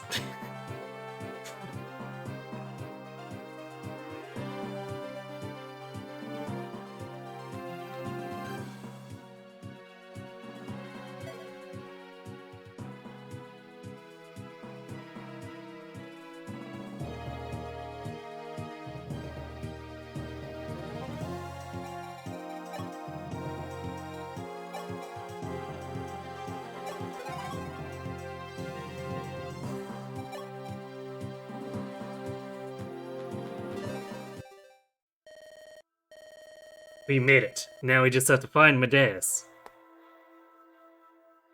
Sire, Lord Gota is here to see you.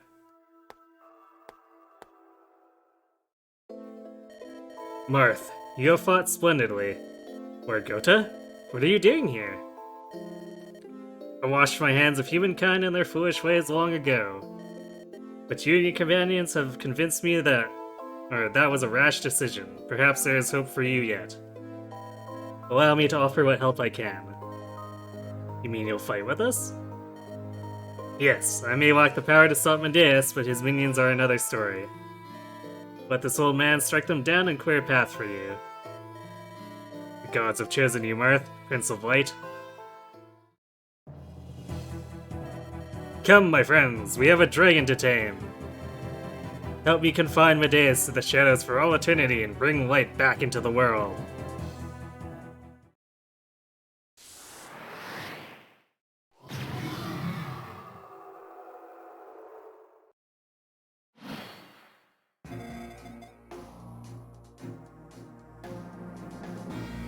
Actually he's range 1 to 2, so that's gonna be too much for Merrick. But maybe Merrick can finish him. Sita would also die. Oof.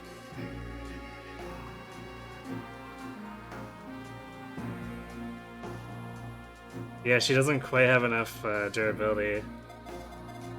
So she'd have to do it as a finisher after Tiki. So Tiki leads. Sita tries to finish. If Sita fails, then I guess Merrick tries to finish.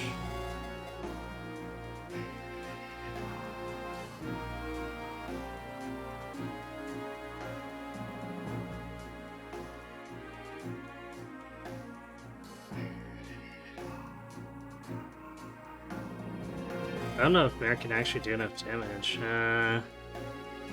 Yeah, he'd be attacking into...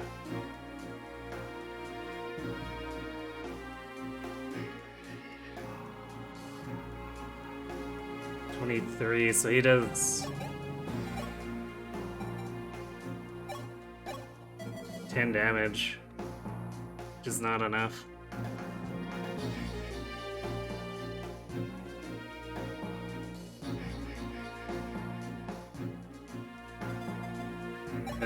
We could also pull out...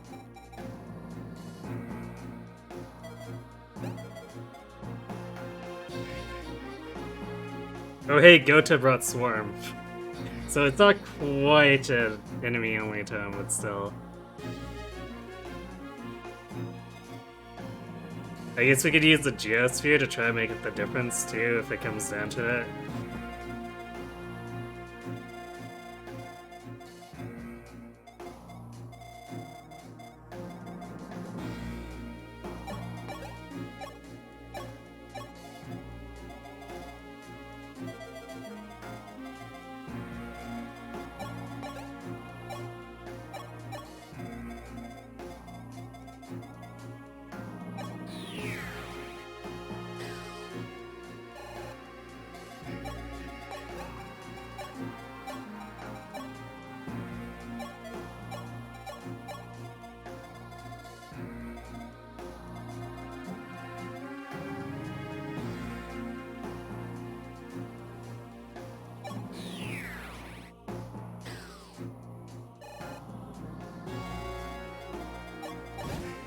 double check here.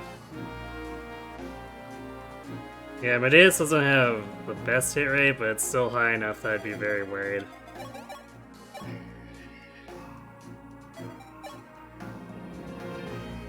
Oh, I guess we way overkilled it with...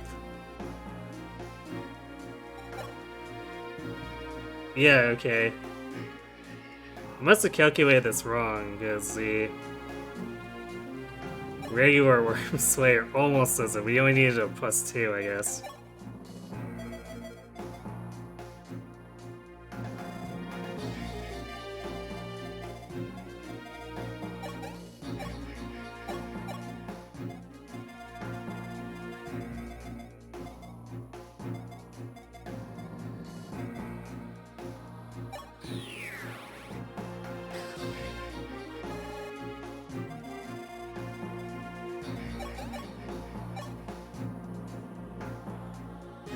That one listed crit on Harden, too.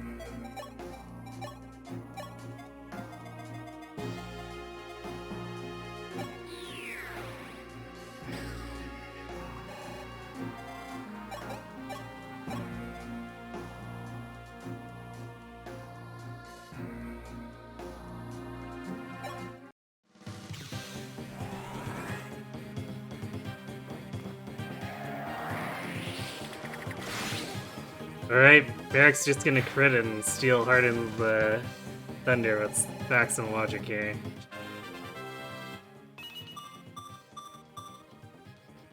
Okay, I assume this is not gonna be... Yeah, it's not effective on Medeus. It's about what I expected.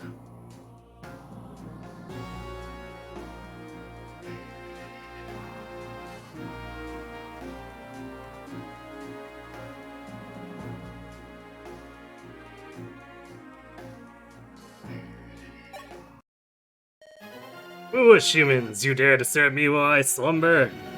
Oh, how you will regret it as you die painfully, slowly, painfully, writhing in the fires of the inferno.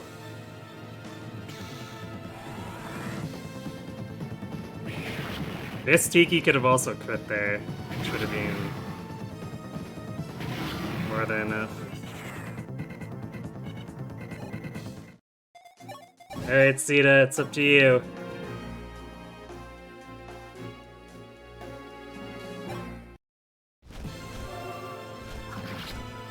GG. Sure, Gota, you and Marth attacking things will work. It will. Totally. Gota's just doing it by proxy, by warping American. You're defeated again, by humans, and a dragon. Know that, Sultan Prince. That weight which surrounds you is only a temporary respite. So long as the darkness in your hearts continue to sustain me, I cannot be destroyed. Roar!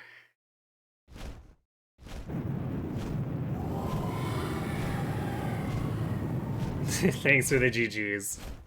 Also, hello, Boo-Boo.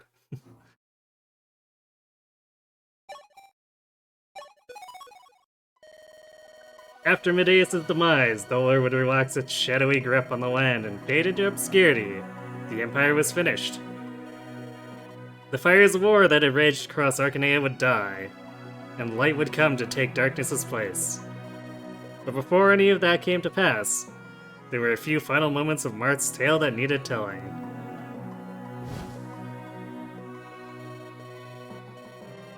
Marth, you did it! By which I mean I did it!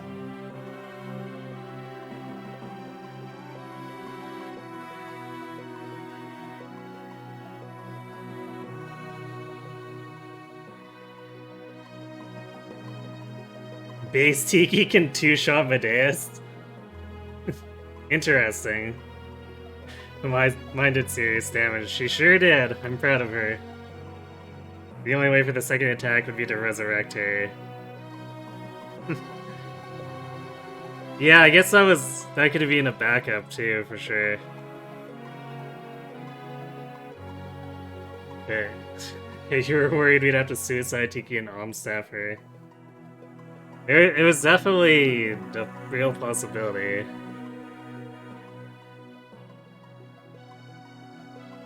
Yeah, this team definitely had a lot of killing power, which was great.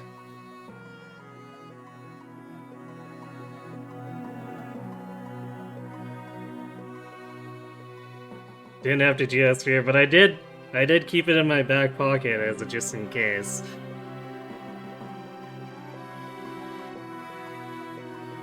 But it's finally over. I've waited a long time for this day, and now I'm not entirely certain what to do with it. Marth, we haven't talked much since leaving Talos, but I thought... Do you know where you'll be going? To Altea, of course, where has left my kingdom in shambles. I cannot waste another day, I must return to help rebuild. So, I suppose that means you have to bid Talos farewell for good. Don't be silly, Sita. I need to at least go thank your father and tell him the fighting is done.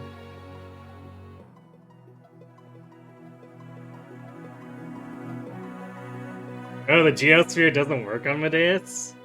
Interesting. So when it says all units, it means with exception. Kappa.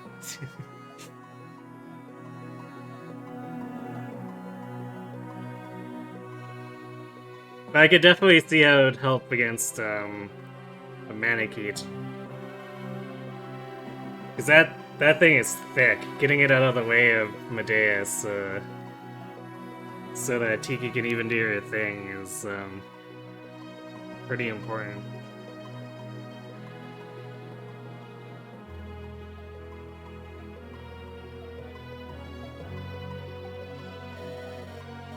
My father?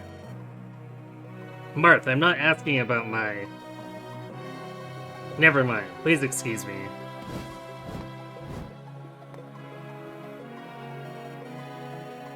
Marth, did something happen? I just passed Sita and she looked heartbroken. No, well, we were just talking and she asked me... Oh, Marth. How can a man who faced the Shadow Dragon be so desperate to avoid facing his own feelings? What?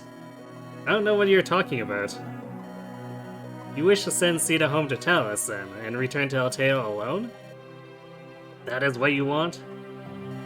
Well, that's where we both belong. I don't see what my wants have to do with anything. Clearly not. Marth, if you have anything to say to Sita, say it now. Love cannot always make the leap from heart to heart by itself. Sometimes you must speak it aloud and give it wings. Surely a great leader like you can muster the courage for that. Ellipses. Sita, might I have a moment? Ellipses, question mark? I did not speak my heart before. When I said I would go to Altea, well, I had hoped you would be at my side. Ellipses, exclamation mark. As you said, we have not spoken much since Talos. With you, I felt I never had to say a word. If the battle started to take its toll, you were always there, close by. Soloing half the enemy team. I would see you there, so so brave. And I would, derive great strength. Derive... Ugh, why is it so difficult? Sita, I'm just trying to tell you, Marth, shh. Me too. Me too. So concludes the tale of Falchion, Blade of Light. Marth, its wielder, and his battle with the Shadow Dragon. Herein, its events have been chronicled, and none may ever forget. Oh boy, Large turn count time. 43 turns on the first chapter, 163 on the second, 168 on the third. Then it starts to normalize a bit more. We're just in the 20s going from there.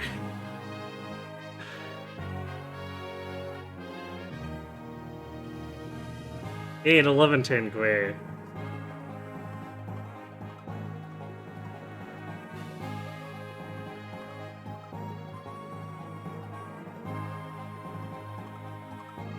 Not bad for not going for any straight warp 1 turns or anything.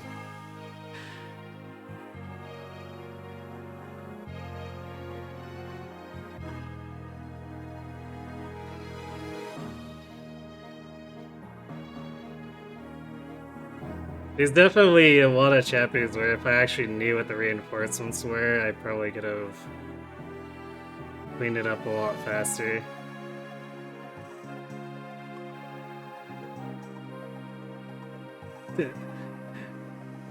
I guess technically we did a turn 1 warp clear on endgame, but I wasn't gonna fight through all that stuff. We definitely would not have been strong enough, or even if we were, it would have taken forever to kill all that stuff. And I would have probably had to undeploy a very large part of my army. Tessita, thanks for carrying the run and letting me take the credit. Marth. Yes. Marth returned to war torn Altalia and devoted all his energy to restoring the kingdom to its former glory. He was later crowned king. 330 battles, 59 wins. Sita visited her father in Taos before returning to Altea with Marth. The whispers of love warmed the castle halls. Holy crap, this is going fast. After the war, Jagan laid down his lance and became one of Prince Marth's closest advisors. I guess I didn't kill anything with Jagan. Huh. Kane remained in Altea to instruct younger knights in the ways of war. He was a shining example, never did he neglect his training. Abel left the army and opened a small shop. He was to be married, but in the end his fellow knights were his most steadfast companions.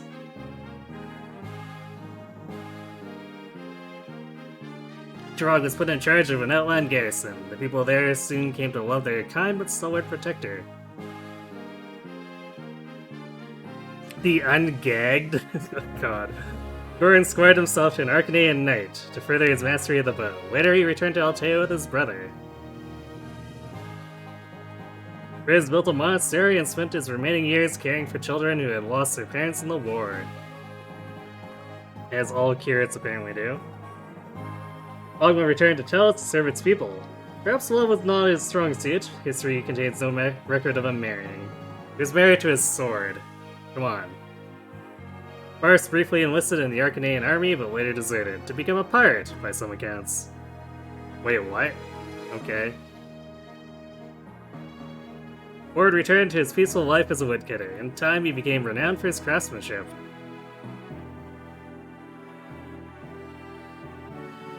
Cord returned to his peaceful life as a woodcutter. In times, he became renowned for his speedy work.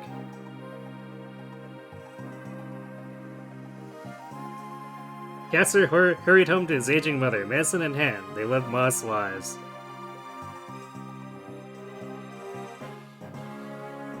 It was back to the sea for Daros, by all accounts, carefree, he departed Arcanaea's shores for the last time. Yeah, these are short, but I guess this would be expected with the first game, huh? Julian gave up theory for good and found an honest job in Macedon. Lena cared for orphans at a convent in Macedon and doled out love in equal shares to all she met. Navarre vanished after the great struggle, but for years imposters appeared, hoping to profit from his reputation in the world around.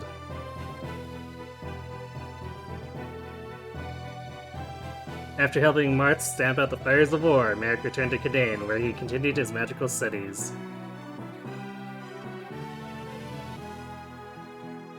Magus left the army in favor of a dull and predictable life in Macedon. To him, bliss. Hardin with 116 wins. Nina offered Hardin her hand in marriage, and so he was crowned the 24th king of House Arcanaea. Wolf remained a Knight of Orlis. He helped rebuild later captain an elite force known as the Wolf Guard. Sedgar remained a Knight of Orlis. He helped rebuild, later becoming vice captain and pillar of the Wolf Guard.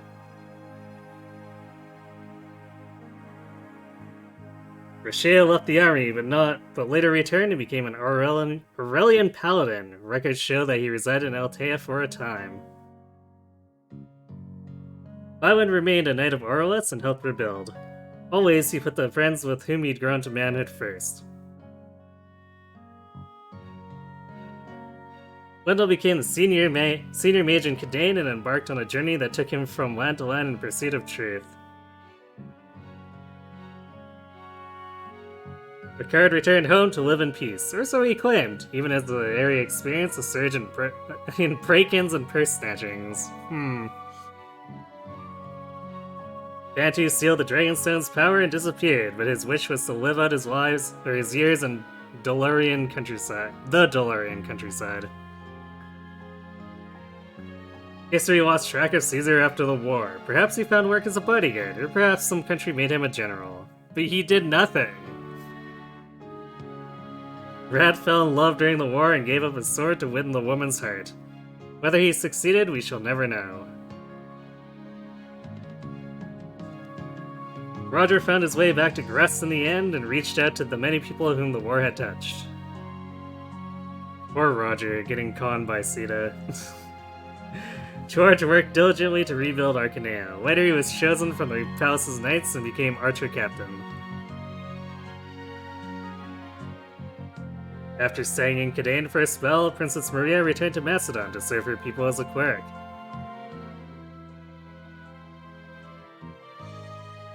Minerva put all her effort into restoring Macedon to glory. All wished for her to be queen, all except Minerva herself. Lind entered Princess Nina's protection and became a lady at court. Jake helped rebuild a town destroyed during the war. He and his lover Anna always dreamed of traveling to far-off continents.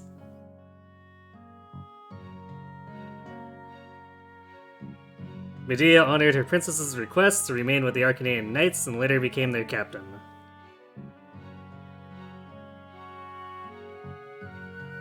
Dolph had a short career as a general before leaving the army. Some say the move was a tacit rejection of the king-to-be. Dark clouds ahead. Vasillan left the Arcanean army without a word of explanation. He settled near the border and formed a band of watchmen. No one knows what became of Tomas after the war, but some suggested he returned home and to live in peace. And didn't become a librarian. Bo resumed his duties as Arcanea's royal bishop, guiding the kingdom while its people got back on its feet. Beck became famous for subjugating a group of borderland rebels who, having never seen a ballista, panicked and promptly surrendered. Astrum was made captain of Arcanea's Free Company. He was given the sword Mercurius, and with it carved quite a name for himself. Yeah, I guess we never used that with Hogma, did we? War left its once self-assured knight's heart in knots, but still, Pal worked diligently at rebuilding Macedon. Katria returned to Macedon to rebuild. Love for a certain man flared in her heart, then flickered when it went unrequited. Samson continued to ply at mercenary work throughout his life, but never sold a sword to any but those who met his standards. After the war, Zane left without a word. It was not until later that Marth learned his true identity. S fell in love with an Altean knight and found more happiness in a woman's life than a warrior's. Until Valentia said no, she didn't. Tiki lived a peaceful life with Bantu. She spoke fondly of her adventures with Marth, even long after they had ended. Lawrence put Gruss Prince upon the throne and became his regent, but he and Arcanea did not always see eye to eye. Elise returned to Altea with Marth. Ever serene, she stood by her brother and watched him grow into a fine leader. At Nita's request, Gota became Archmage of Arcanea. The world never knew a better teacher.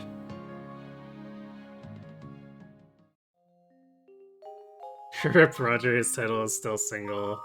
I know, right? Like I said, seated condom, so bad. The end. Or is it? I guess at some point I'll have to play New Mystery and continue the story.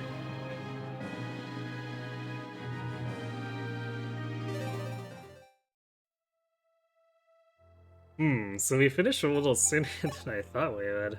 I don't think there's anything in extras here we can mess around with.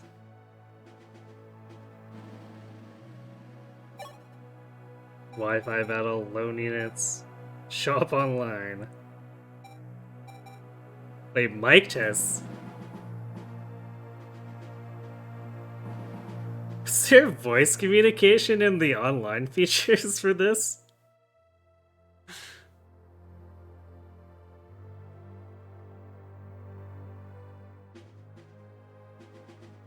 That's really bold for a DS. I'll give Nintendo that, or I guess IS that.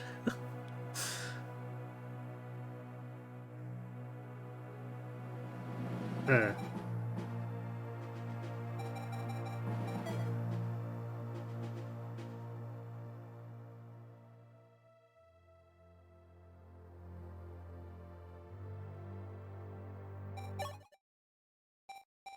Zen Room is about what we'd expect.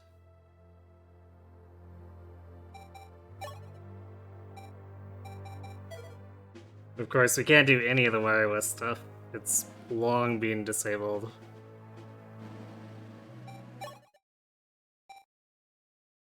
Oh, this is neat.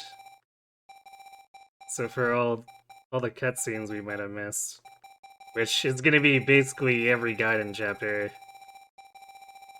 So maybe in the future I do a playthrough where we purposely kill units and unlock the Gaiden chapters. There is. How many of them are there?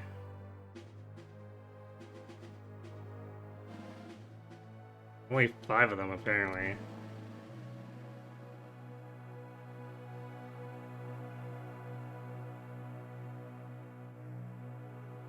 So, we'd end up having to make a point of,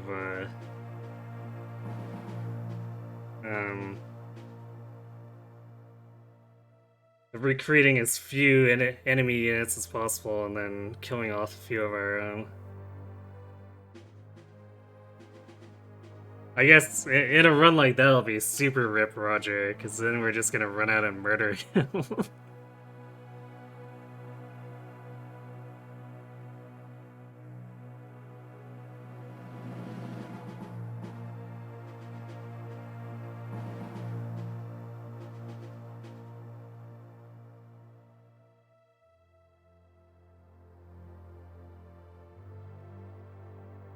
So it kind of looks like this is almost like a periodic check-in, where you hit a Gaiden chapter and it tries to give you stuff to make sure you don't lose the run or something.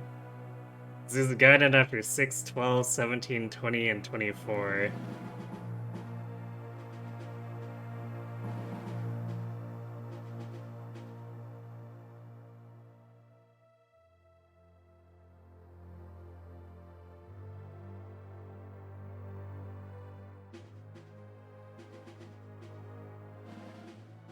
I guess technically, if you also do normal mode and kill stuff off, you can also get Norn. But probably wouldn't be doing that for a run like this.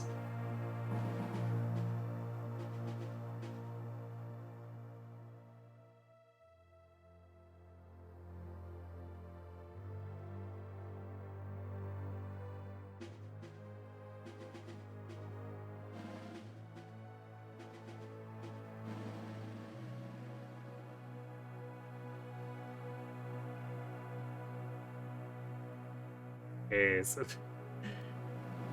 so Guidance 6 would give us a Myrmidon. Should recruit with Marth by visiting the village. 12x is a general.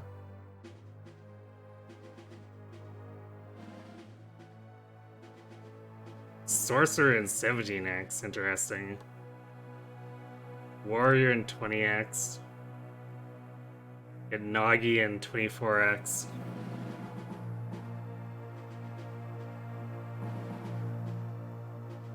Go down the Excelblum path. As a friend, you are expendable. Goodbye. What?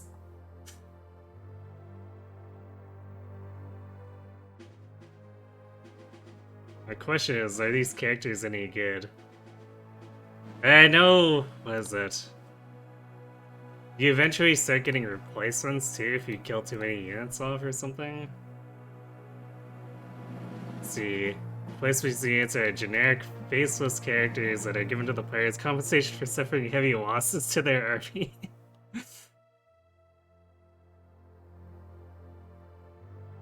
From Chapter 4, a number of replacement characters are automatically recruited during the beginning of the chapter, and the total character count falls below the maximum number of characters that can be deployed in that particular chapter, such that the new character count equals the max deployment count exactly.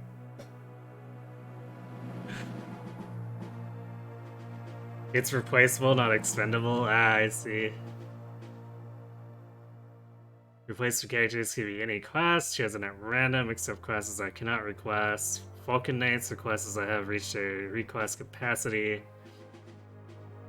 Starting level is based on the average level of your party. Mod characters count as level 15 plus, or level plus 15. Once the calculated starting level reaches 16 plus, the replacement characters will join as level 1 plus promoted characters instead. Those come with the most basic weapon on their primary type. In total, there are 31 unique names for replacement characters, so if you manage to get more than 31 replacements killed, then names will simply loop back to the first. Names used depending on the language version of the game.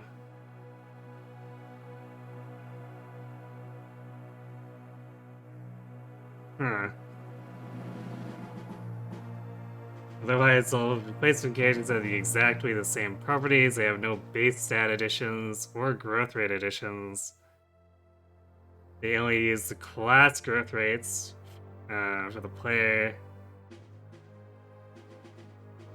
for level ups, while their starting stats are equal to their class base rates. Adjusted for growths. They start promoted, they gain additional stats approximately equal to 14 times their unpromoted class growth rates. Basically, they're generally inferior to normal characters with faces. Gee, who'd have thought?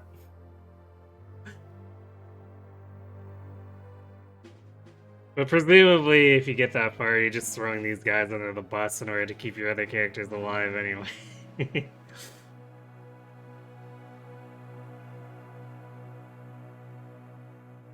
So I guess at least the guiding characters are supposed to be something with some sort of bonus stats. Question is, are they even remotely okay?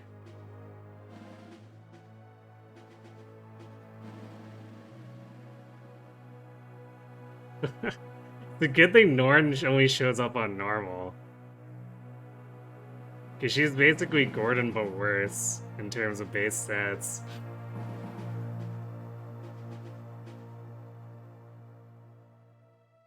She's got one less strength than him. I guess she's a little bit faster, one more speed.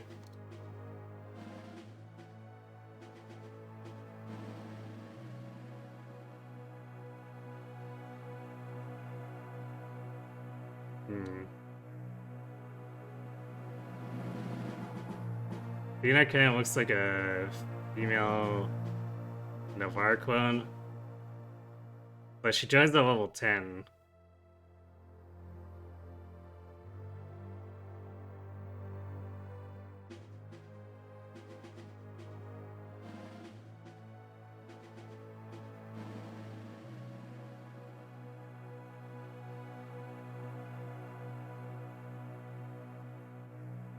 If you get enough people killed, the game makes fun of you by giving you units whose names are sound like loser, awful, etc. That's pretty funny.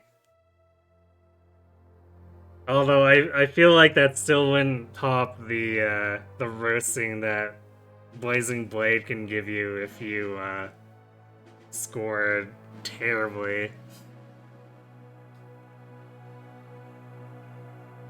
What else have we got here? Where's the other one? Right, was it Horus?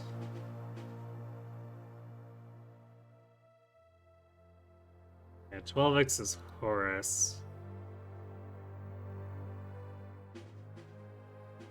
So Horus has...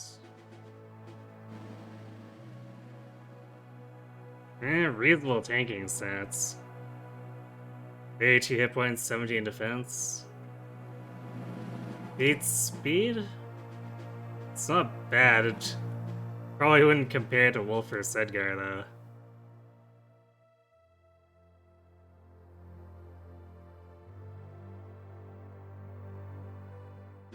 The teams are very creative. There's not a ton of text in this game, but the localization crew did an amazing job with it, in your opinion. It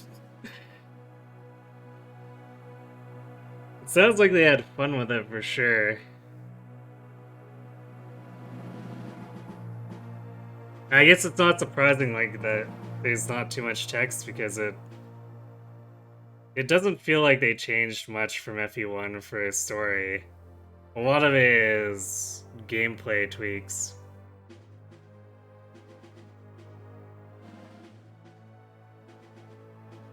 Which does lead to this weird stuff like killing your units off in order to get guidance.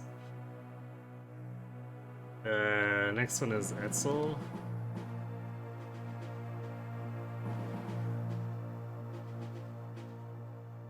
A sorcerer who comes in with 11 magic and 9 speed. Wait, 12 speed. No, never mind, that was S. Yeah, 9 speed, 11 magic. That's amazing.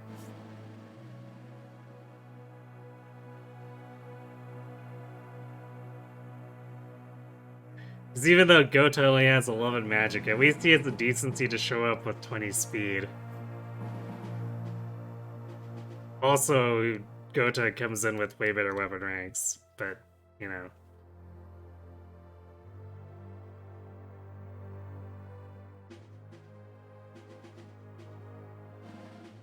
And then Nagi.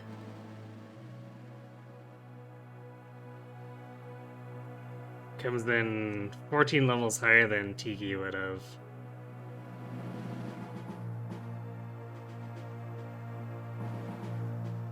So exactly that many hit points.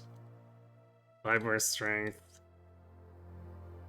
12 more, or 9 more skill. 10 more speed? Is that right? Yeah. Apparently Nagi comes in with 14 speed plus the 4 from her Divine Stone.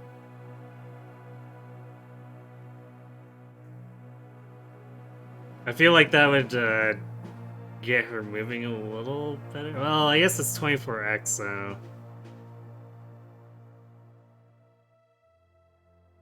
Which means you're immediately going into endgame from there. So you'd probably have to do the same Om staff shenanigans in order to kill Medeus on this mode with her.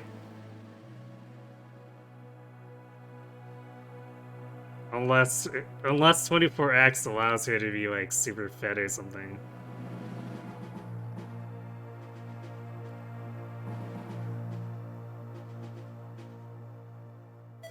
Alright, well... It's about all I really had planned for tonight.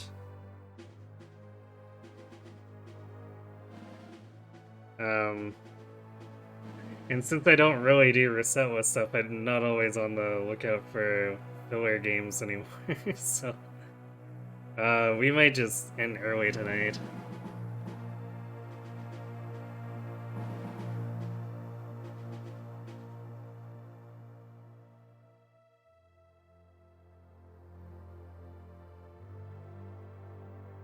Hmm.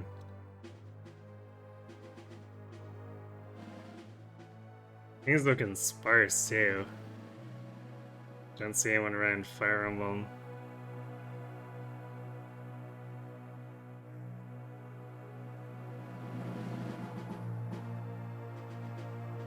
Alright, well.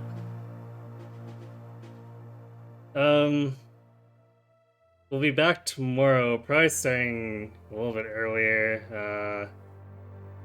Maybe by a couple hours, we'll see. Gonna be doing Pokemon Shield.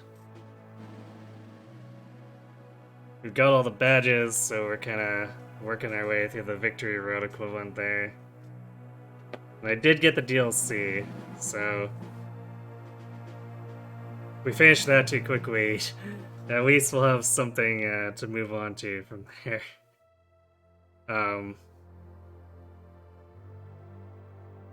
Wednesday we'll be tackling Three Hopes.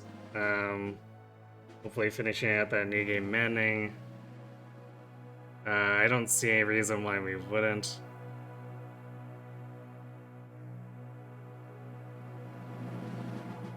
And I guess Thursday we'll be probably grabbing something from the queue.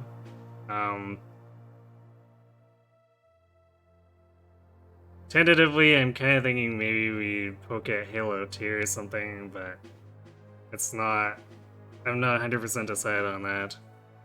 Friday, we will be starting Conquest. Pick my unit. All slots have been filled, so we're going to.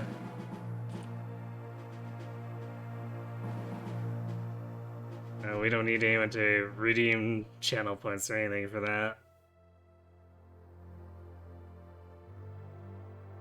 Yes, as a quick preview, we're going to be doing for the following pairings: Mosey Laszlo, Veruca Niles, Charlotte Keaton, Perry Kaze, and Selena Arthur.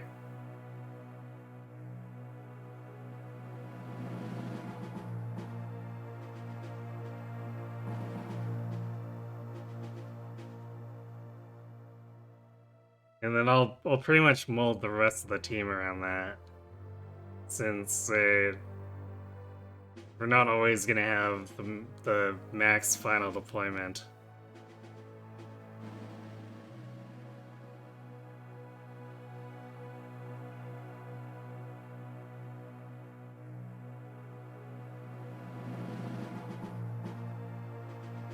And oh yeah, I guess special note for Sunday.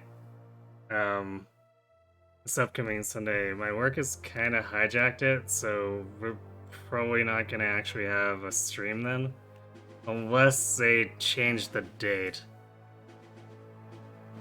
Just unfortunately the way things lined up. So we'll try to jump into Friday with a bang and make it special to make up for the fact that I won't be able to do Conquest on the Sunday.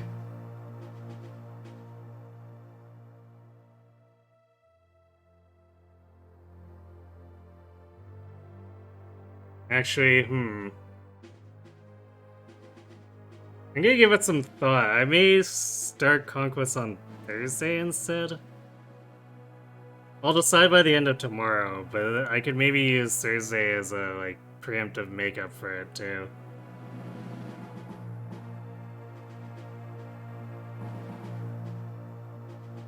So yeah, that's approximately what we're looking at for the week, so yeah, that's it for me for tonight.